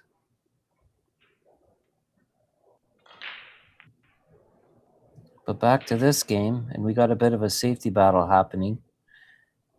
LIN Ta Li came up a little short there. Yeah, this might be actually a bank that John will take on. Let's have a little look on the overhead. I mean, this angle looks... I mean, it's aggressive. I like to play the cue ball to the right side of the 5 and create distance, but he's down 8-2. He might go aggressive. No. Oh my goodness. Ooh. He's grateful for the 4-inch pockets there.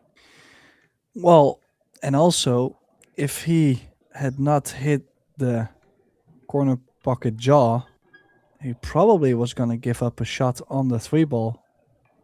Like a direct shot, not even the jump cue involved. Just gotta say, it's a bit... Well, it's not the strongest save John could have played. His jump. A little bit of a let off for Lin, so the safety definitely worked out for John. Needs to get going now, top left spin. Yeah, top left. He's got to hit this with a smooth stroke so that it grips and gets him past the side pocket.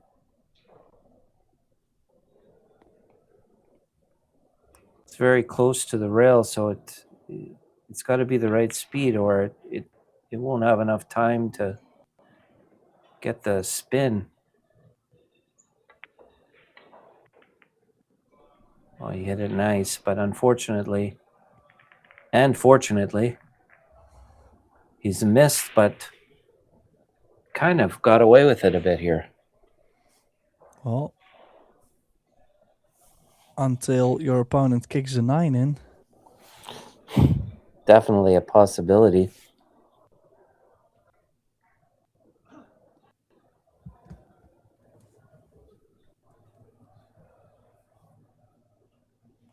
But he's going for the kick off the bottom cushion, trying to hit the side of it and create distance. He does. Does he get rewarded? Yes.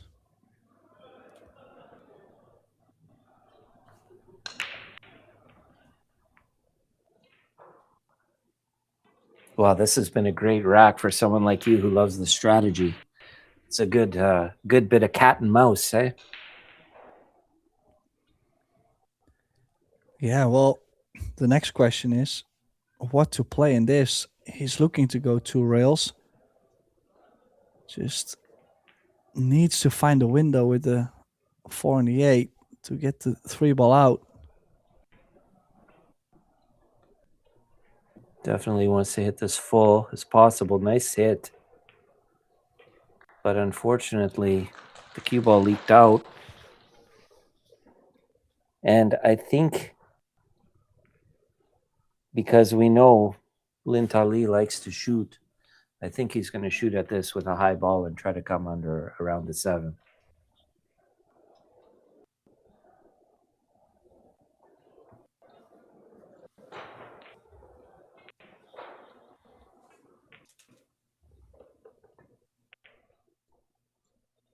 He does. Misses it.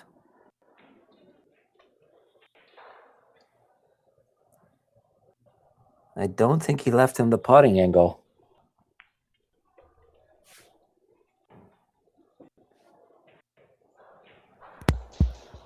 Yeah, I don't think the shot on the 3 ball is on. I think Lin actually caught a bit of a roll. Best thing he can do is try to get the cue ball behind the 5. No. He Oh, he's decided held to it use- nicely. Yeah, he decided to use the 7. My first inclination was for him to drag it across and try to get behind the 5, but he's played a nice shot there.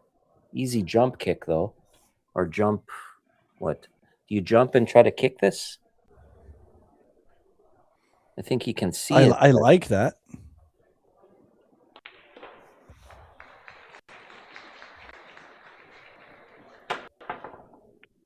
Well, that's what he Oh. tried. Is the 4 gonna stay with the 7? No. Oh well, doesn't matter actually. 3-9 is hanging, so John will get another game on the board. And then a possible 3 or 4 back to make up for the lost time in the chair.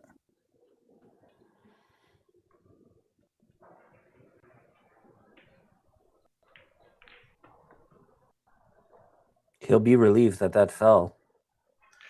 Sometimes those are a little harder than they look. But that one was pretty close to the pocket, wasn't it?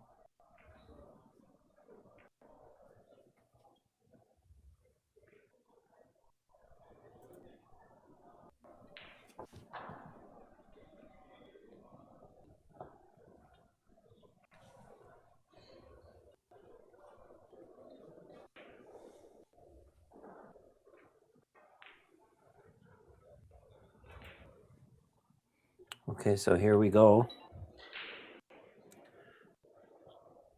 A little 5-pack needed to tie it up, right? Yeah, or even if he runs 3 or 4, the heat will be on Lin a little bit.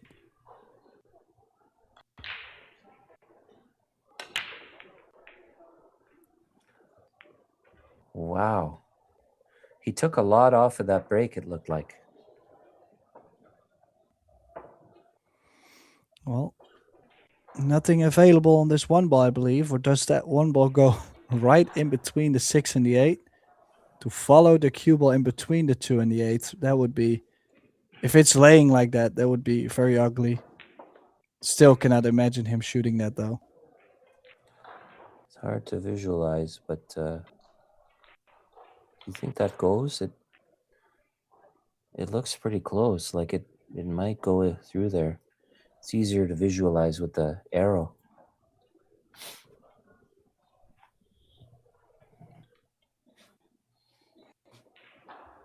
Takes perfect cueing. He floated it. Oh, he's going for a safety for sure. Yeah, that's a smarter play. Easy safe. The question is, can he jump, or is it's too close to the rail, right? And it's also the 6s in the way, I think, too. So 2 rail kick. Yeah, that was a good safety. This is a tough 2-railer.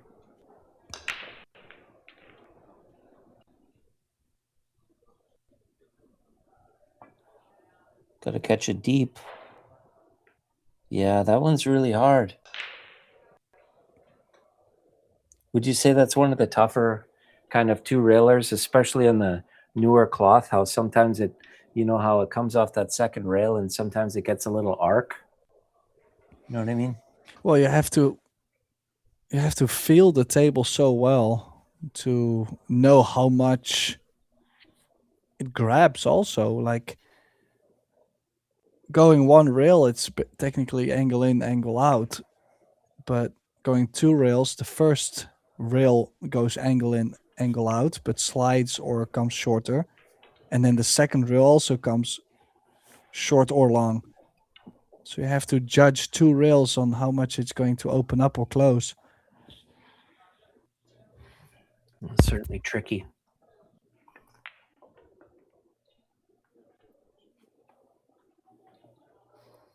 He's going to play a little inside and pop out from where he's looking right now. Just a little bit of right spin.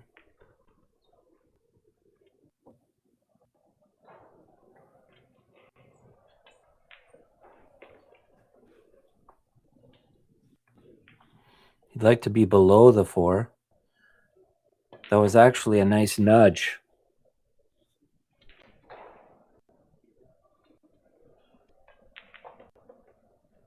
He may feel like drawing this quite a bit and actually play the 5 in the middle.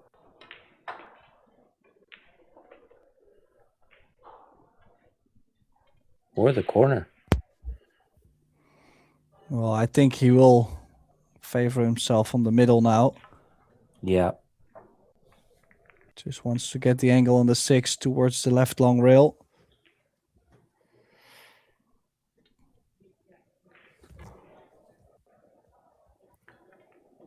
He's got to be thinking he can't make the same mistake this rack, and he's got to take a little more time. Well, this is nice. I like him walking around the table. Because you remember what happened the last time. He was getting more and more excited. He ended up blowing his position on the second last ball, and I think that caused like a little tiny seed of doubt. He ended up missing that 9 ball.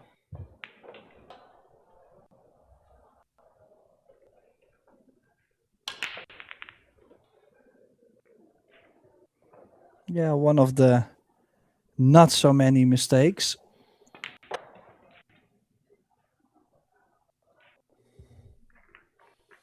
Again, just a touch of adrenaline, but I think he's okay here.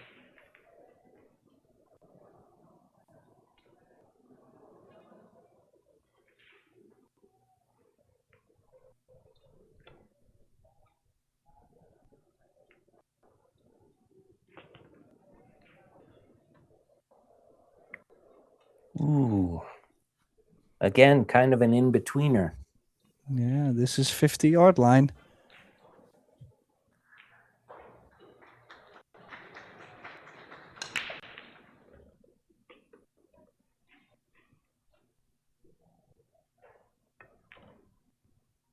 Well played.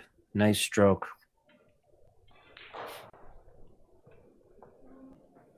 I like that he took a little more time that rack. Near the end. Well, he is working to get the job done. This is where you're going to see a bit of nerves.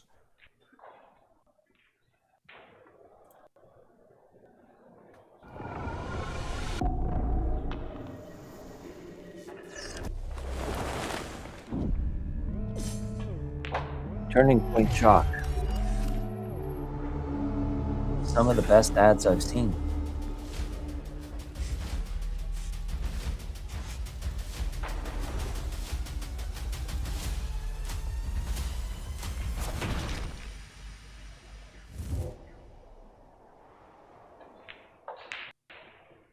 I'm not sure how I feel about red chalk, but they have a pink and they have a gray. I like the gray.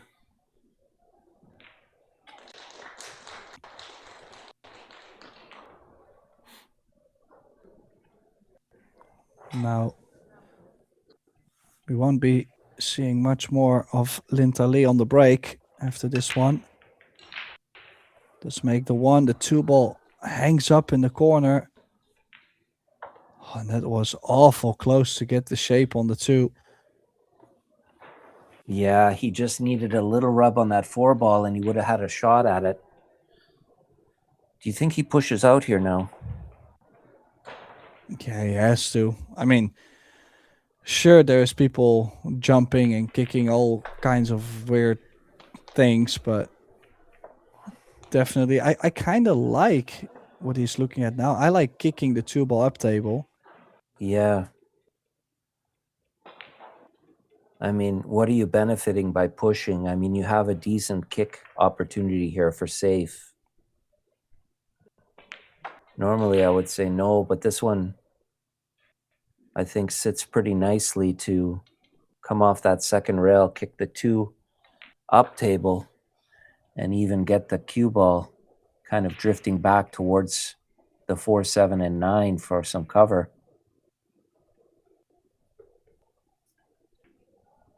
Main thing is you have to hit it hard enough to catch a rail afterwards, right?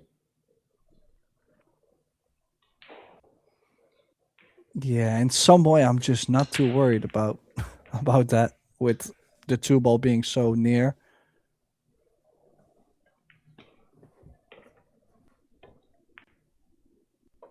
Wow. Needs the cushion, but it slides off the 8. Yeah, that was what I was envisioning. It was a nice shot.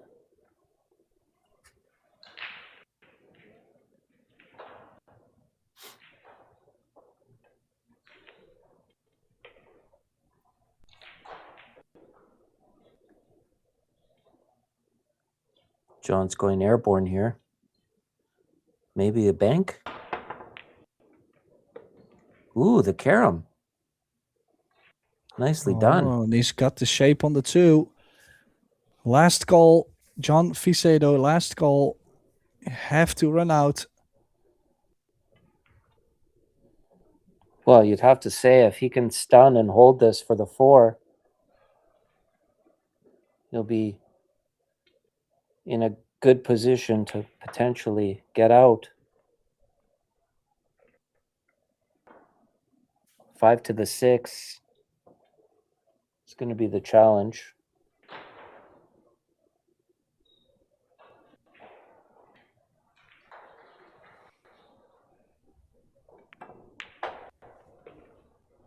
Well struck.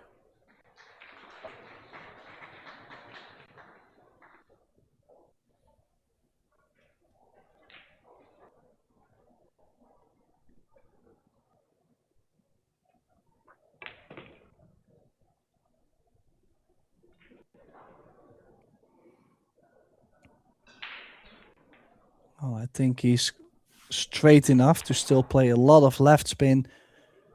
Catch the right long rail just in front of the side and slide just far enough by the 9.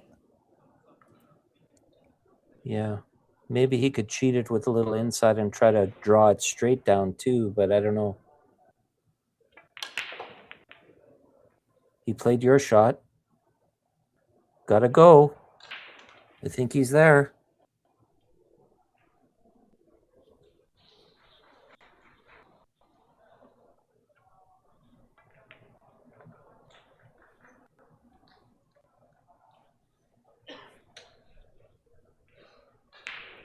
The hard work's over, and now it's all just mental, right?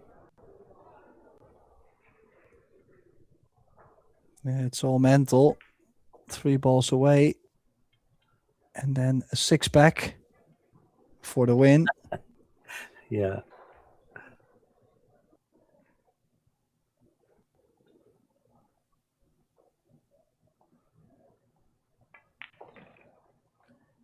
Nice speed.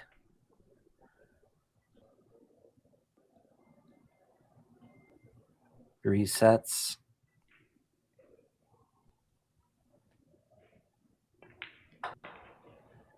A lot of action in his sight line there with the players moving around, but he still need it.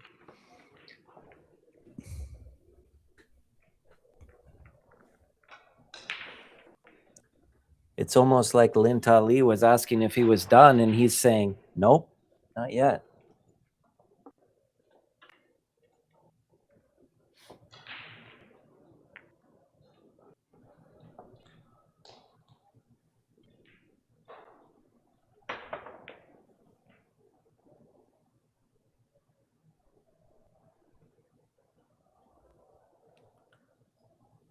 Nine to 4. Just this 6-pack, and it's all over.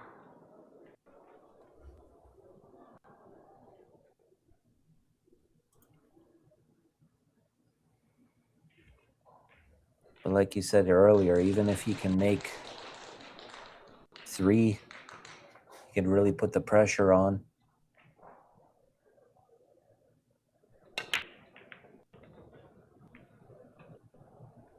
Where's the 2-ball?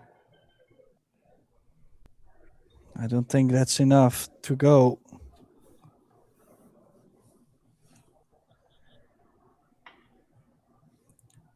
His cueing is a little hampered by the 3 as well. What's the play here? 9-ball in the corner. Yeah? No. No, I think I would overcut the 2 and bring the cube all the way back down table. Yeah, I see that. Or, I mean, if you're afraid to leave something near the 9, you could bank the 2 ball 3 rails back down table and the cue ball above the 6, but He went for it. He went for the 9 too. He took all your advice. He did everything at once. It looked a little bit like a shot I would play.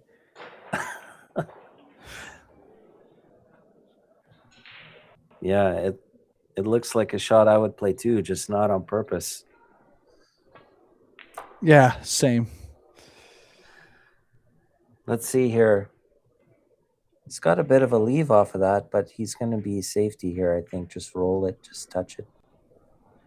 It's a good shot. Simple, but effective. Because you can't really come 1 rail across now because you'll hit the 2 and scratch. So you have to use the end rail. And you're going to want to hit it with some speed, yeah? To get some separation. Well, or soft. Oh, yeah. And catch the left side, you know, just enough. But the problem is, if you do not catch the rail, you're in big trouble. If you hit the 7 and not the 2, it's a small ball. I think 2 rails is a good way to go. I like 2 rails. He went 1.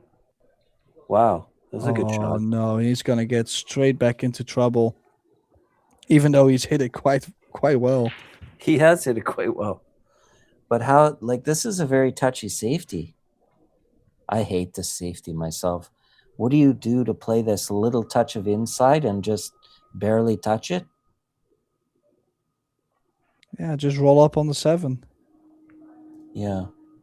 Yeah, okay. It was a lot easier than I thought. Well, he's not going to be happy, though, with how much he's left either the left side or the right side 1 rail.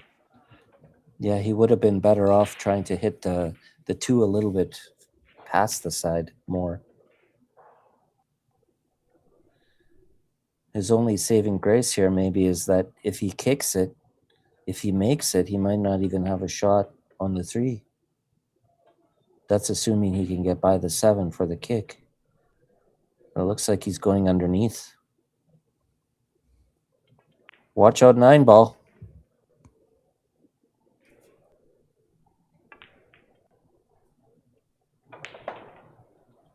Oh. Well, a lot happening. Just no 9 ball. Could feel you were chasing it.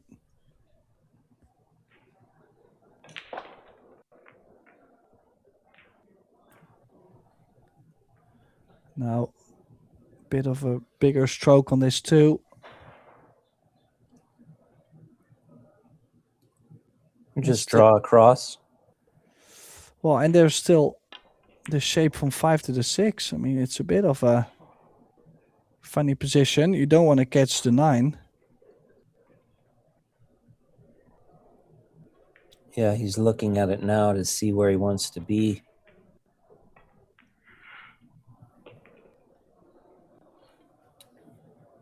It'd almost be nice if he was like in line where he is now on the 5, so he could draw it back, just draw it straight back. Because he would still be on the right side of the 6 to get to the 7 then.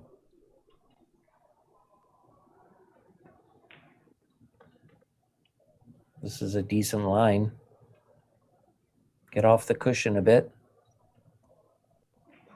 I think he'll be happy with this. He could just draw it out.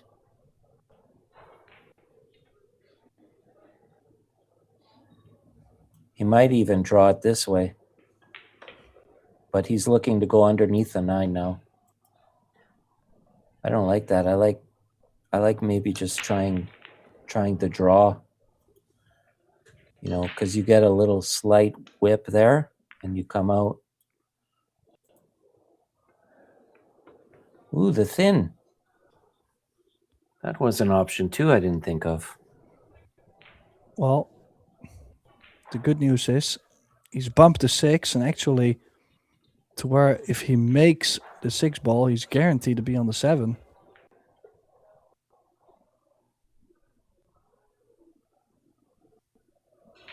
So one good shot, and it's there. Now he's 3 balls away from a place in the last 16. Our next match will start in approximately 15 minutes. So don't go anywhere. We've still got plenty action to come. Of course, make sure to check out EvoSports Streaming. We've got more streams, more tables, more commentary. What else would you want more? More drama. Well, no more drama for this match. We will see LIN Ta Li advance to the last 16. Unfortunately for John, his adventure is over for this tournament. John Viceddo finishing 17th place. Thanks, Andrew Jaworski, to be by my side for this match. Myself, Tim de Ruiter, we are signing off for now. But as I mentioned, our next match will start in 15 minutes approximately. Or go check out the other tables we're streaming. For now, I would like to thank you, and we'll see you soon. Bye-bye.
所以先勿谈及个人财物，以免遭到失窃。谢谢。Can I have your attention, please? You have many people at the internet. Please keep an eye on your personal belongings. Thank you.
May I have your attention, please? This is the table announcement. Player from the Philippines, Carlo Diado. Carlo Diado. Player from Chinese Taipei, Wu Kunli.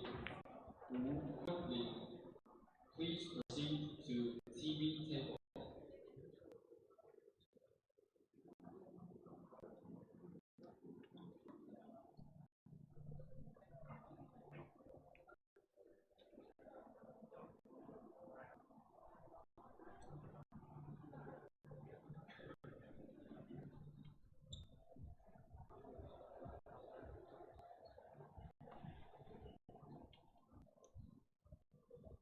May I have your attention, please?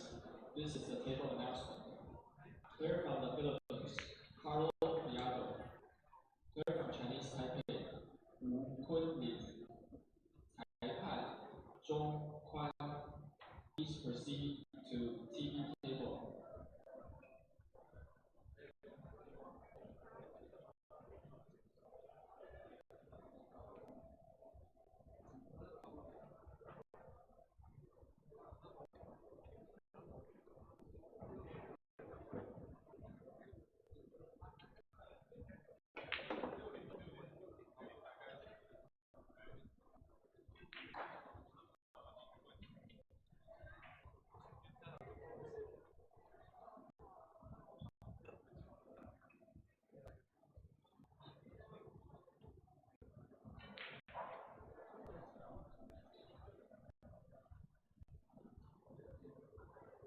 Attention, please. This is the table announcement. Player from Chinese Taipei, Ke Bingyi, Lin Ta Li. Ke Bingyi, Lin Ta Li. Please proceed to table number 3. 裁判林耀星，请至第3桌。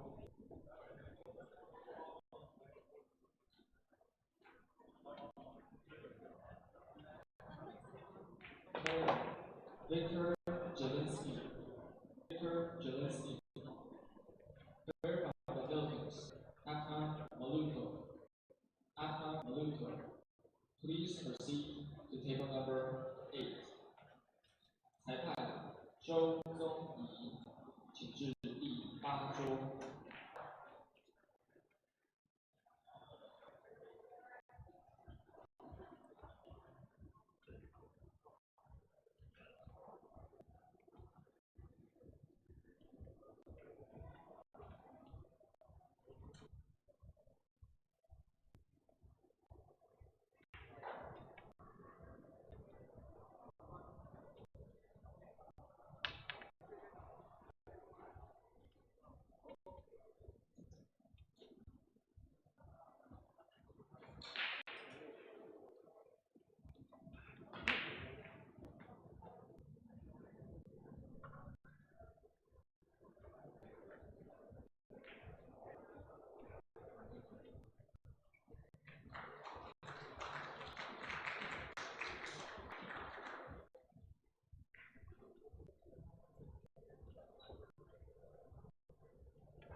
Now you people, please proceed to table number 15.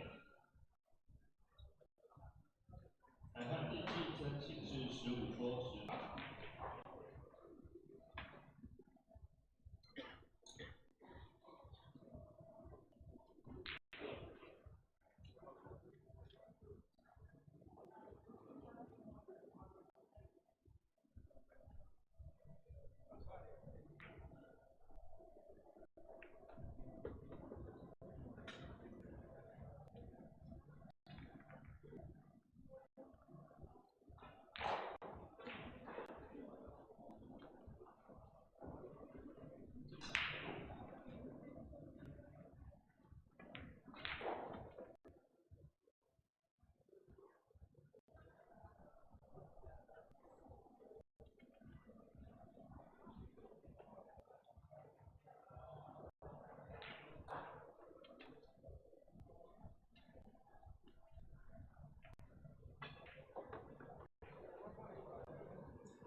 May I have your attention, please? Here is the table announcement. Player from the Philippines, Ronald White. Please proceed to table number 12. Player from the Philippines, Myanmar Paul Hidalgo. Please proceed to table number 12. 裁判商博渊请示12桌执法。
All right, testing, testing.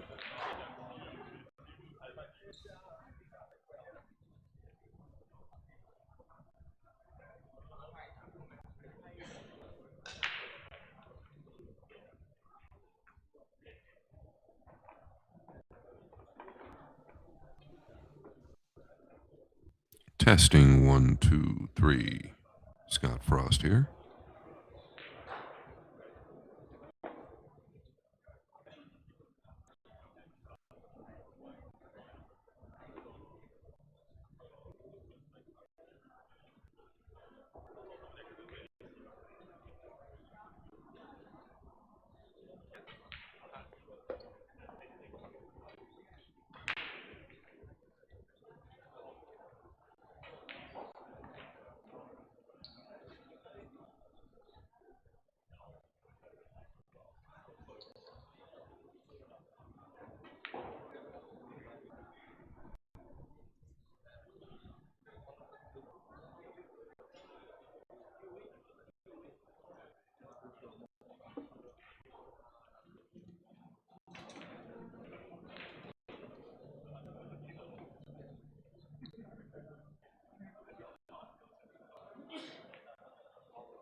Checking.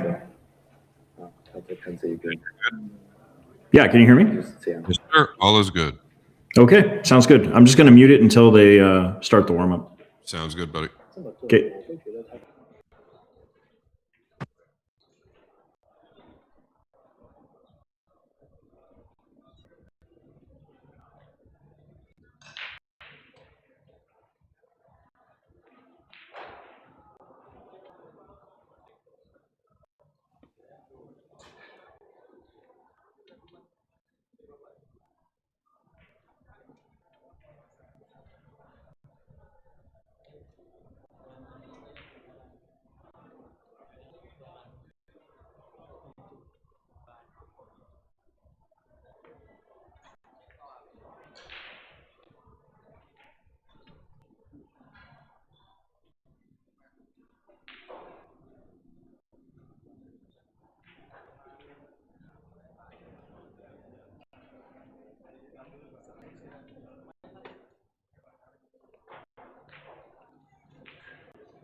Well, folks, we're coming down to crunch time here in Taiwan.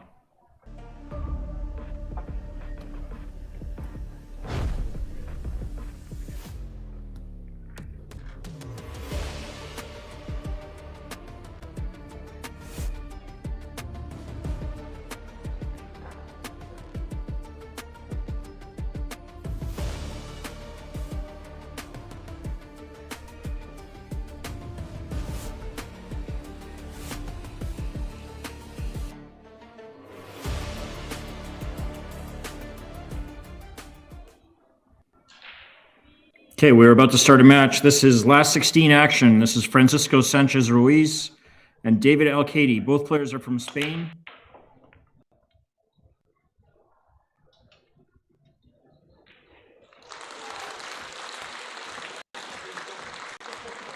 We're just still in the warm-up phase.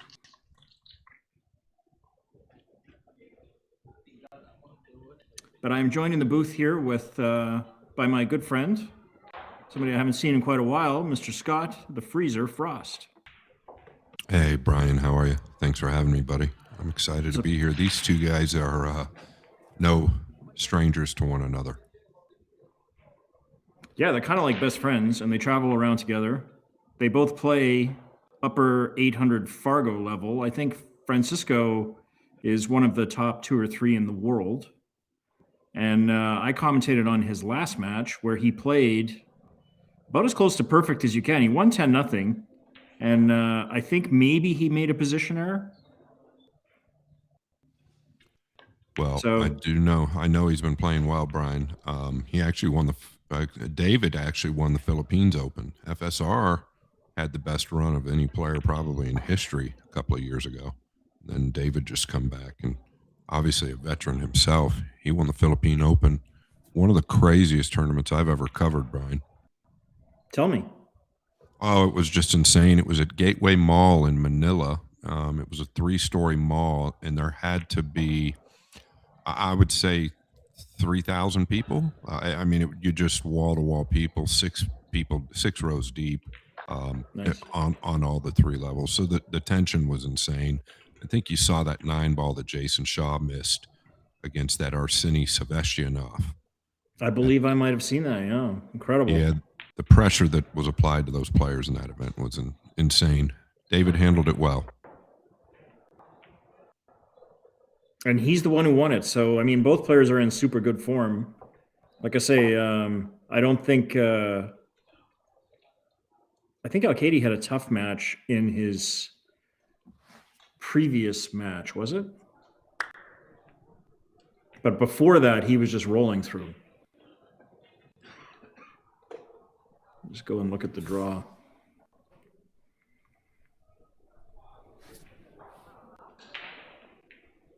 Yeah, David going to get the lag.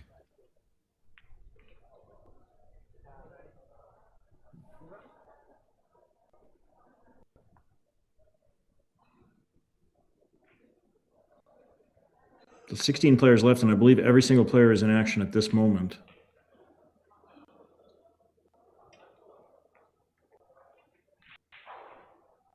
Well, he went 10-7 over Lo Hee Sum from, it looks like from Vietnam. So, yeah, a little bit of a sweat. Definitely compared to Francisco, who, like I say, went 10-0 against, in the match that I commentated against, To Lian Han from Singapore. Who's a great player. He's also a Yeah. great player. Yeah, he didn't really get a look in, to be honest.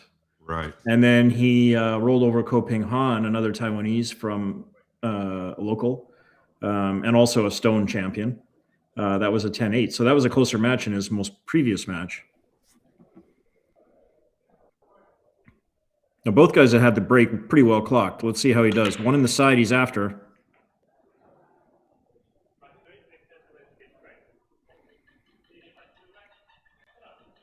He's got the 1 and the 2 down. So he's Yeah, he hit that pretty well. forced to maybe take on the bank. I think it pays off. If he can bury it. I mean, he is a tactical. His style, David's style, is really a nuts and bolts type of style. I'd say if he has a weakness, it's the long ball. But this is really staring him down the throat. I wouldn't be surprised if he plays safe. Looks like he's coming with the bank, and he did. That was pretty, I don't know, it's always hard to tell, but that looked pretty close to straight in, that bank. So hard to pass that up. And from Fully here, agree. yeah, from here, I don't see any real problems. You have 4-inch pockets here. Both of these guys used to that on the World 9-Ball Tour.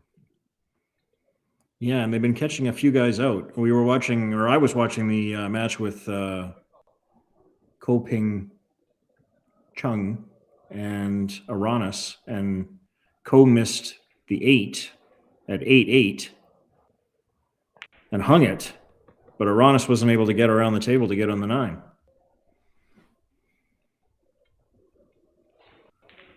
So they'll catch even the best of us out.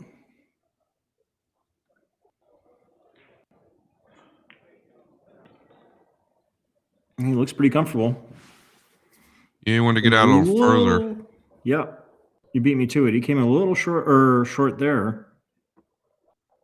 Yeah, potentially Gonna have to forced stretch. 3 rails, right?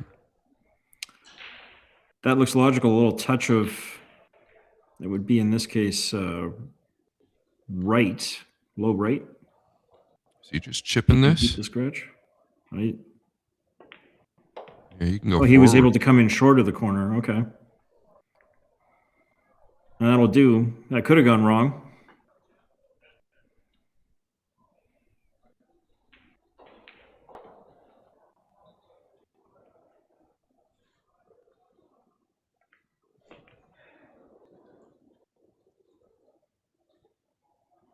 No, and just the 8-9 for to take the first game. This is how it's done. Break and run out. Yeah, we just covered the Mosconi Cup, and I don't believe we saw any break and runs. Now, don't get me wrong. There might have been 1 or 2 from Europe's side, but I don't believe we saw any from the American side and very few from the European side. So this is a very good start for That's crazy. There wasn't any? David. Wow. There wasn't many if there was.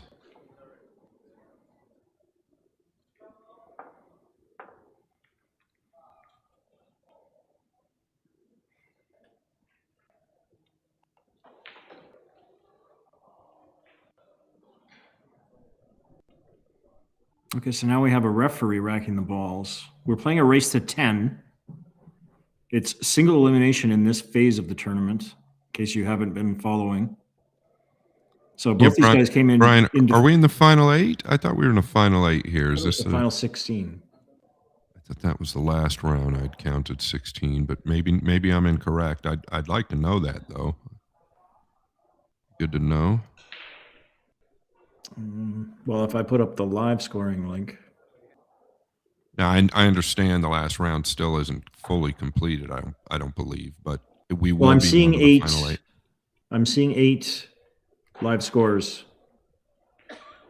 Okay. Which would imply 16 players. Oh, It really? looks like most of the matches just started. This is single elim, so I would believe this is. We're Yeah, down this to is the single elimination phase. Yeah. Okay. So that must mean they're taking 8 tomorrow, because this is the last match of tonight, I believe. Or for these guys, it'll be the early evening in Taiwan. Okay. Yeah. Now, this is, he does not have a shot on the 2. He did make the 1 again. Now, he kind of is looking like maybe there's a gap.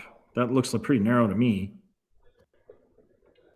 But if you're pushing out, where are you going to push to?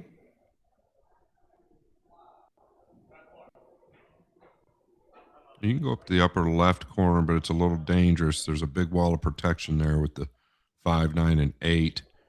Might be better off pushing to some type of a kick. They're so good at the kick shot. I mean, he could chip the 2 behind the 5, 9, and 8 and come back up table with the cue ball, and I think that's what he's looking at now. Leaving him real right thin. here. Yeah, he's looking to leave the chip. Because I do not want to let my opponent put me behind that group of balls. Well, But the if he has result's to put the probably cue going to ball be the over there- same, right? Yeah. Yeah. It's a little tougher, though. To It's a little tougher to execute. Yeah. Yep.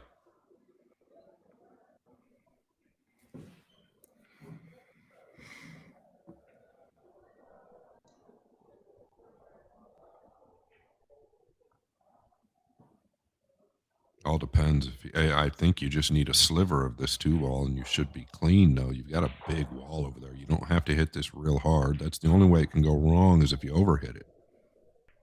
Speed looks pretty good to me. Well, he used the 6, but I think he's going to let him see the 2. He might even be able to make it with some English. It's possible. Whether he can get position, I don't know. But worst case, he can just stick the cue ball and bank it out of there 3 rails. Yeah, just avoid the green 6. Yeah, it should. It looks to me like it'll bank around that, especially if you put a little hair of, what would it be, right in this instance? Lengthen out the 2 ball. Although a lot of times when I try this, I fail. So I'm not the world's leading expert in this. Yeah, the right might just move the... Yeah. Okay, he played it a little differently. 6 was a big ball there. If he hit The it 6 was a face. big ball, correct. And he was aware of that and played it in this different fashion to use the 8 as the blocker. So that's a pretty smart shot. That's an example of the nuts and bolts that Scott was referring to. He's a mover, a tactician. Yeah, I'll tell you what I'm probably. referring to.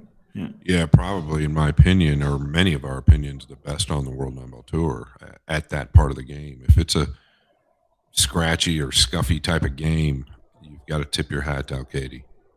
Okay.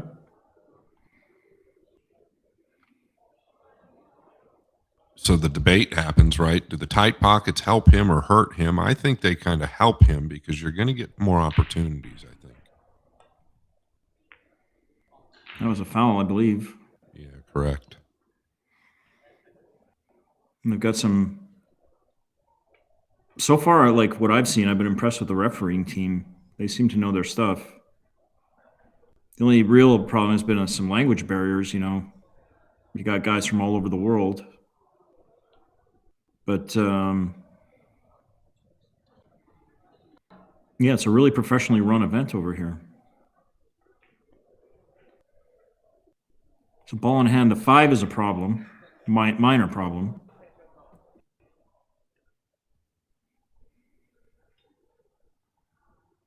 I think we have an overhead if we want it.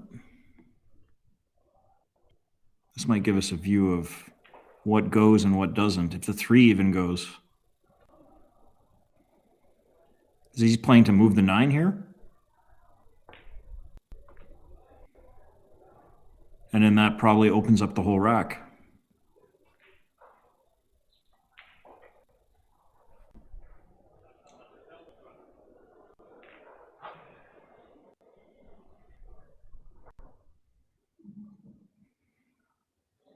It's another smart shot.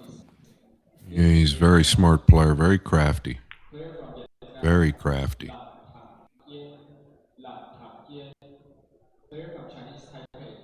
If he got straight, could be a minor problem. It looks like he's on the other side of straight. Yeah, might have the angle like he's going back towards the 7 or even further. But he doesn't want to have to contend with the 8 or 9 in the future. He could go forward and get down to the sort of the middle bottom of the table as we look at it for the 5. That would Like be this. ideal. Yeah, and then he's going to have the right angle to go up table for the 6.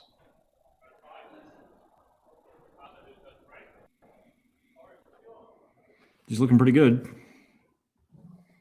This is how you need to play FSR. Don't let him get out of the chair.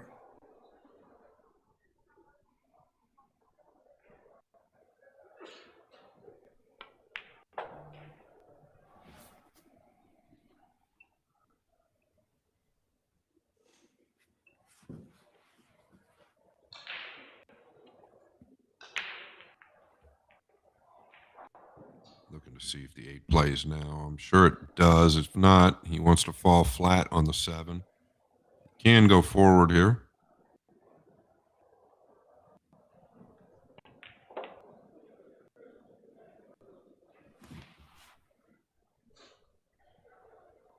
Well, he's fallen flat. Absolutely perfect to go forward.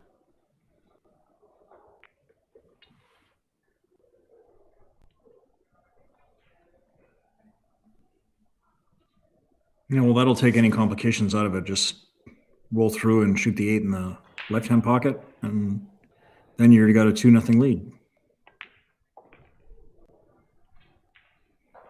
Even here, he just bumps the 9 towards the corner.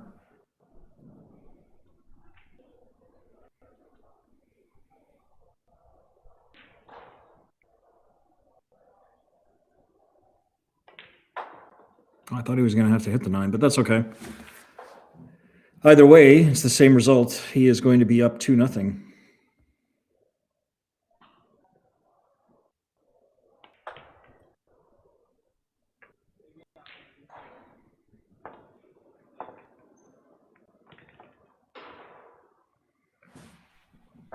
Yeah, he's looking very, very comfortable. I do get to cover his matches quite often. And oftentimes his tempo is a little bit off. He's just a little bit up and down.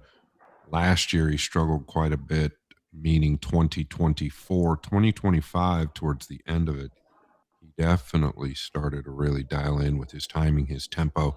And I know the cue he had switched to has made a big difference as well. It took him quite a while to get used to it, but once he did, things have really dialed in for him. I'm happy for him. I believe David is 47. He and I are very good friends. FSR as well.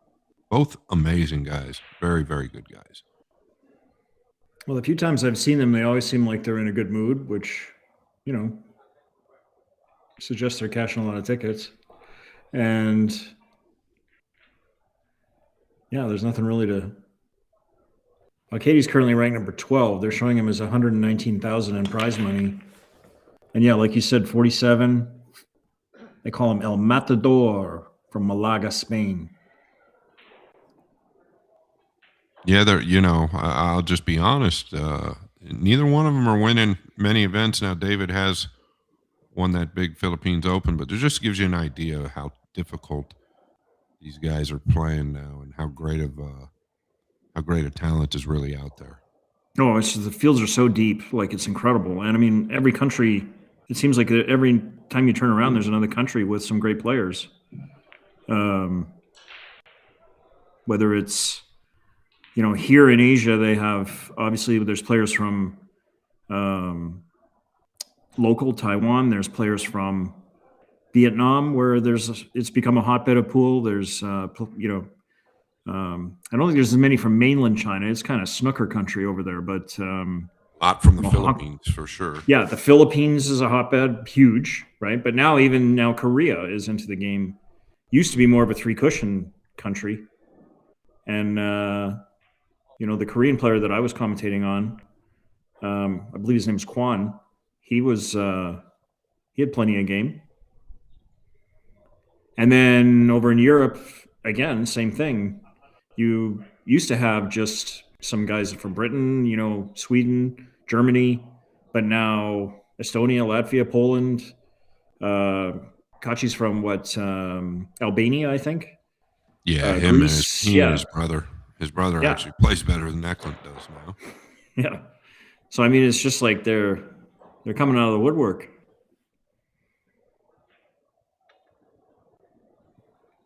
It's a good thing we're both kind of like semi-retired, huh?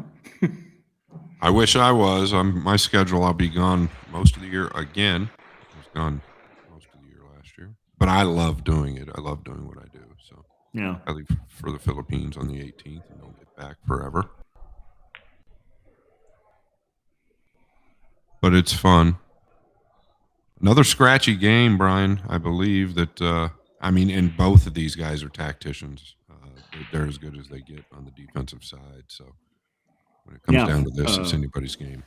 Francisco just executed a pretty nice shot, but you know, like the 6 ball is kind of the tricky point, and so is the 4. It doesn't go. So how do you not only get a chance, but get a chance where you can win? As always, ball in hand makes things easier. Yeah, this is a well-played safety. Yeah, very nice strike there.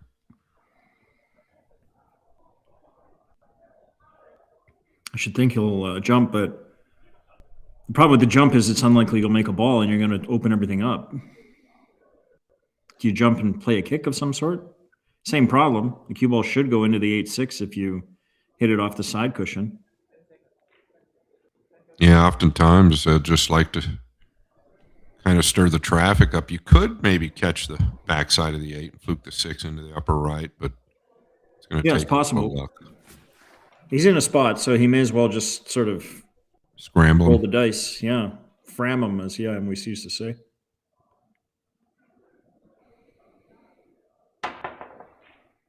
Okay, he played the kick, but it missed it. Interesting. Yeah, to your the point, jump I kick, don't. yeah. Yeah, I don't necessarily know that there was a huge future kicking at it either. So I felt like maybe the scramble was a little bit better, but who knows? 6 is still potentially a problem. 3, excuse me, is that the 3 or the 5? I believe it's the 5 up table, but now the way he's putting this cue ball in, maybe it's the 3. Let's see if we can tell from here. This is the only, these are a good set of balls, but this is the only ball that's caught me out a couple times. Mainly because probably the 5 is not on the table, so it's hard to tell. But that looks, I guess it must be the 3 ball. When they're both there, it's easier to tell.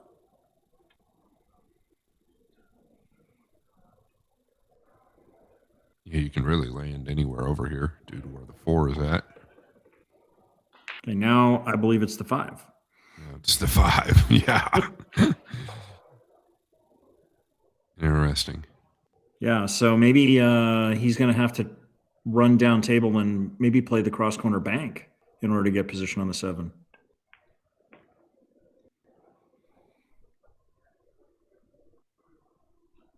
As you know, if you're down there on the end rail, that's a pretty easy bank. Because if he plays where he's got his cue now, getting the cue ball out of there. Are you talking about banking the 6 or the 7? Yeah, exactly. That's what I was saying. Oh, okay. If he You can said get the cue ball 7, all the my way bad. down I didn't know. table, Yeah. then banking the 6 can get you up to the goes. 7. Oh, he's He's ripping moving. towards it. That did not work out. No, he can feather it and maybe try to trickle up behind the 7 here. Could send him away. I think feathering it's safe, right? Yeah, I don't see a problem here. And maybe he can try and get him behind the 7 if he can control the 6. Okay, he did not get him behind the 7, so Francisco has a gentle kick in behind the 6. I think that's probably the most logical shot.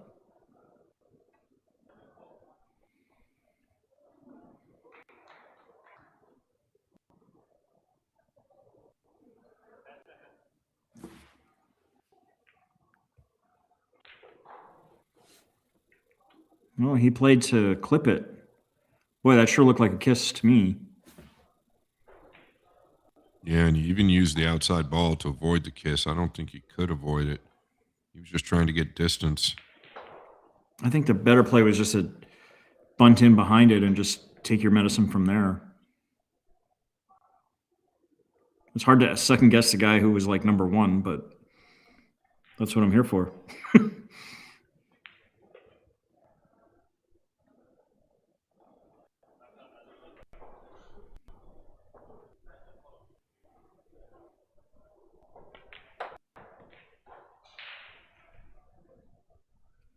Doesn't seem like it's been recent that these two have had to play each other. At least in No? any type of match that I've had to call. And I guarantee you, I don't care what anybody says. I used to travel, and if I had to play my friend or my partner, there are some things that take place mentally. It's very, very tough to avoid it. It'd be hard to bear down, right? Absolutely.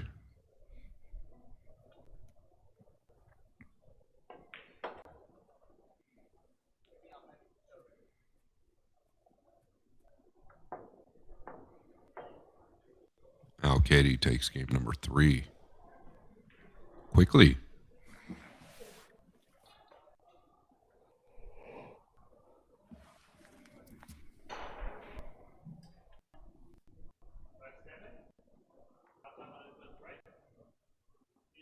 This is a very bright pool room.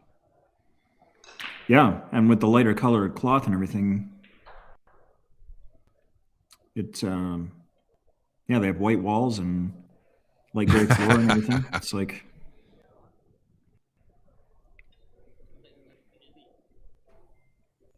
Nice Rassen table. yeah, I haven't detected any problems with the tables or anything.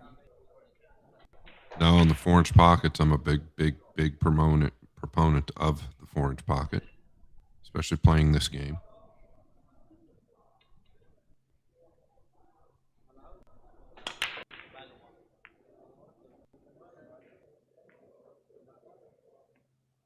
Might have caught those a little thin. The one went short of the side. The two didn't seem to move very far out of the rack, unless I saw that wrong. So I'm not, maybe it wasn't the best rack, which they're using the magic rack, but every once in a while, even with the magic rack, they can have some gaps. I'm not sure if it got kissed or not. Maybe that's possible too. I mean, I'm just looking at it. But bottom line, he didn't leave a shot. And so Francisco's got to work out another push. And there's not a lot of good territory here to push. Maybe he might have to go to a jump. Well, the 8 does cover the 2 to the upper right. But the problem is the carom on the 9 could be on to the lower left. So if he leaves anything offensive on the 1, it could be dangerous. He's pushing to the jump. Often see these guys do this. And he got it back, which is, that's kind of what he doesn't mind. Yeah, exactly. He'll play to make it, and he may, like Scott said, play for the 2-9 billiard. I kind of think the 2 does pass the 8, but where the cue ball is going, oh, it's going in the drink. There's a 1-9 combination potentially. The 5 is tough. Excuse me, the 4. I'm used to the TV balls.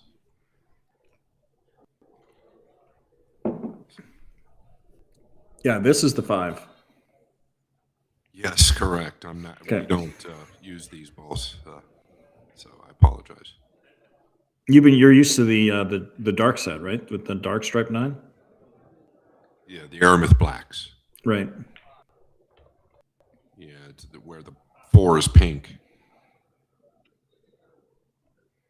And the 5 is purple. Is that right? That is correct. Yeah, he entertained the 1-9. I don't blame him. He seems comfortable. Well, I mean, for great players, a run out like this has got to be pretty close to, you know, a high percentage, pretty close to 100%. I mean, really, like you said, the 4 to the 5 is the only slight complication, and it's not that bad for this level of players. So just making sure that he doesn't end up straight on the 4.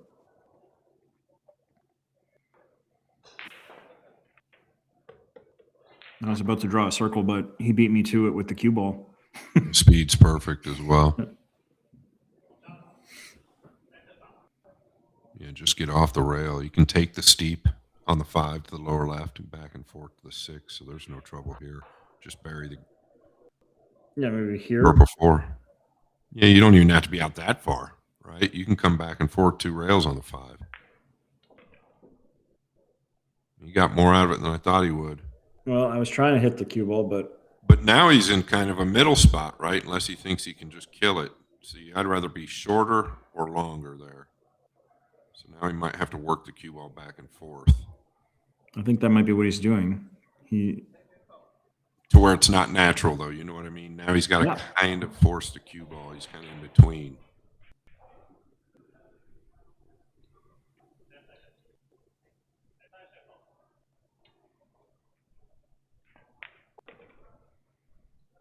He needs a bounce. He's got some work to do. Really just bury the 6.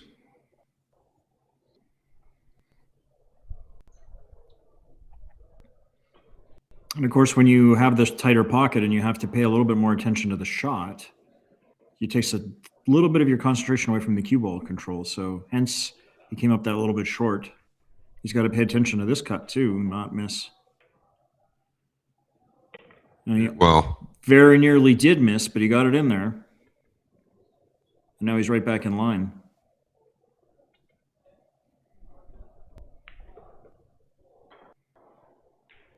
Made a good decision early to pass up the 1-9 combination.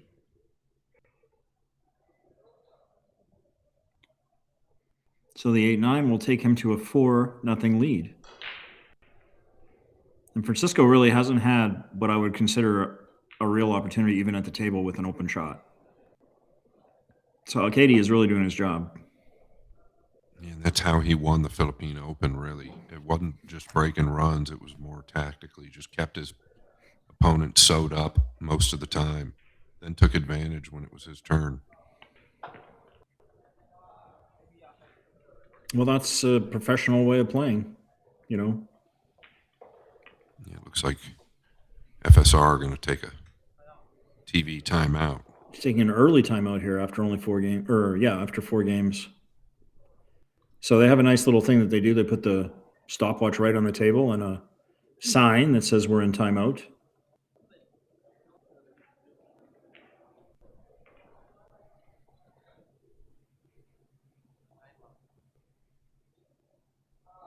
And I guess in some tournaments you aren't supposed to take a timeout unless it's your turn, but they do not have that rule here. Yeah, the World 9-Ball Tour, same way. You can take the timeout at any time.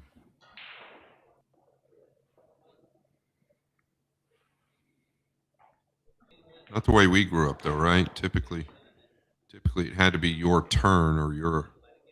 Well, even if you had the ability, like, I don't know, even if that wasn't the rule, I never liked to take a timeout when my opponent was at the table, unless I had to like super go to the bathroom or something. You know, I just feel like it was a little bit of an etiquette thing. I agree. I think, you know, the World 9-Ball Tour has kind of done it for some gamesmanship, really. Well, some people will do it as gamesmanship, yeah. Well, that's why they've done it. I mean, there's so much money involved in the major events now. They've done that just more, I think, for a TV atmosphere and, you know, talking points.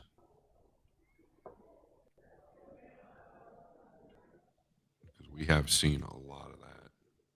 Which I'm in agreement with you. Like growing up, I would never take a break, even if I was allowed to, when my opponent's in the middle of his run.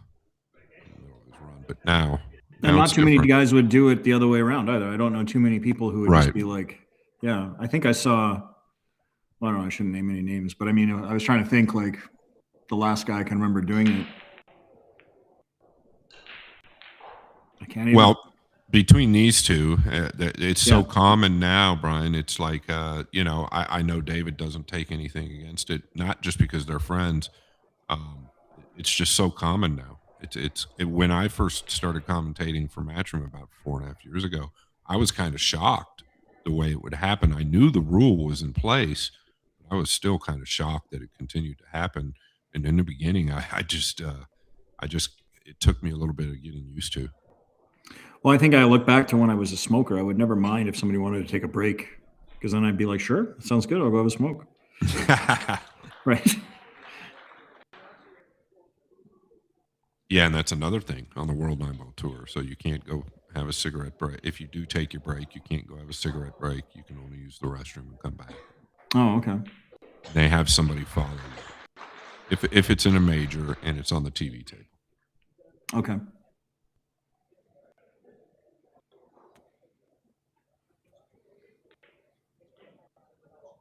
I don't know if that would have that would have worked very well back in the Johnson City days, or even the 80s. Probably not. Probably. The guy that was following you, they'd find him in the back, you know, tied up in the back of a car or something like that. Yeah, the early Derby days as well. Yeah, or the early Derby days, they were pretty crazy. Yeah. You know, funnily enough, I all the derbies I went to were at the hotel, and I didn't go to one.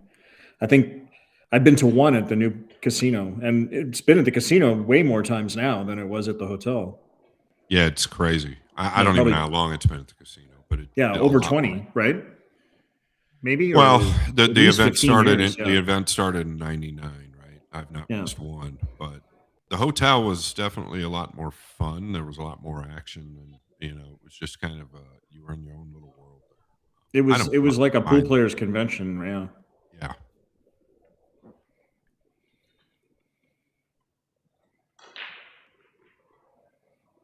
They should almost do a mini event at the hotel and bring that back.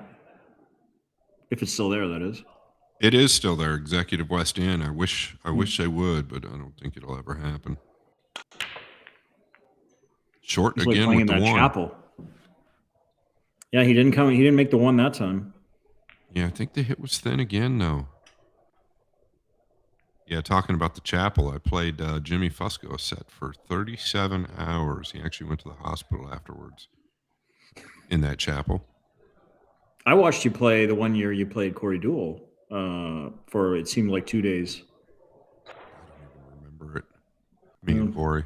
I really don't. I just remembered that one with Jimmy because I'll tell you what, he really surprised me. Actually, I gave him 8-7, and he was such a great player. Even at, I think he was around 50 when we were playing, and I was like 24. So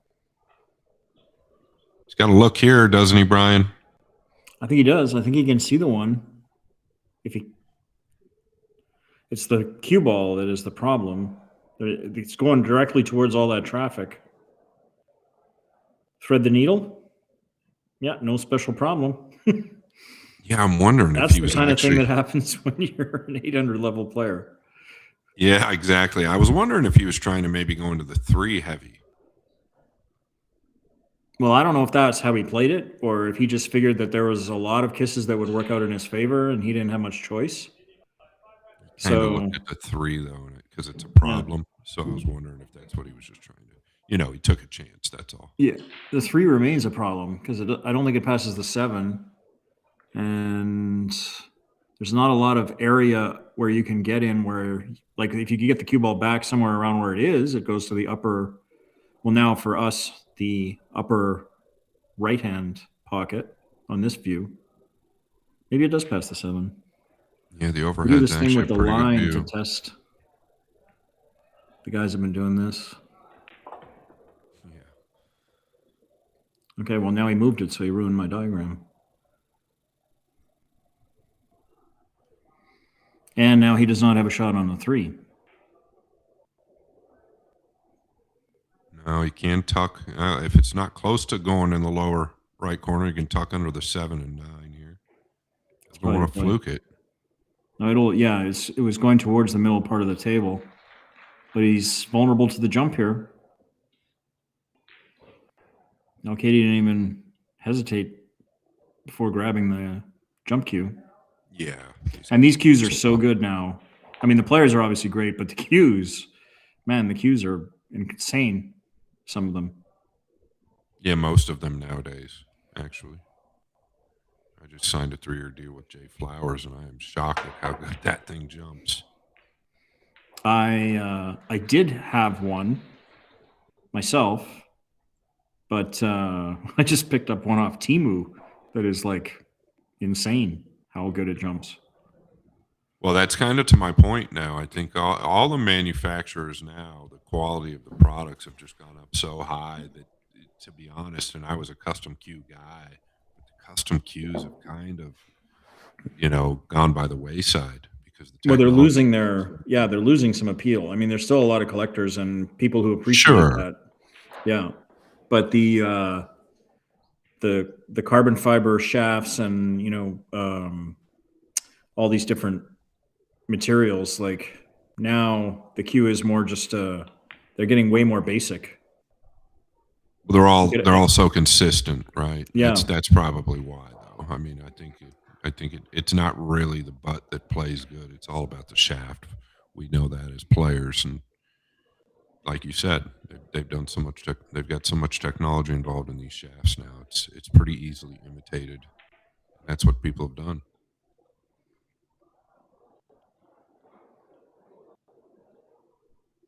It's interesting. I watch a lot of snooker also. And by the way, the Masters starts next week. And it's remarkable how the snooker guys are still so traditional when it comes to their equipment. They use, first of all, ash cues mostly, one-piece cues mostly, and brass ferrules, which throw the ball a ton. Elkmaster tips, mostly. Old school. Yeah, as old school as you can get, like even different materials on the ferrule, would decrease the amount of deflection that they find. Some of them have switched to titanium over brass, but that's still, you know, compared to some of the low deflection shafts that we use in pool, still going to cause a lot of deflection. But they're used to it, and they don't play a lot of side, you know, because the pockets are so tight and everything, and the balls are so light. But FSR on the board. yeah, he made a nice out. Also took a nice break. That break might have helped. Yeah.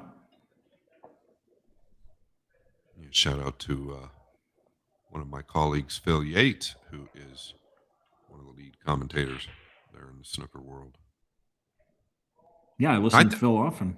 I think, Brian, I think one of the reasons, and I couldn't blame him, you know, I've played with several snooker cues. I know you have as well, obviously. That's your background.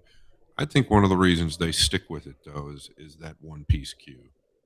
You're really not going to find a better hitting cue than a one-piece cue. I've told many a person that like, yeah, you can't do any better than a one-piece. But I mean, from a traveling point of view, and actually my snooker cue is a one-piece that I converted. So it's got actually a cognoscente style joint. Well, you can't check the cue anyway. I mean, you can't carry a cue on anyway. So I don't think traveling with it's a problem really. You're just gonna have to check it like normal, right? Yeah, I mean, it's actually all the rest. It's not necessarily just the flying, but I mean, just getting around cabs and, you know, buses and all that kind of stuff. Shuttle They're a little buses shorter though, right? Are they a Yeah. little shorter? What's that? No, they're the same. I mean, 58. Some guys play with 57s, but Okay. yeah. But yeah, I mean, they make a lot more money too, so it's kind of justified. But the thing is one of the nice things about the carbon style cues is that, you know, this one that, for example, that Francisco's playing with, if he lost that shaft, he could just grab another one and it would play pretty much identical to the one he has. But when you go into wood, you know, it's organic and they're like snowflakes. No two are alike, right? So there's been many a player who, when they lose a shaft, you know, they're gamer, it takes them a long time to adjust to another one, even if it's as close to spec as the one they had. Wouldn't you agree? Yeah, absolutely. I played with the same shaft till I just retired not long ago. 8 years, I think I played with the same shaft. I'd never switched shafts. But I'm really kind of interested in what FSR is putting a little package together. Yeah, he's coming with it. Yeah, I've had the same shaft for since 2002, I think. Yeah, it's got to be Tried a bunch down, of different ones, right? It's got to be whittled down. I don't know. It's a little thinner. Just under 12 now, or was. I don't play with it.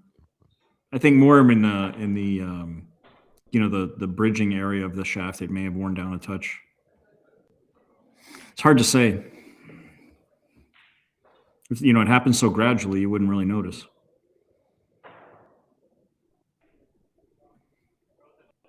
And he's in great shape here to pull a game back, another game back.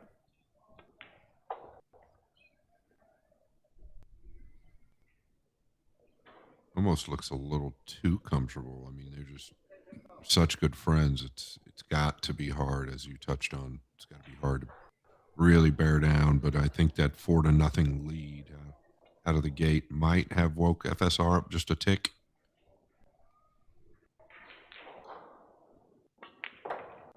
Yeah, and he handled this rack really well. So, I mean, the 4-0 lead was owing to the fact that he didn't really have a good, you know, what David was keeping him off of the table, basically. So, you know, he didn't really have a chance to play bad or anything. So, the dry break he had. Yeah. I believe 2 dry breaks, got away with one of them. The last one has cost him 2 games. And counting.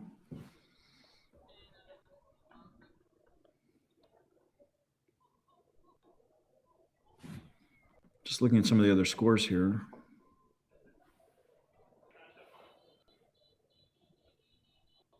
Yeah, I know my horse.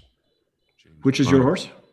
James Aranis got beat. But also what I am impressed with is Albert Januarta, a pretty good friend of mine, 18-year-old from Indonesia, absolute world slayer. I believe he defeated Aloysius Yap, and Aloysius was up, who is another good friend of mine. He was up 4-2, and the next thing I know, Jim Marta was up 8-4. I believe he got through. I do not see him in the list, unless maybe this slow match that's Hill right now between Boannon and Fuche Wei. They are Hill right now. So maybe that player that you're talking about is waiting for the winner. Well, this was just, exactly. It could be. If you don't see Yap, which I don't see Yap either, then it would, I'm pretty certain that Albert Januar to beat him. Unless Yap came back, but he was. Well, Yap was down for sure. And meanwhile, Francisco has made another good break and has a shot on the 2, and all the balls are open. Yeah, the reach might be a little funny here. I don't know. Now, he can go forward around the 8, or he can try and come back and forth. I kind of like forward if you can make sure you get ball first. Yeah, I think you have to go forward here. I think the 9 is just too big to go back and forth. I feel like you could clear it, but I mean, you might Maybe go too close to the 3 then. If I'd rather you going forward. You don't. There's no risk in this, right? Yeah, especially with the except reach, this though. under hitting it. He's all right. Yeah, it's not too bad. But I mean, this is where the pockets come into play a little bit, mind you. Wow. Yeah. He, he's just basically not even worried about that at all, right? So. Yeah, pretty cinchable here, right? You just float the cue ball with a high ball here. So, I mean, it's really no excuse. If you miss it, you miss it. But the position's pretty natural. Over here, just below the 6 on the right side of the table.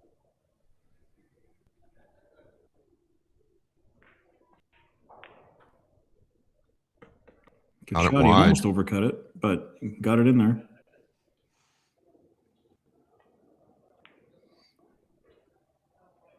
And from here, it plays pretty nicely. Yeah, does he he want to just go ahead? Sorry, Scott, go ahead. The 8? Does he want to come twice to the top rail there?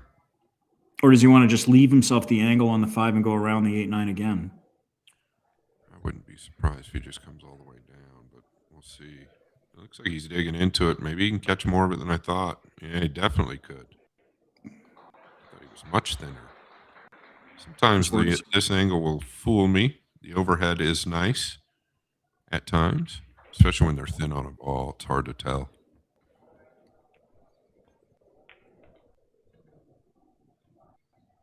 Got to do a couple of matches before you really start to get the angle.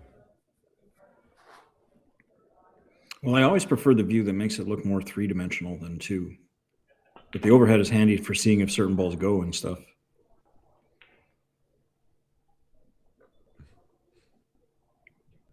Yeah, this is fine. you just pan to it every now and then. It's sometimes, we have the ability to do that, which is going up now. My mouse is down, by the way. Oh, okay. I have a touchscreen, so when I want to put a circle as far as something like that, I can just do it with my finger here. You like those circles, don't you? Actually, I'm new with the Telestrator feature, so now I have it on my own little stream setup at the pool room. Do you? Yeah, but we're probably going to switch to the EVO platform here right away. EVO? Is that what you call it? Or Evo, I call it. Well, that's okay. Yeah. Yeah, I haven't. I should say EvoSports. Yeah. Okay. All right. I was about to say, I didn't know if it was EVO or Evo. Uh-oh. Okay, now the other player has taken his break, so that must mean ALCAIDE has taken his break.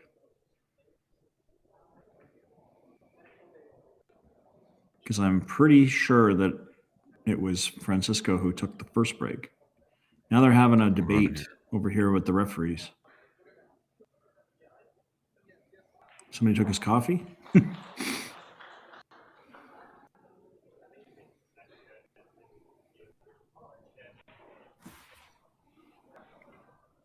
Let's see what we got here.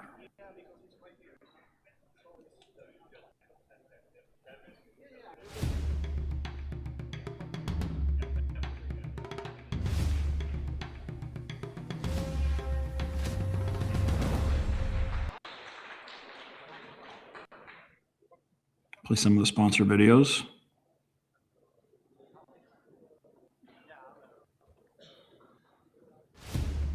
Nope.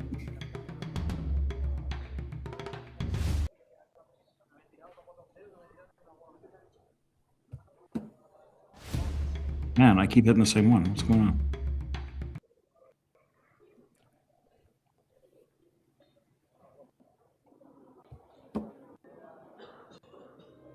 CPB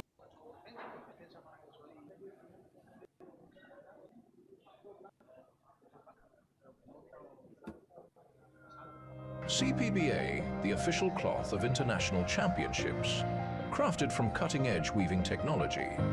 It defines the pinnacle of smoothness and durability. When the world-class tournaments ignite, legacy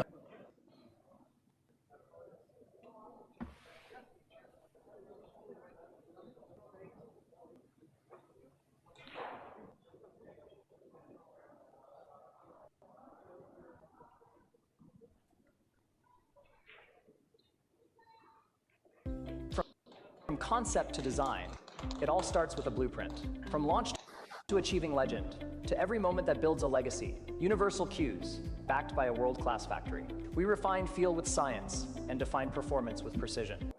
Crafting over 2 million cues annually, we stand alongside champions, infusing every stroke with innovation and craftsmanship, universal.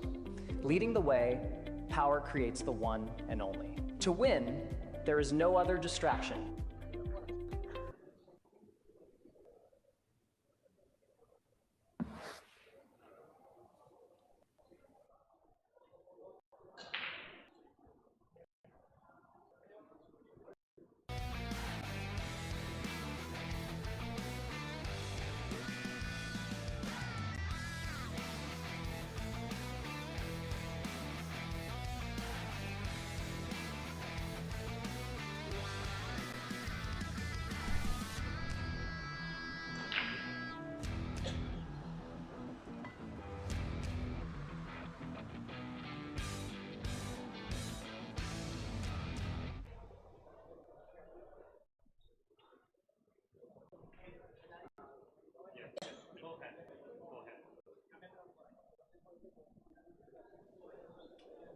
Okay, something going on here with the seating.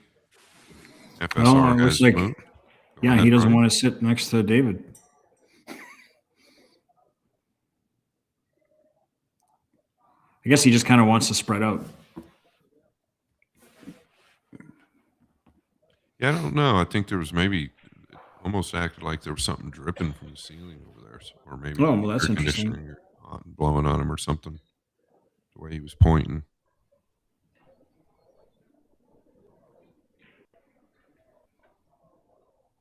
Within one FSR.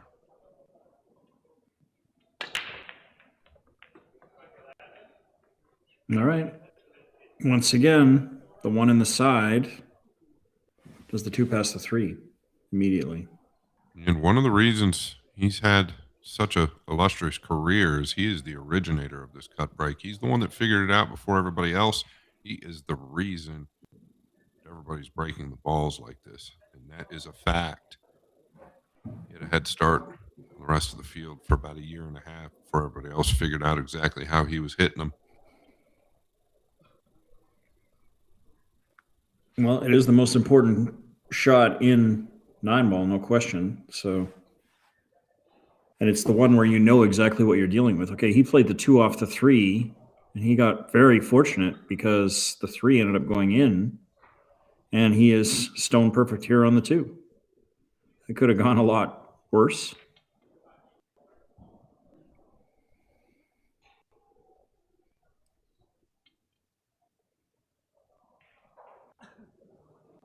By the way, it looks like Boa Anand got through that Hill match, and now he's playing Januarda. Okay. So, which that's your friend, right? Albert Januarda? no, I'm just a fan of his. We're friends, but okay. I'm friends with all these guys, luckily. But I'm a fan of his. He's 18 years young and plays at the highest possible level. Okay, awesome. Yeah, what a big fluke there on the 3. Yeah, no kidding. I could have changed the complexion of this match had it not gone in.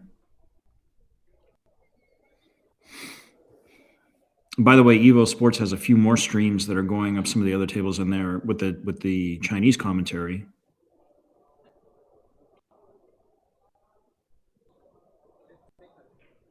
But this, I think, is probably one of the most interesting matches of the round.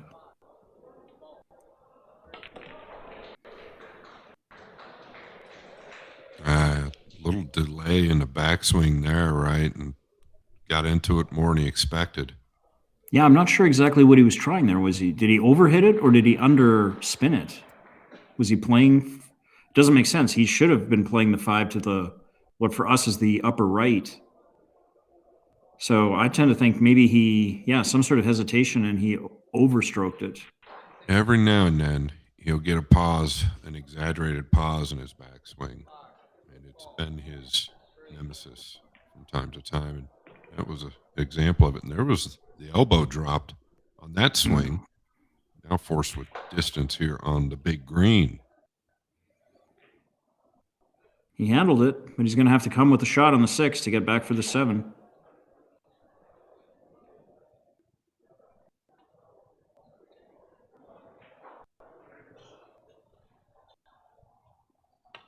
See if there's any body movement there. Stayed down no problem. very well. Great shot. Cue was on the rail, but it shouldn't hamper him too much because it's a natural path, I think, to get to the 9. Maybe just a touch of inside to hit the side rail. No problem.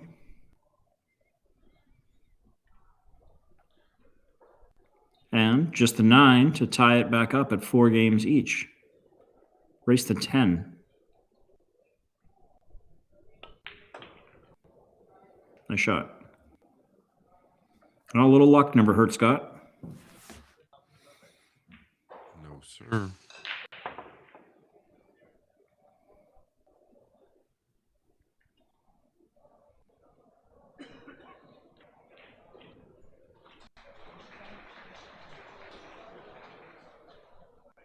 I am in Phoenix, Arizona, and we are having some record weather here. It is 35 degrees, and in the wintertime, it never gets to 35 degrees. So it's 35 degrees Fahrenheit? That's correct. Well, that sounds like a pretty nice deal.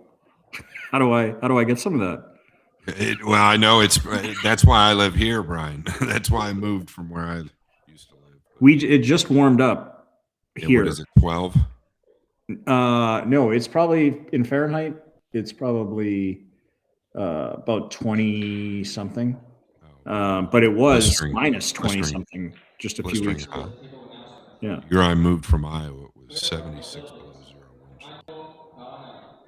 Actually, the weekend was one of the coldest on record. And you probably were like, "This is the smartest decision I've ever made." Yeah, that's why I've never left. The 1, again, short, so these guys consistently having issues with it, which could tell me that there's a gap somewhere in the rack if this consistently keeps happening, because they started out without any trouble, or ALCAIDE did. Well, he's back to the table, but it's kind of a messy rack here. The 3 is buried behind the 9, and it's not dead. Touching on the 9, it's come out of the rack multiple times. It should not move if the rack is frozen. The 9 you're talking about?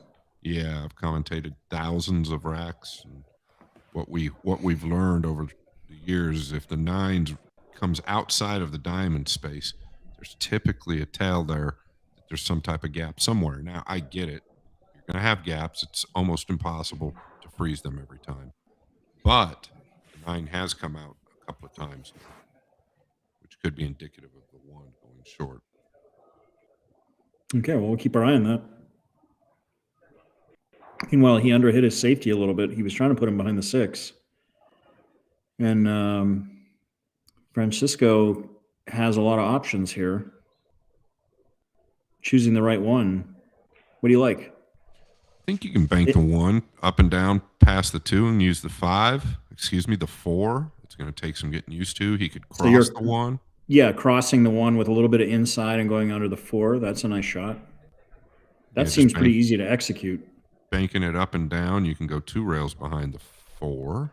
About called it the 5 there, but he played it a little more softly. Just using the he got a little 2. favorable kiss on the 2. But even if he'd left a shot, whoever gets a shot is going to have to deal with this cluster in the, what for us is the upper left.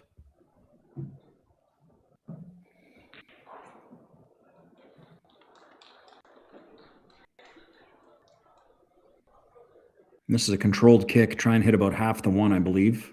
Something like this. 6 got in the way of what he was hoping for, which was to knock the 1 off the side cushion to the middle of the end rail. So he's left a shot. Yeah, I think he caught the 1 a little heavier than he'd liked. A little bit thinner, and I think he clears the 8.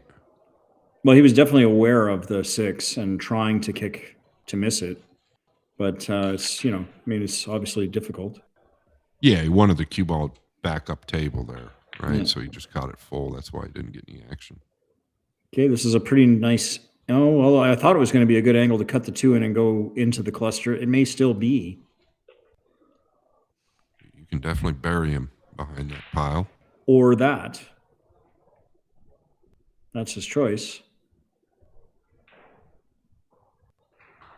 Yeah, playing each other, they both seem a little less inspired kind of than they were in other matches. Agreed. That right there was pretty inexcusable.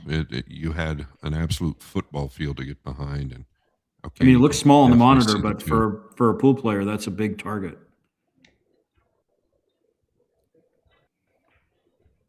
Scott's exactly right. Now the 3-9, or rather the 9-3, is a little more playable. Like say here maybe or something if you were desperate.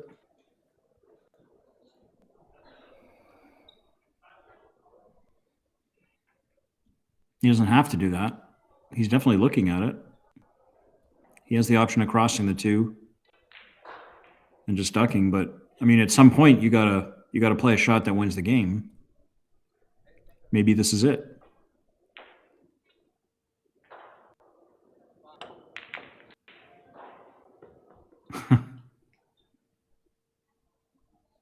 Well, he woke up on the right side of the bed. Lucked the 8 in, and it's perfect on the 2.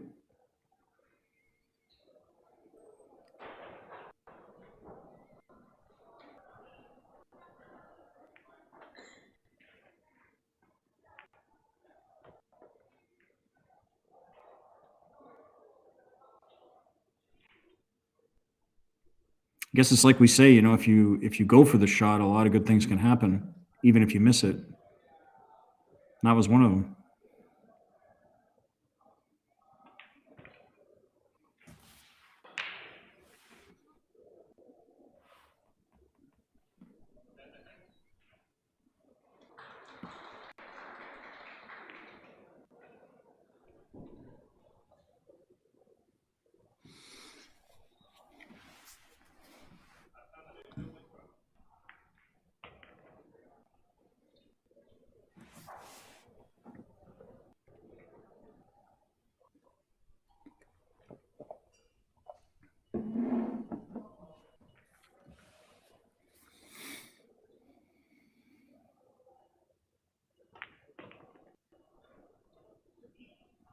Okay, he's looking pretty good again.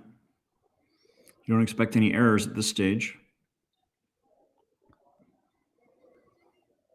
I believe you can just go 1 rail, kind of back to where the cue ball is now.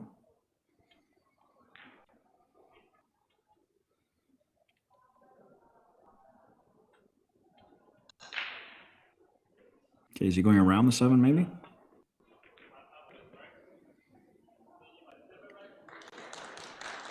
Came up a little short.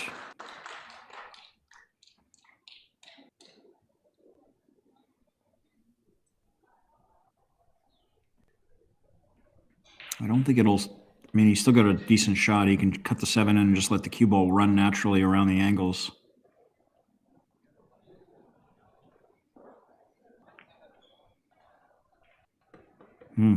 Almost overcut it, but the 7's in, and now he's going to take the lead. Owing to what can only be described as a very lucky shot. The second kind of error that he's made that he got away with a fluke.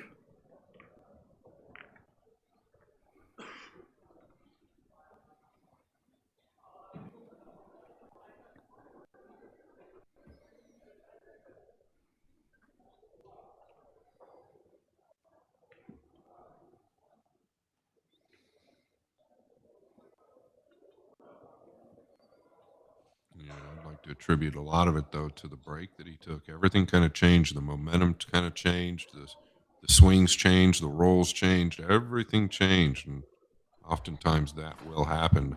That's why I'm not the biggest proponent of taking a break on the other player's turn. But if it's a rule, you're going to expose it. And this is why there's good talking points on that part of the game. Since the break that FSR took, it's been 5 in a row. Yeah.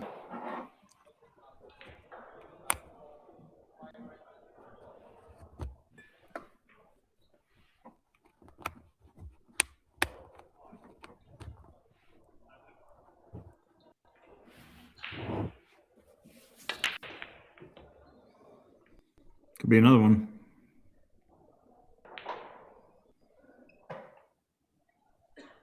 Yeah, see how the 9 didn't move out of the rack there? It was dead planted in the middle. The 1 went in the side, so more than likely a real good rack there. He's dead flat on the 2. Yeah, and from which he cannot get to the 3, I don't think, unless he can punch it over there, but he may not be able to do that. It's like Scott said, it's about as straight as you can get. Maybe he can. Oh, yeah, he could. Okay. He made it look easy.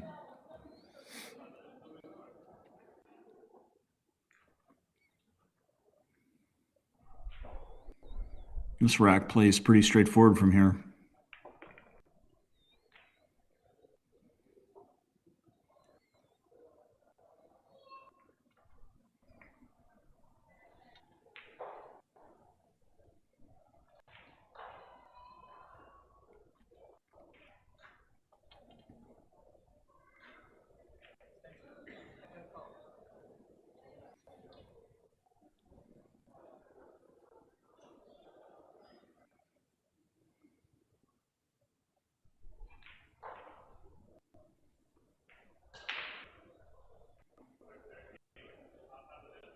Middle of the table would be nice.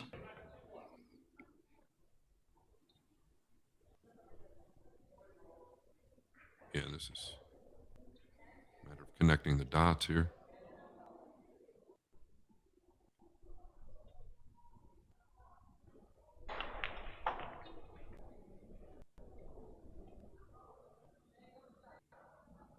Got a whole nother gear, FSR.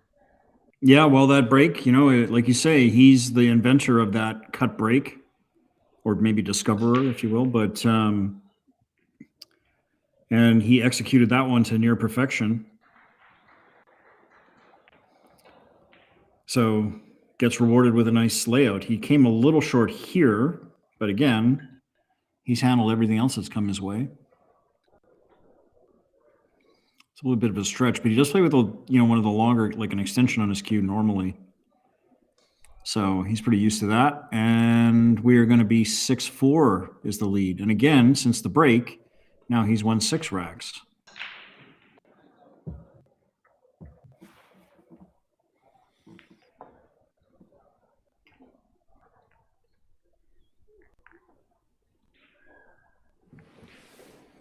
So he knows what he's up to.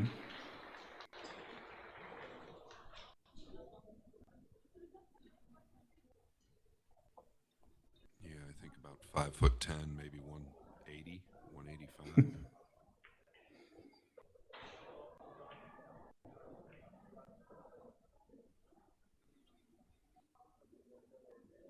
Well, the guys that are there are saying that there's like some sort of effort by some fishing boats to attack the lines of Taiwan's internet. the undersea lines. So that's kind of interesting.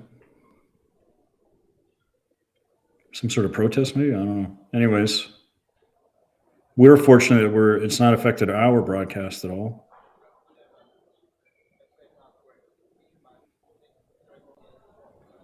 See if he can repeat. Love to get another look on the blue two. Keep an eye on the 9. Got a big kiss, flush into the 9. That's always the goal.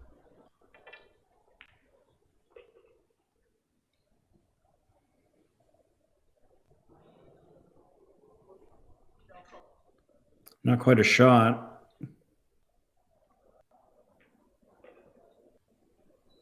Oh, actually, he snookered. Sorry, the 1 went in, so the 2 is the next ball. So here's a push out.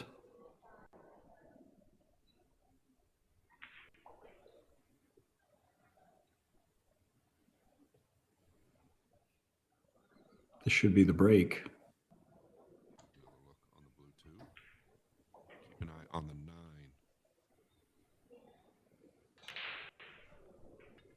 Got a big kiss, flush into the 9. That's always the goal. Okay.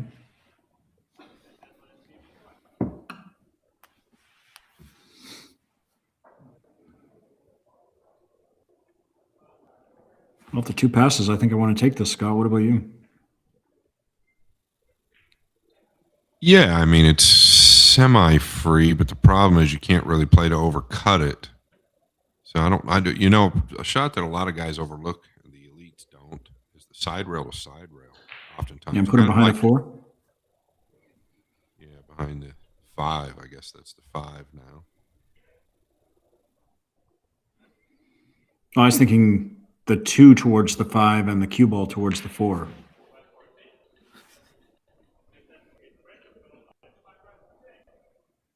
Yeah, just bunting the 2 up behind like the 8, right? Yeah. Kind of softly and simple. If you could overcut the 2 to the lower right, if you could just overcut it, and then it's kind of natural to go at it. But that's how tough this is, I guess. I don't mind knocking the 2 up there, though, where he's putting his finger. If you don't get the snooker, you're still going to be okay. Like I say, he passed it back to FSR.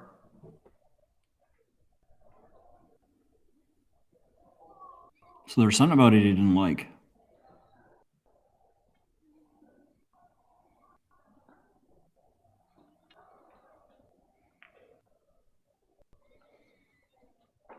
And he basically played the shot that we were talking about. May have left a bank.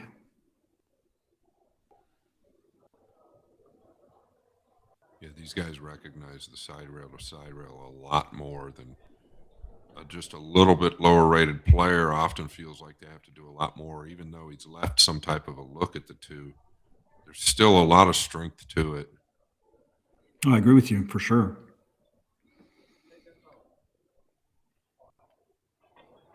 He's got to plan this shot out carefully. The cue ball could nick the 5.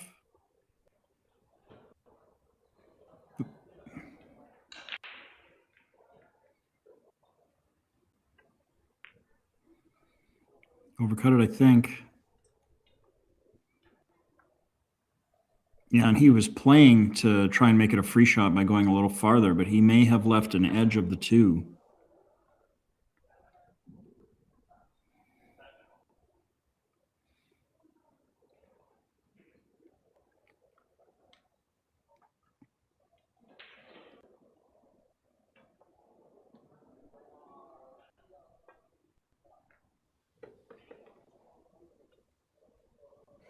Yeah, I think he wanted to catch a piece of the 9 there for sure.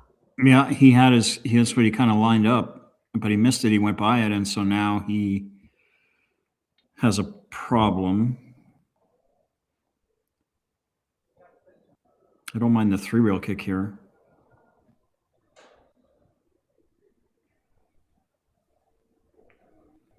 Seems like that's a bigger target.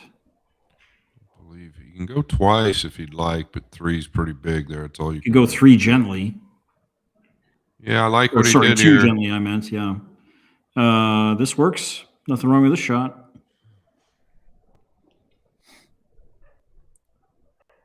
Executed what he was trying, and that usually results in something good.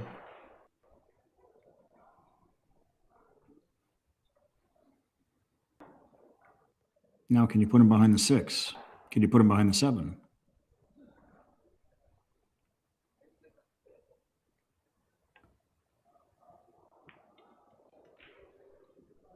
Well, he went with the side to side again. But he definitely left a very makeable bank.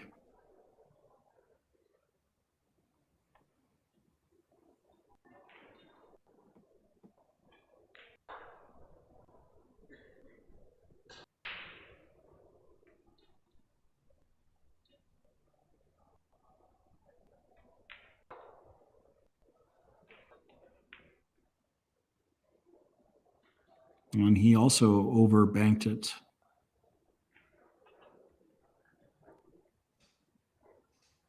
And got away with it. So ALCAIDE's going to have to kick to make the 3.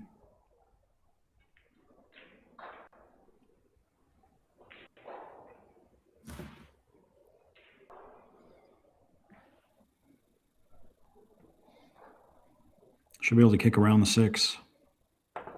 He's gonna put some speed on it. Oh, Try and boy, shorten it up. yeah, it lengthened on him. Yeah, that was just his aim point. I mean, he was a foot and a half below the 6 there. His aim point was not correct.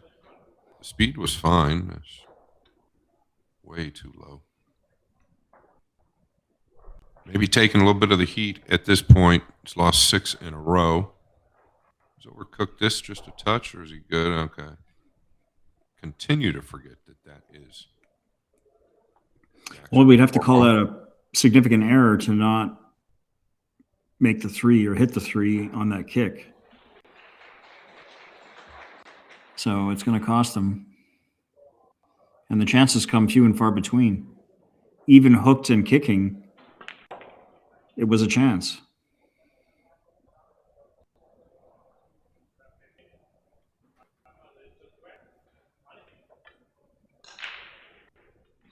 It's a little straight here.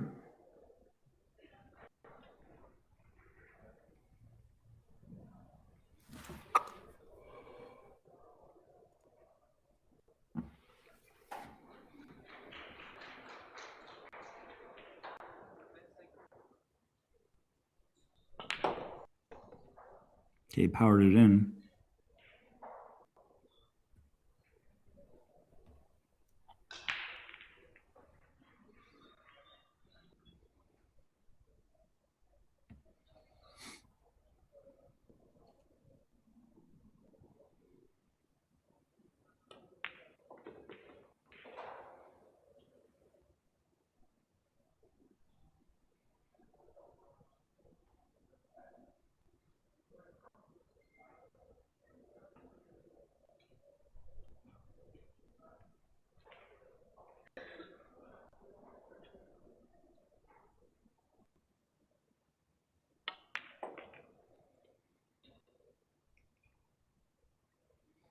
Another great shot.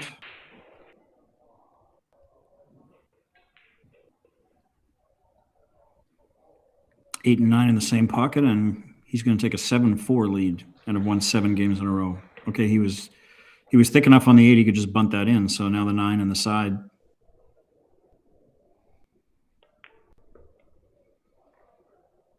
No problem.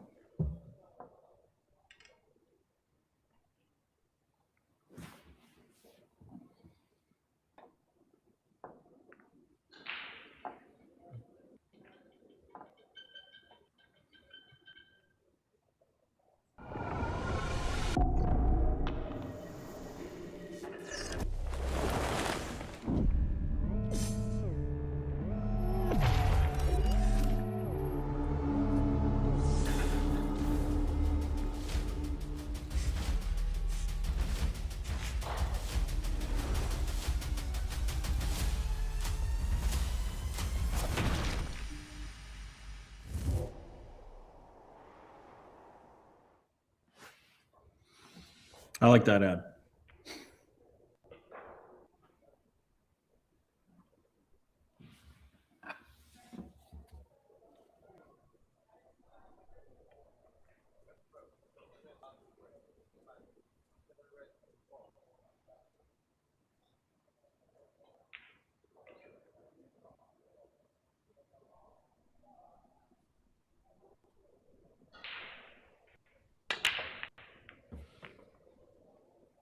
You got a fluke to the upper left, Brian, and now maybe a piece of the one.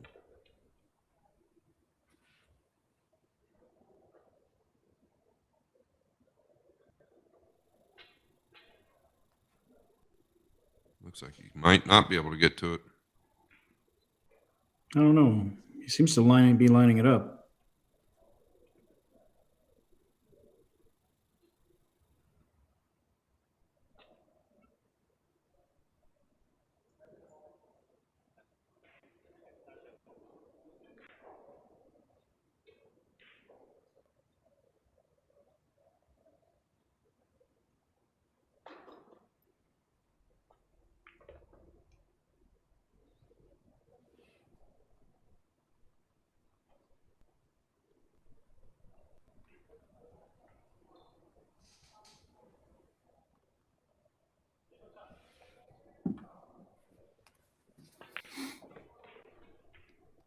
He looks like a different player than he did the first half of the match, but as you mentioned, he was pretty well buttoned up. Credit to David ALCAIDE. Yeah, and it indicates that if David gets another shot, can he do that again and catch back up? But he's going to have to get out of the chair in order to do that, and Francisco's under no obligation to let him do it. So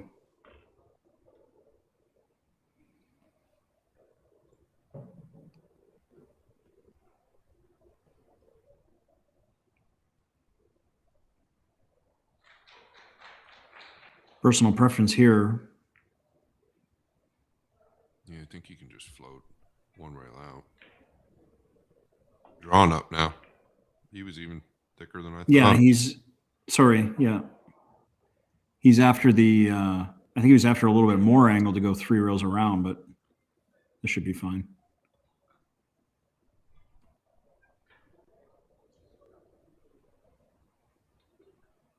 Yeah, I don't foresee any errors here.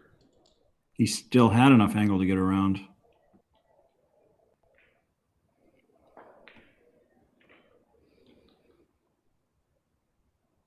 He's just a very nice player, Scott. He really is. He's fun to watch when he gets going. He's got soft hands. He can turn the ball real well. He gets a lot out of the cue ball with very little power. And I think he's just kind of sending a message to his old buddy over there. I'm still the man. Yeah. And to add to what you said, he's also got this break working pretty nicely.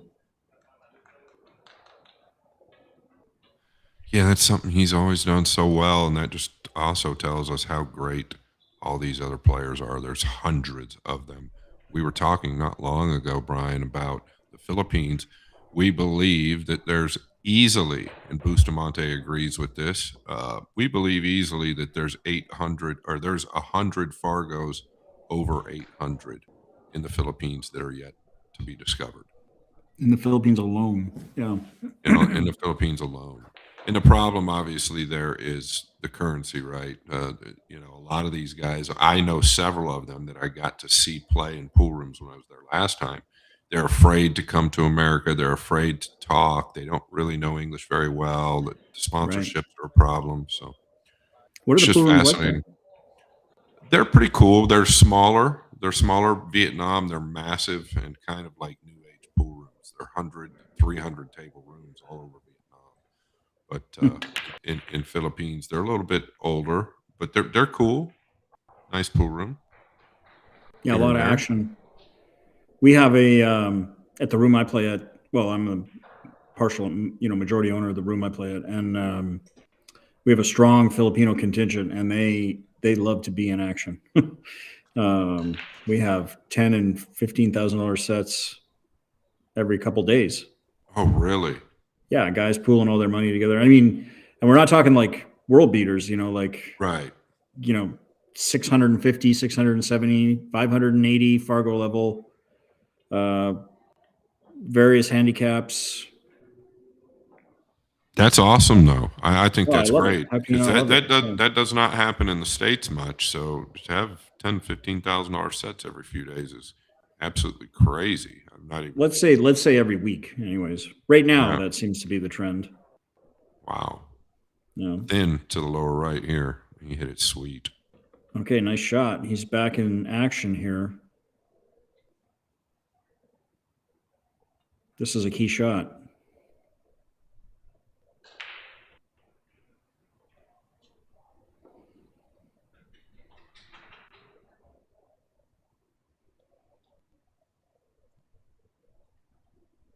And also interesting is, how is his mental outlook after the onslaught that he's been faced with over 8 games here?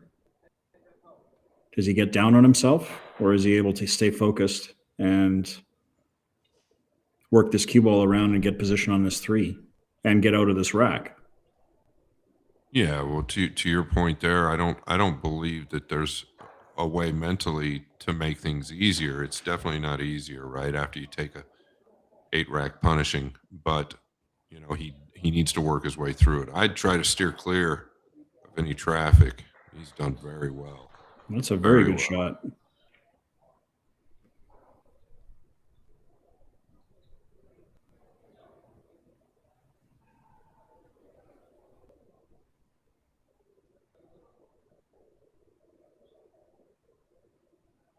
Just roll it in.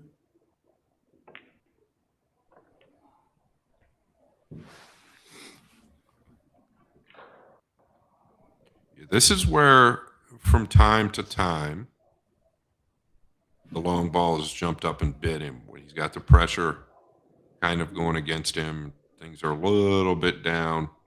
I'm not saying he's ever supposed to miss this ball. Maybe a little more distance, right? But every now and then he'll decide to pinch this. I expect him to bury it.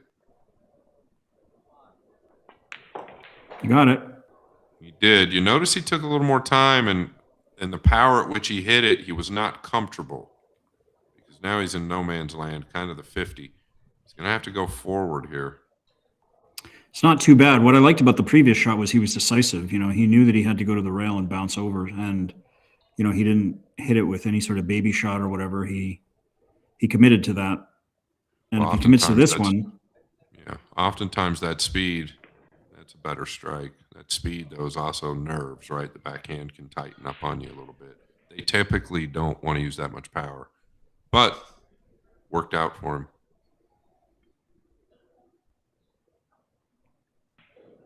he should be good here. Pull this cue ball 2 rails out of the corner, land on the 7, and back in the game. Ooh, he hit it just a hair rough, but the pocket accepted it.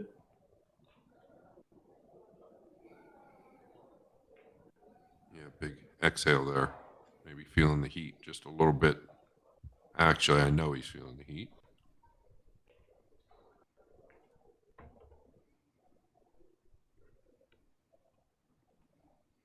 Well, the key shot was the 2 ball, and he handled it quite nicely. So he's mentally seems sharp.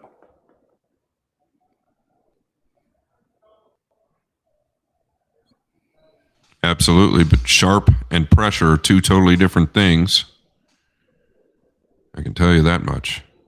Well, you know what they say in football, pressure bursts pipes. But pressure can also make diamonds.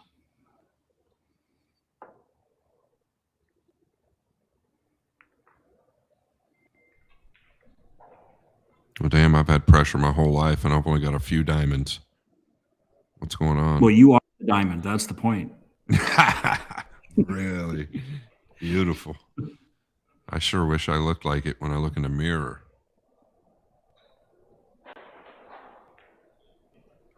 By that, I mean, and what the coaches mean by that expression is, you can respond one of 2 ways to pressure.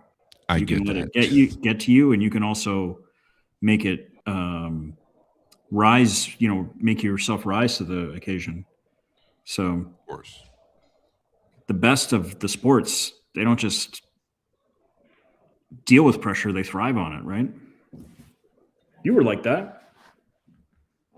I enjoyed a little steam here and there. Yeah.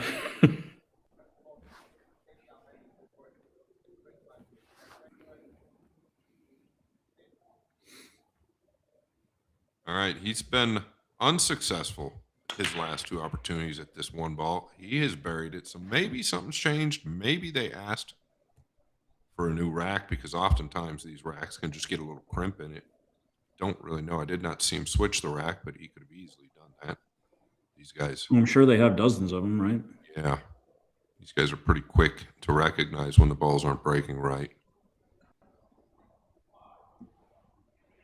Let me get a quick look at his break here. Yeah, it's a dream hit here. All right, he's been unsuccessful his last 2 opportunities at this 1 ball. He has buried it, so maybe something's changed. Maybe they asked.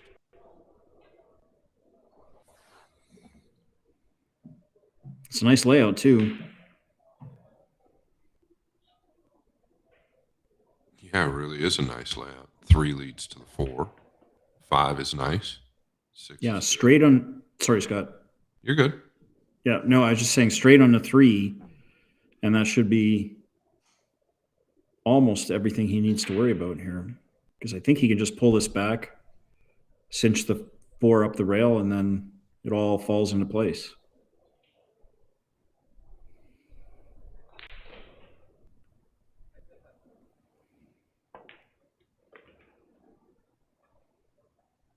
But on 4-inch pockets, anything can happen.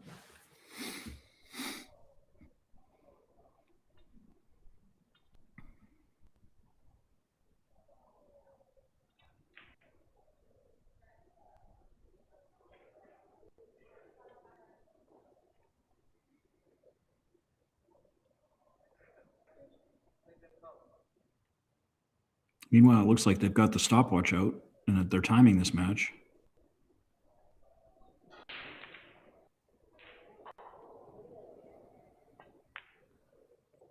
Or like the players are on the clock kind of thing.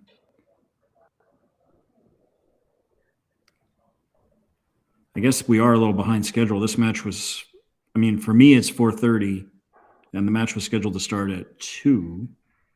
I think, when did we start, Scott? Around 3?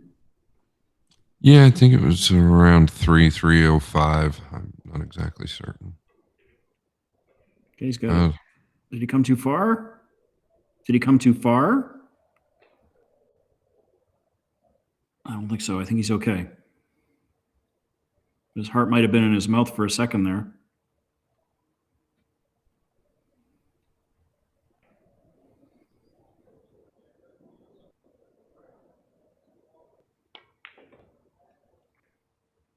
I like that shot.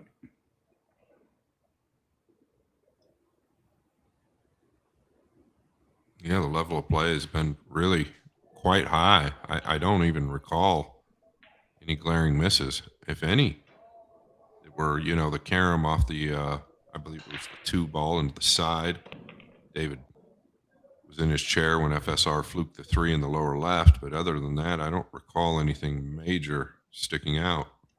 Well, David missed the 2 and fluked the 3 when he was playing the 2 off the 3 in the side, and then That was FSR. Yeah. Oh, pardon me, FSR. I mean, yeah. I just touched but on then that. And then he had the other fluke where he made the 8. FSR did. But David's played a clean match. But I'm talking about. Okay. Yeah. Yeah.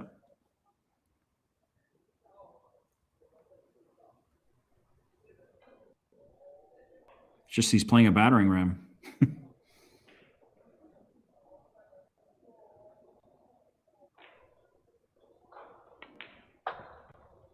Okay, good out. Break and run.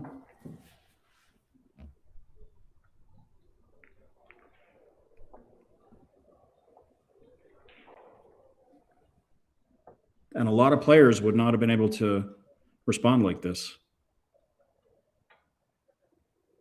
So credit to him.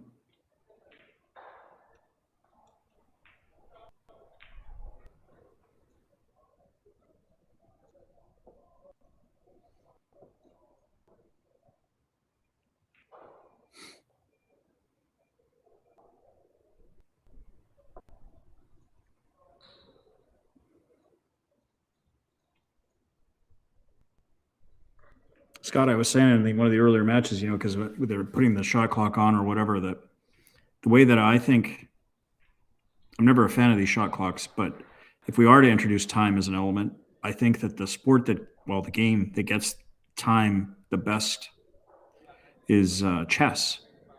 You know, where you get a certain amount of time to play the entire game, and if you run out of time, you lose. So you can take your time on some shots, but play other shots quicker, and you get credit. Yeah, I mean that's one way. I mean, you know, we unfortunately we cover a lot of matches where so on the World 9-Ball Tour, the TV table does have the shot clock, but we cover a lot of matches on the sidelines where, or we'll be waiting on a match where there isn't a shot clock, and the unfortunate part about that is oftentimes both, as you know, both players can start feeding off of one another, and the struggle bus comes in, and the problem there becomes delinquency within the event, and then, you know, other players get frustrated. So there's got to be a happy medium somewhere. It's impossible to hire 64 shot clock guys, so that won't work. Well, you Players could get do it invested in a couple of themselves. chess clocks. Yeah.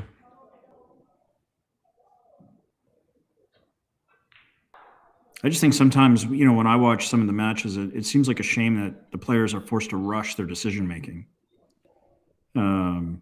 Well, you've got the flip side of that, though, Brian, in my opinion, is that you've got to have it exciting, right? So if the sport doesn't become more exciting, and that's a thing. I mean, it's got to sell for TV, right? And we're finally at a place where these players are making upwards of $500,000 a year. Actually, I know they're making much more than that. The top 3 or 4 in the world. So you've got to keep it exciting,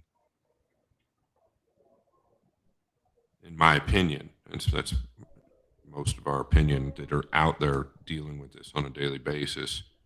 I think Matchroom's done a great job of that as far as the TV aspect is concerned. The production's as good as it gets, but, you know, there can always be fixes, and I don't think there's anything wrong with the chess clock. But do you have problems with somebody micromanaging the chess clock, right? Would David say Fran didn't turn the clock over in time? Or, you know, there could be all sorts of big issues with that, especially with two guys that don't care for each other, which happens. Well, it would evolve. I mean, you know, I just feel like that sort of model is a little bit more appropriate, you know, for this type of game. But your points are valid. Don't get me wrong. Yeah, I don't disagree. But the kind of money that's involved in the majors now, like the World Championship that in Saudi, it's $1 million added, right? That type of money, you would have to have whoever's operating the shot clock. They would have to have that managed, which is, you know, now just this is the problem is finances. Does he have a look? I believe you can see the two. I was going to say, we've got a game where there's a little bit back and forth now. And I believe he's got a look here. And it's in a big ball position, I believe. Well, if he goes ball first, I think he can get around, right?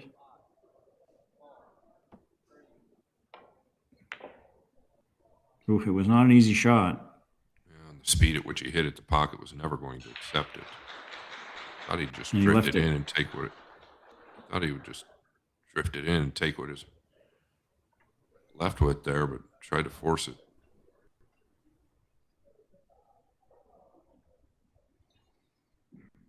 Yeah, like maybe just roll the 2 in and bump the 5 and then exactly take the 3 from distance. Yeah. He went for the gusto. Now, if this ball bounces, FSR is going to have, well, did it quite not get there? But I was going to say he's going to have a pretty workable out if he gets a good shot on this 3, but I'm not sure he does. Yeah, and I would imagine it's a little thinner than it looks on our screen. It tells us how thin it really is. Yeah, there's a better look at the cut. It's very thin. He's got to have to swerve it. Take his chances. Cue ball. Wow.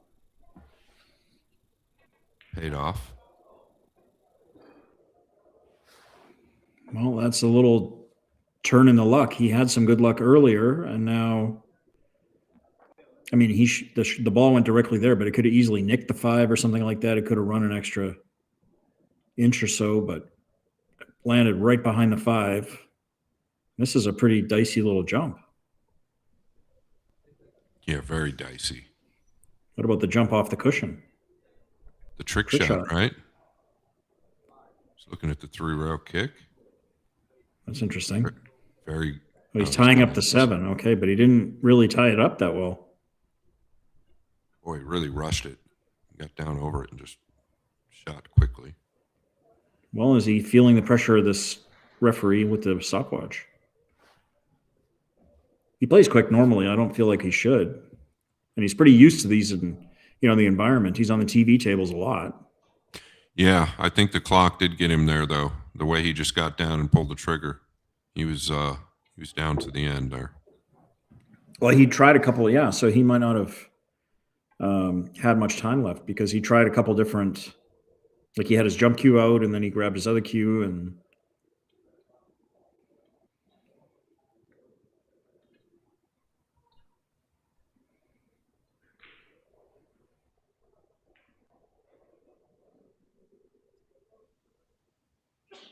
yeah, anywhere just past center table for the 7, he'll be good. he's got the angle to get there.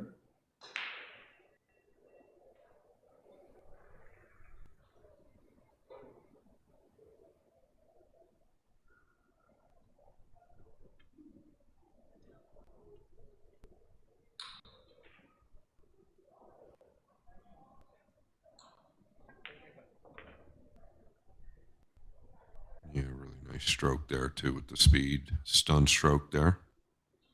This match has definitely turned around a little bit. It started off, it looked like it was all David ALCAIDE. Then it became all Francisco Sanchez Ruiz.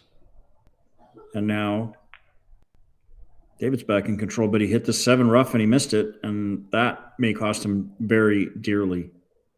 It's what he's known for at times. He's a good friend of mine. He knows it at times when the heat's on. He's very good in the lead. When he's behind, at times he's been known to butcher him.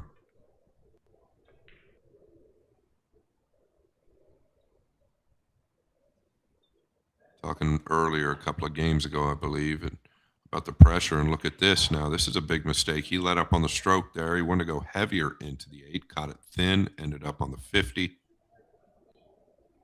So maybe a couple of mind games going on with both of these guys, the roommates. A little misjudgment. He's got a safety. He can sort of bank the 8 to the rail and the cue ball around, use the 9 as the blocker. Okay, he just played thin. Where's this cue ball? Okay, it's okay. A lot of power to this distance on these tight tables. No kidding.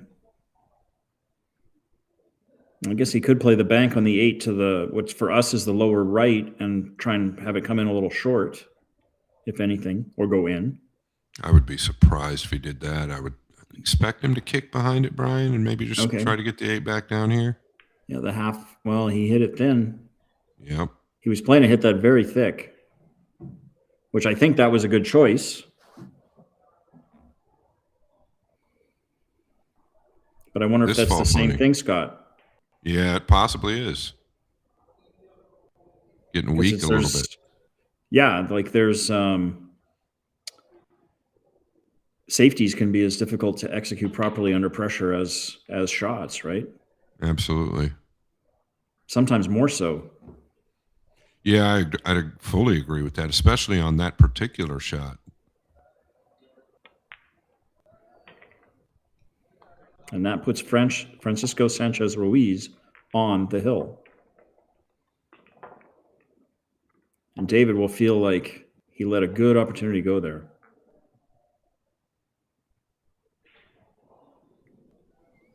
Yeah, and he had 2 opportunities, right? He missed the 7 down the rail, then the kick and stick right there, just ending up way too thin. Put the jacket back on. Might be a little chilly in there. Arena? Yeah.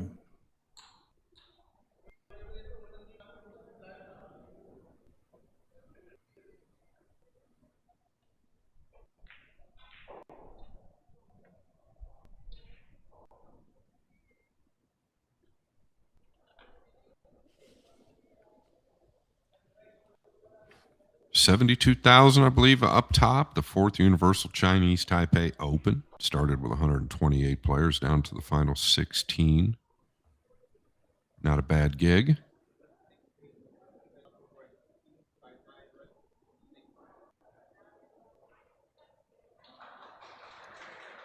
Francisco is looking to get the lion's share of that money himself.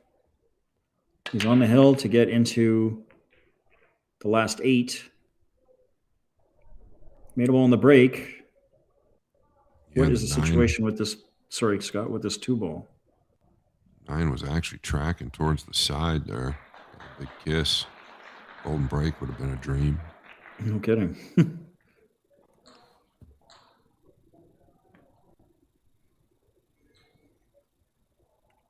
Well, what can he do here? Doesn't play through the gap, I don't believe. Could tuck Sure below the doesn't. 3. He's got something in mind. Put him. It did go. How about that? Nice shot. Absolutely had a gap.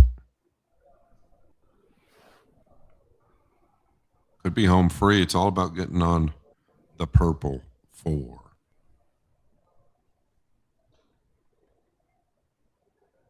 He's going forward 2 rails, is he? He kind of changed his mind. I think forward is obviously the most, looks like the best way to get there.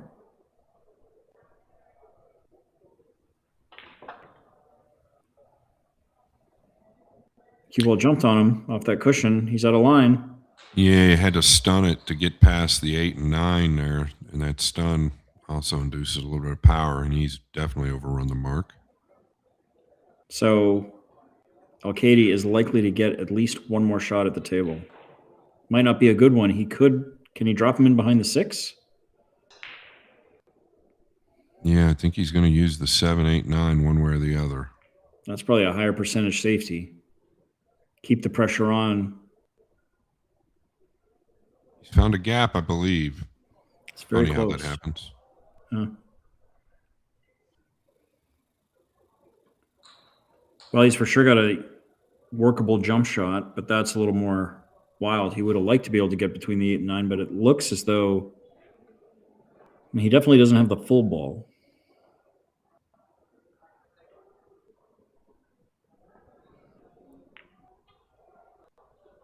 And this is not great. He needed, if he's going to play this shot, he needed to get the 4 all the way down there. Yeah, and if you'll notice, his body come up right at delivery. Oftentimes a deceleration. Yeah, he's got some demons, I'd say. It's the biggest thing we see. I mean, it's the biggest thing that happens is the body movement when the pressure's on. Yeah, absolutely. Some sort of breakdown in technique.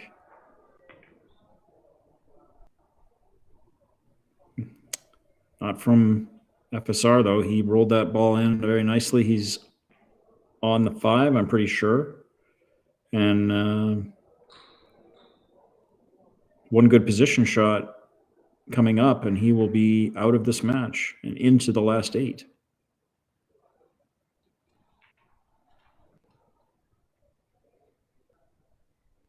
Yeah, does he drag down or does he come to the second rail just above the 9? I think the right side of the table's safer. But this is player preference. However Go you around the decide to, 7? yeah, however you decide to get to the right side of the table. Okay. Around the 7. That looked very natural. And he is perfect. It was a good match. It was really well played. Both players played to a pretty high standard. I think David let a couple shots go towards the end, but he's under enormous pressure. And he's also up against a guy who just does not make very many mistakes. So Francisco Sanchez Ruiz is going to come out a 10-6 winner, and he will advance to the quarterfinals. It was a great performance by both players, and it was a great performance by Scott Frost. Thanks, Brian. Appreciate it, bud. Okay. Well, now we can get some sleep. All right. Have a good night, buddy. Bye. Okay. Thank you all too, for bud. tuning in. Okay.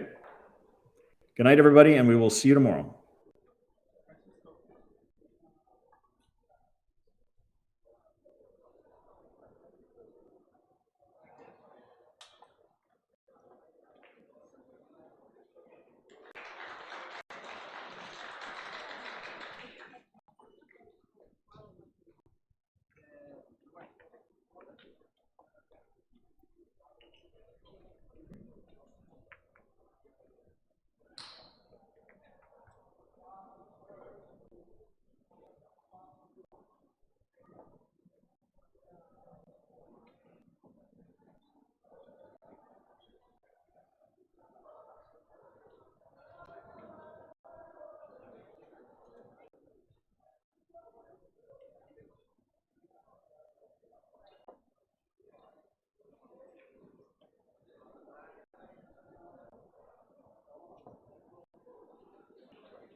Yo no la he visto, pero por el sonido he escuchado un poco, digo, no sé si la ha fallado o la ha fallado.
pinasession mo. Lahat naman ng session na ito, tinira ko naman talaga yung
Saan napunta nung yung team na tira mo? Tama dyan. Sobrang kapal eh. Parang gumano. Ayun, gumano yan.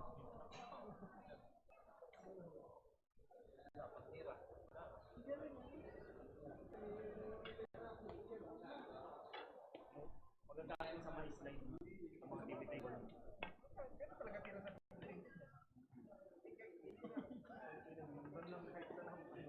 doon lang din yung punta ng pamato. Paano ka talaga paano tira ito?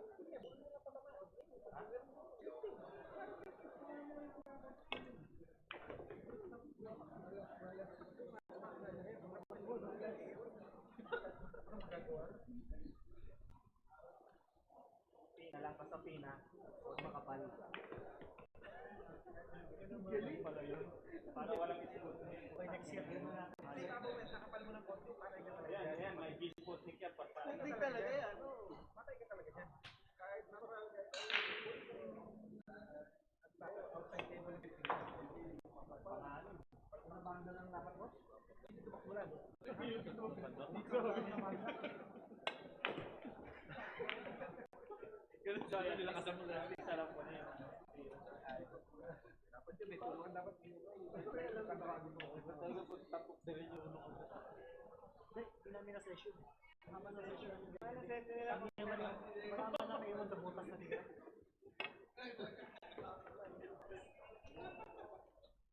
Hindi iwan sa butas. Iangat mo lang ako. Iangat mo ba? Hindi na lang dito. Dahil, hindi mo hirap kita niyan. Hirap ko